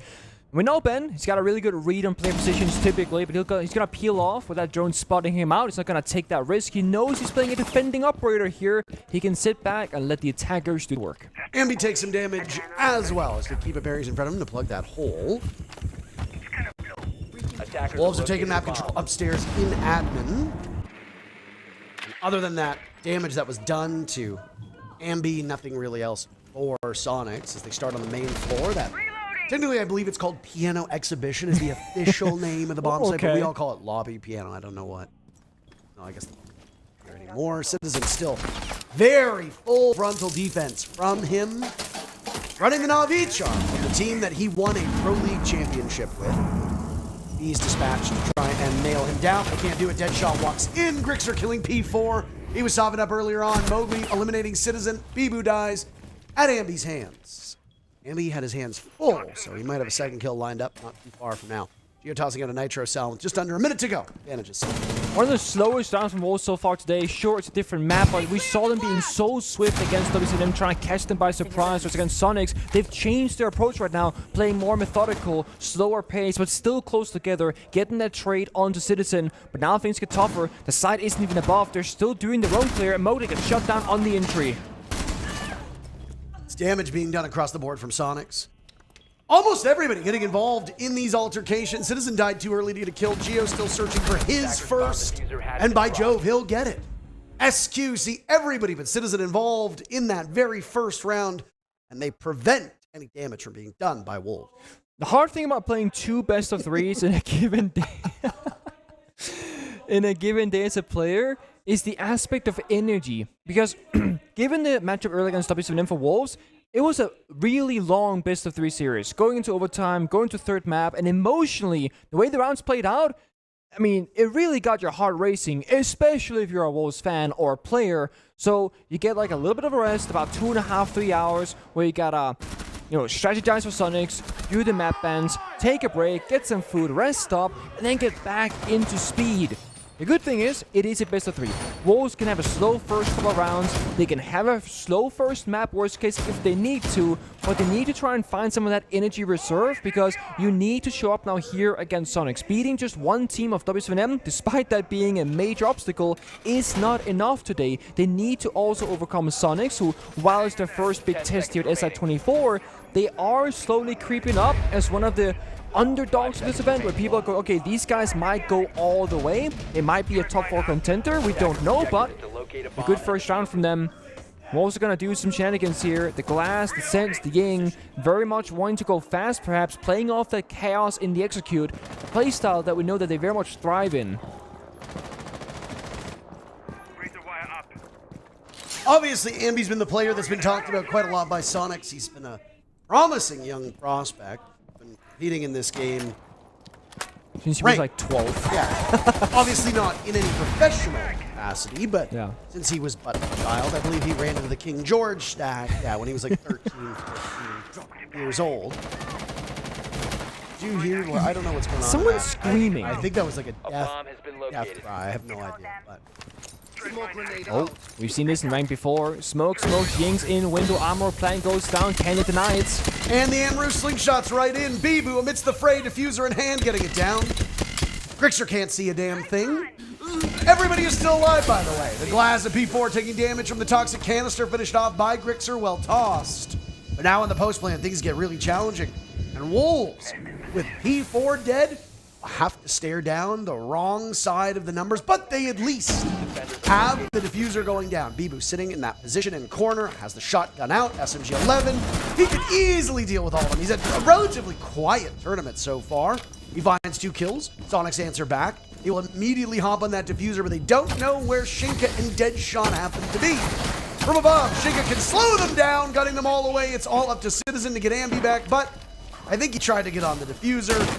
It's way too late, and it's a cleanup from both Deadshot and Shinka as Wolves will answer back that first round victory by Sonic. This is a classic ranked push that even Fresh and Friends and I will do in ranked all the time. And the big thing, the reason why this worked so effectively is that they sold the push being a CEO execute. That's where the glass was. That's where the first call of smokes went out. So the big focus of Grixer as a smoke on defense was trying to throw those babes on the CEO window, thinking, I'm denying the plant, I'm doing my job, because he was getting Candela flash the entire time, couldn't hear where the actual plant was going down right behind him with no real cover. There's a big bait and switch there from Wolves, and that's the exact kind of play style that they are so excellent at, understanding the win conditions. And then we saw Sonic's Citizen on the Isami try and keep it off the window, but I think he missed the first keep it barrier. I heard the sound, they went for the defuse, but the cover wasn't quite there, so it got quite messy towards the end. Wolves find their first round victory. Only took them 2 attempts though. It's tied up 1-1, and Sonics just kind of go through the bomb site rotation here. Yeah, I mean, why not?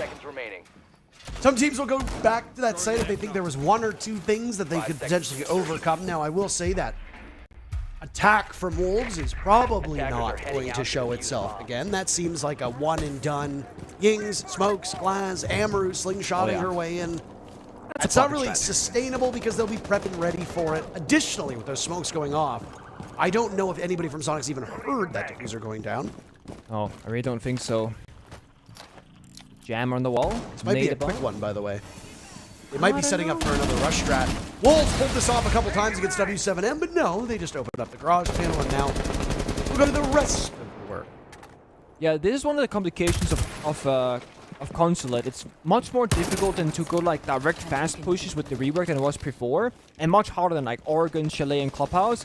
You just don't have immediate access to strong positions on the side. By opening up the main garage wall, you're looking at a long lines of sight, crossfire, there's no cover for attackers, so unless you got like a Blitz or a Monty, a Ying or a Glass, an Osa, something like that to help like set things up on the entry, you're just gonna get gunned down the second you walk through that breach. So instead, they go front side, they get the breach, now they're rotating towards the backside instead. They're gonna do that second step. It's gonna be a 4-1 split most likely, so 1 player outside the main breach, 4 people attacking the backside trying to advance. A good old hammer and anvil strategy where you'll push them from one side into the other. Love to talk about the hammer. I love it. It's a great term. Can't stop Nick from talking about the hammer. Well, did win 2 of those, Parker. That's not how it. No, I know that. The people at home. But it was more PG friendly. But the people at home don't need to know that. I was absolutely talking about the hammer. Oh yeah. Do you know what Sledge's hammer is called? Yeah, Cap did this to me. It's called the Caper. Yeah. Did you hear that He bit did it to me, earlier? he did it to me as well. Oh, he did, yeah. Did you get it though? I did. Oh, good job. Because I am Scottish. Yeah, well, yeah, you got like 1%. That's the ginger beard, right? That's the Scottish part. No, I'm 100% Scottish. You're not 100% Scottish. I am. Both your parents are not Scottish. They were born in Canada. Exactly. Grandparents were not. No, but you're closer to your parents in DNA than your grandparents. Hey, what is this, Ancestry.com? Relax. Sure. All right, we're not going to break down my lineage here. The reason why we are filling at the moment is because we talked about the sluggishness of Wolves in round number 1. Obviously, they changed it up for round number 2. Here we are in round number 3, and Wolves are yet again quite sluggish. Nobody's died. Mowgli and Bibu have taken some damage. Ambi's still rotating.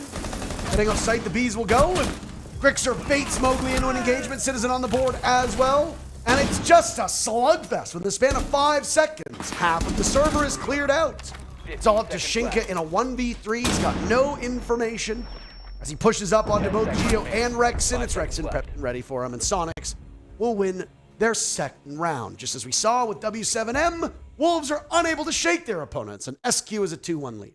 Ideally, on console attacks, your goal should be to try and get an opening kill. If it comes down to a 5v5 execute, defenders are so heavily favored, and we see why. There's only really two ways in for the attackers. There's this door where they all die on, and there's a security hallway where they also died at. Of course, you got the main breach. P4 was looking on that, the flank essentially, but the main breach is never an option, especially in those circumstances. So you got 3 entry for the attackers, but 5 defenders alive. You're always going to be staring down 1 or 2 guns, maybe sometimes more, and you only have a small pathway to entry from. So not ideal.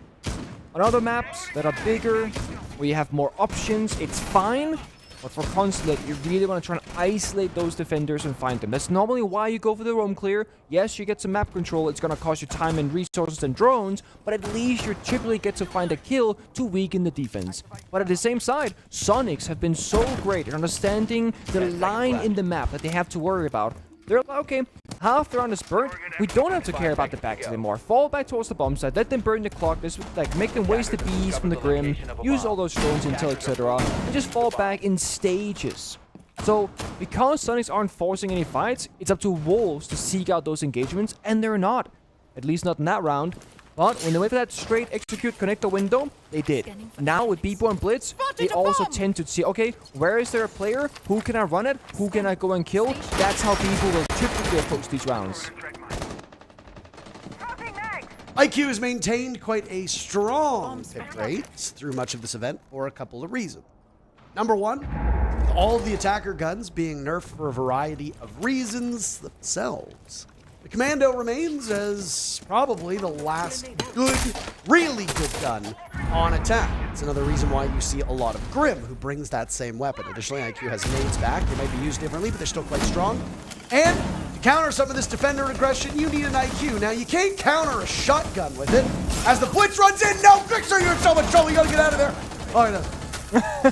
Suddenly, all the Wolves are getting in on the scoreboard. Ambi fires back, though. He has been brilliant up to this point. 4 kills through 4 rounds for the youngest player at this event. And dare I say at this point, the youngest player in all of professional Rainbow Six. Despite Ambi's play, though, Wolves find themselves in a 3v2. But if there's any 2 players on this team that you want in the clutch, you got to imagine Citizen is going to be among them, and he's still up to work alongside Ambi. We're at the halfway point of this round, and half of the lobby is dead. Diffuser going down in the hands of Shinka, meaning Bibu and Mowgli will need to watch.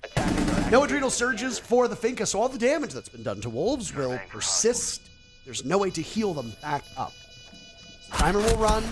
Cannot afford at this point to be slow. That's what Sonics are avoiding. Mowgli dies to Citizen. Ambi and Citizen still need 2 more. Shinka hasn't moved on the diffuser. He gets siege timing so bad. And now it's Bibu, pistol trained. Hearing somebody go on the diffuser, firing Surely through. not. Ambi sticking it. Look at this, Bibu. Where are you? You're so far off of the diffuser. Defenders win. Well played by Sonics in the post plant. And that's 3 rounds so far through the first half for SQ. I don't understand what I witnessed.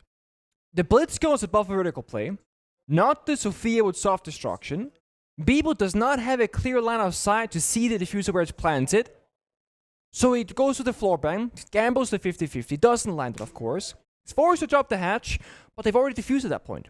Wolves are making some bizarre mistakes that they did not make earlier.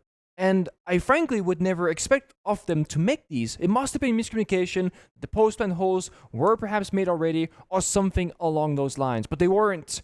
Sonics, you are correct, Parker. Saying that Citizen Ambi, a great duo to have alive for that retake, was correct. They won their individual gunfights, they pushed together, and they secured the diffuser and took care of business as usual. And Wolves, in very common fashion, just like in the previous series, will call their timeout on the 4th round.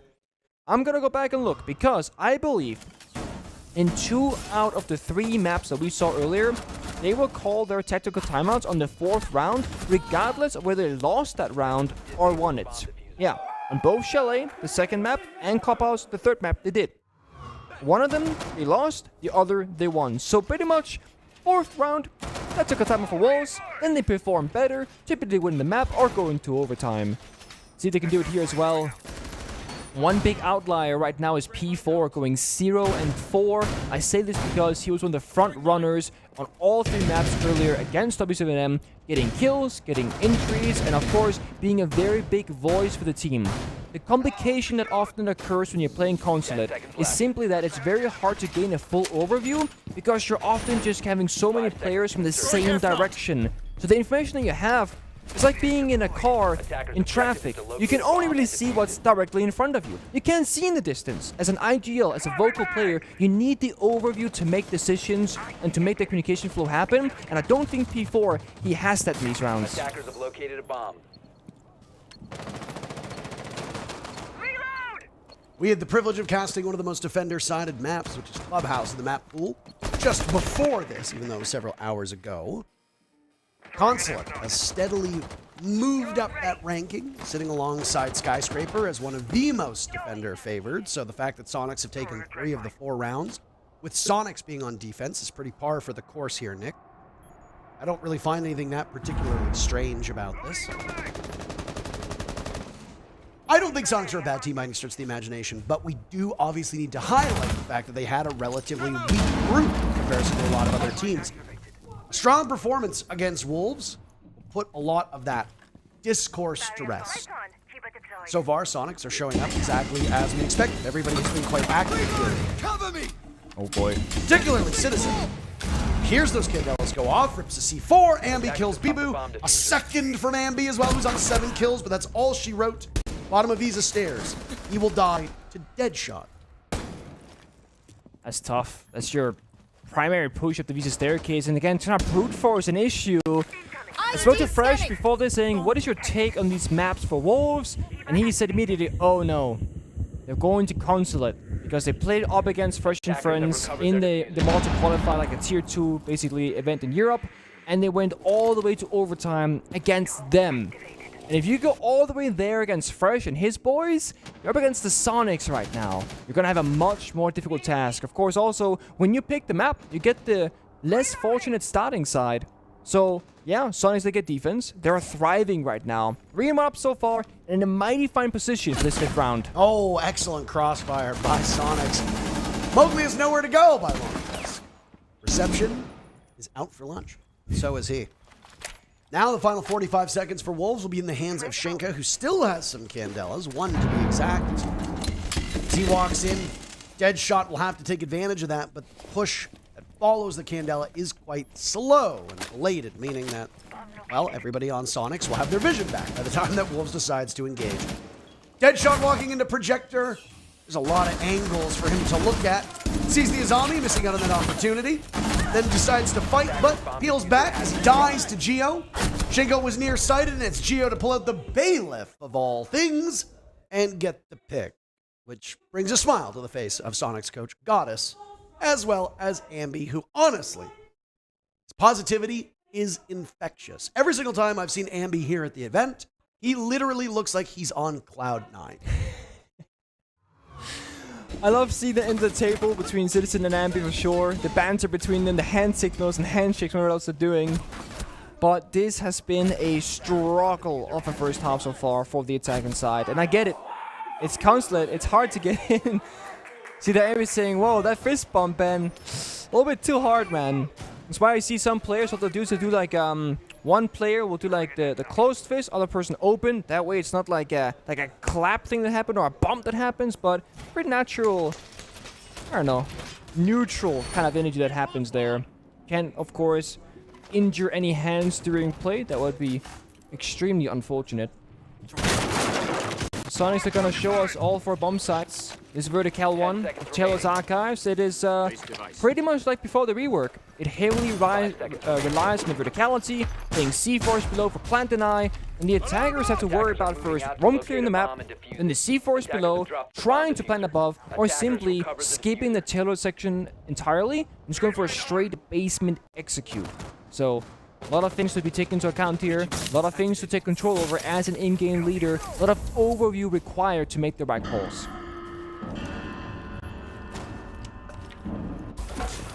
I saw your face. Yeah, the piano. A lot of people don't realize that on certain parts of maps where there is a piano present, if explosions happen, the clanging sound of a piano will follow. And I mean, clearly you don't play enough Consulate. Apparently not. No. I'm not a roamer, I'm an anchor player, so I wouldn't hear the piano, I would hear the wall being opened from inside garage, that's why.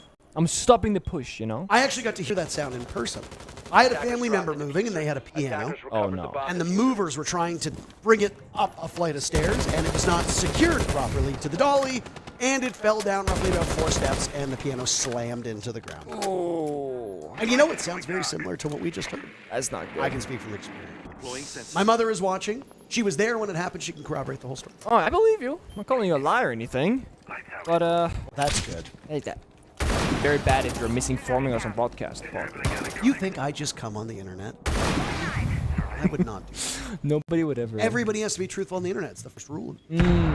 I like this bomb site, by the way, because teams tend to bring a huge difference in operators when attacking it. There's a lot of diversity on this Teller's Archives bomb site. It's one of the few remaining split-level bomb sites in the game.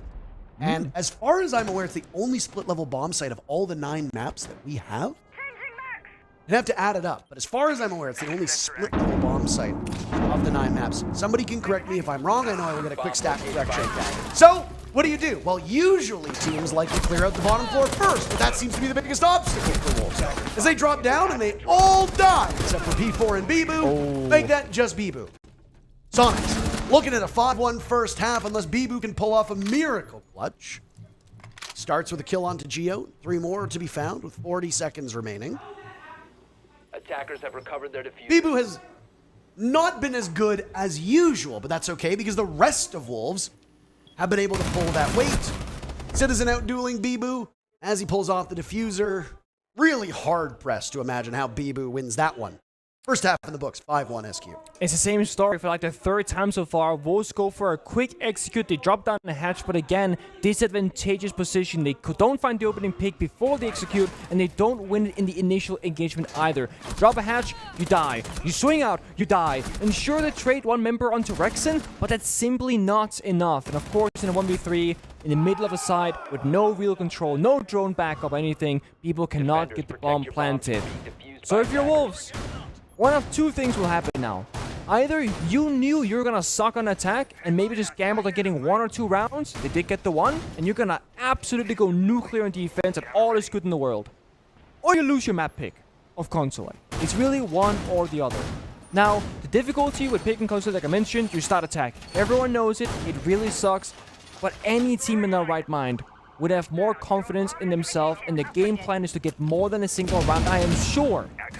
So the fact they weren't able to muster 1 is not a great look, but it is defense. Anything can happen. We've seen that many times before this tournament so far. 5 seconds left before insertion. Now we gotta see what they're gonna do. Right now, pretty standard stuff. The only thing missing from Wolves, I don't think it's an operator. I don't think it's execute or ideas. They had those, but I do want to see P4 get on the scoreboard. He's 0-6, often leading the charge into battle, calling for his team, managing the resources. What happens if you take 2 Americans who happen to be 2 of the loudest people on the planet and you put them together? You get Stings. Stokes and Lins. And they are currently casting next to us. Now, there is a partition between us, but it stands absolutely no chance against the gale force winds that emerge from the mouths of those 2. And of course, as G2 is involved in that game that they're casting, there is lots of chaos. And we can hear it. You hear it on the microphones. We apologize in advance.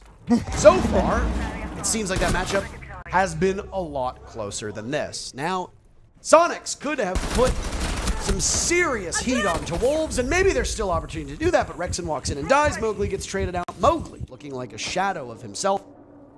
P4, 0-6. Yeah. Now, P4 is not necessarily going to be the guy who lights up the scoreboard day in, day out. But you need a good supporting cast, and right now for Wolves, even the supporting cast isn't getting the job done.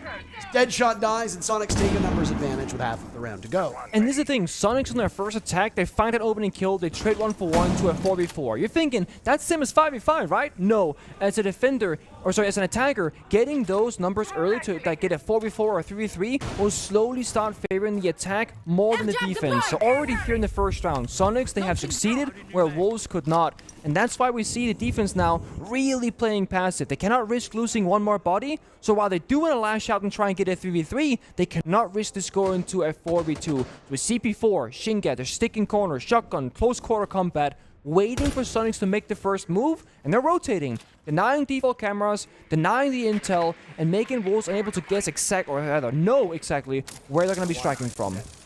There go the bees from Geo, which have been used in a lot of different ways. The thought process behind Grim when he first came out was that, well, he'd be for anti-flank, but that really hasn't been the way that we see him. In fact, Grim is mostly used for flushing out roamers now. Dump a couple of the bees in, use it for area denial. If somebody walks into it, you get good information, and then you get the diffuser down. P4 gets kill number 1. It looks like number 2 will shortly follow, but he has some difficulties against Citizen, who has AK in hand and keeps Wolves at bay. Now it's Geo's turn into the engagement. Bibu wraps around this assault as the diffuser goes down in Geo's hands, but Citizen moves Sonics to map point on Wolves map. This is flying by. Sonics with great control the entire time. Also, you might be thinking, why did Geo push for the kill there in the 3 versus 2? Well, it's very simple. He knew there was a C4 on the board. If he goes to that default plan CEO window, that C4 gets tossed, it takes down Geo, leaves the fuse in a bad spot, and Citizen top yellow stairs with not much HP. So he knows he has to push through, deny the C4, get that kill, then go to default CEO window plan spot, and he does just that. But again, the opening kill onto Mowgli, very important. Then secondly, that shot dies while vaulting downstairs. Very unfortunate timing for him. But the reason why playing a 4v4 is better than a 5v5 that favors the attackers rather, is because when you only have, again, a couple of ways into the map, you walk up yellow staircase, rappel in CO window, you'd rather have 4 guns against you than 5, even if those numbers are equal, because you have limited options. Sonic 6-1. I don't want to count out Wolves here, but for Consulate at least, we're close to done. 5 seconds to go. You burned your time out ages ago at this point. It feels like an entirely different map that Wolves was able to try to keep their heads in this. So, I mean, Dreadmite out. We both agreed after the matchup was done that the Wolves W7M game is a potential contender for top 10 if it was played in front of a crowd with greater stakes. Yeah. As it stands right now, it will be in the conversation of SI at this current moment. Is, I think, the best match that's played, but again, we don't know what's going on in the other broadcast booth. It certainly sounds like that G2 FaZe match is giving it a run for its money. But there was some chatter amongst different analysts here that maybe while Wolves performed quite well, W7M wasn't up to the task. Now, I think this result might lend some credibility to that thought. Because Sonics are a good team, but are they 6-1 over Wolves, who just eked out a hard-fought victory over W7M good? Not necessarily. I don't think there is a huge gap between these teams. Certainly not what the scorelines would suggest. So maybe there is some thought process. Maybe there is some thought about the fact that Wolves and W7M did not live up to the billing that it could have. Still, we were treated to a great game. This one, maybe not as competitive as we'd hoped. I do want to defend Wolves here and say that they did play a full, long, difficult best of 3 earlier. They're going to this extremely tired already. They're still fighting for it, trying to figure it out, and they do it on Consulate, which is not their greatest map by our thoughts and opinions at least. This time, they get the opening kill to shut down 1, make that 2 attackers, so Sonics now having the same similar struggles of getting any foothold inside the map, and this time also unable to get any kills so far. And be gone means that there's no global op for Lion, just 1 global remaining for Grixer. They'll be banned out as well. Those are the 3 globals that we talk about from time to time. Teams will usually run 1 of those every single round. It is a bit abnormal to see no Dokkaebi, Lion, or Fatal, or at least one of them be brought. It really comes down to how utility heavy your lineup needs to be, because if you're bringing 2 Hard Breachers, a Thatcher, maybe a Kappa Tower, a Bug, you don't really have room for the globals. Not here on Consulate, though. You can bring those flex ops, as we often see globals become in these lineups. All the while this has happened, by the way, Wolves have yet to lose somebody, though. Deadshot is awfully close to dying. Grixer having some serious struggles with the pistol. Citizen gets on the board, but numbers still right now favoring Sonics. in terms of the round, but numbers in this round very much favoring Wolves. They want to keep that match as close as possible. They got a long way to go, and well, Citizen and Grixer putting in a good body of work right now. Nick, 2 kills with 20 seconds remaining. There's still 3 more players on Wolves to find. They sit pretty inside the downstairs bomb site. Kiba barriers strewn about, as now the 2 players will have to go through separate parts of the map. Citizen hitting the Kiba barrier, out to charge into B bomb site, being watched by 2 different directions. Grixer gets 1 pick, but all hope is lost as Bibu and Shinka get kills 4 and 5 right as time runs out. A spirited effort from SQ, but it was just too much for them to overcome. Wolves stay in this. They need to be perfect for the remainder of regulation. Their only way out of this map positively is through overtime. That could be as far as 25 minutes away. That's true. It could be a long first map here. And I will say, surprisingly close round given the early stages of it, with defense very much looking like they had full control until they didn't. Citizen working together, well, just him and Grixer, right? Working together, finding those isolations, getting those kills. Rounds sometimes will just fall apart. You lose 1 member, you play a bit quick, you try and, get that number back, you don't. But the benefit is, when you're up 6-1, which Sonics they were, you can throw away a round if you want to. I mean, you can go for the craziest, silliest rush play if you wanted, just for fun at this point. All they need is 1 clutch, or 1 mistake from Wolves, or 1 gap that they can find in any defensive setup, and then they take the map. That's the benefit of starting defense and putting up good numbers. Also, I try to run some numbers mentally, and I believe you are correct, Parker, regarding only 1 split bomb set existing right now, being on Consulate on Archive Stellars. I don't believe there are any other split vertical bomb sites. So, funny that you noticed, but you're correct. Thank you. Thank you. I mean, like most people, I like being right. It shouldn't really surprise you. Who doesn't? Right. Yeah, right. That was the Goyo dead shot down below. Playing at bottom yellow. Yes, it was. There's a Claymore set out there by Grixer. In terms of secondary gadgets, 4 secondary gadgets for Sonics. A lot of flashbangs, 1 set of can openers, 1 set of breaches, and then the Claymores as well. As for the defenders, they have a Nitro Cell at their disposal. That'll be in the hands of Shinka. Not uncommon to see a Nitro Cell depth on this upstairs bomb site, especially if you go to plan in an area where there's some soft destruction that enables that Nitro Cell to be thrown through. Looks very quickly like Rexon is going to get inside of the building, as this assault from Sonics will come from over in admin side, or sweeping through to the rest of Project. It's pretty good pace. I only have 1 concern here for the side of Sonics. They don't have a Capital, for example, to clear out the player here, Bibu, on the shield by the Soda Machine. So Bibu right now is very much like the big focal point, rather, for both the defense and attack. If he gets cleared out, really bad for defense. However, if he doesn't, there's no way Sonics can just walk into side and take the bomb site control.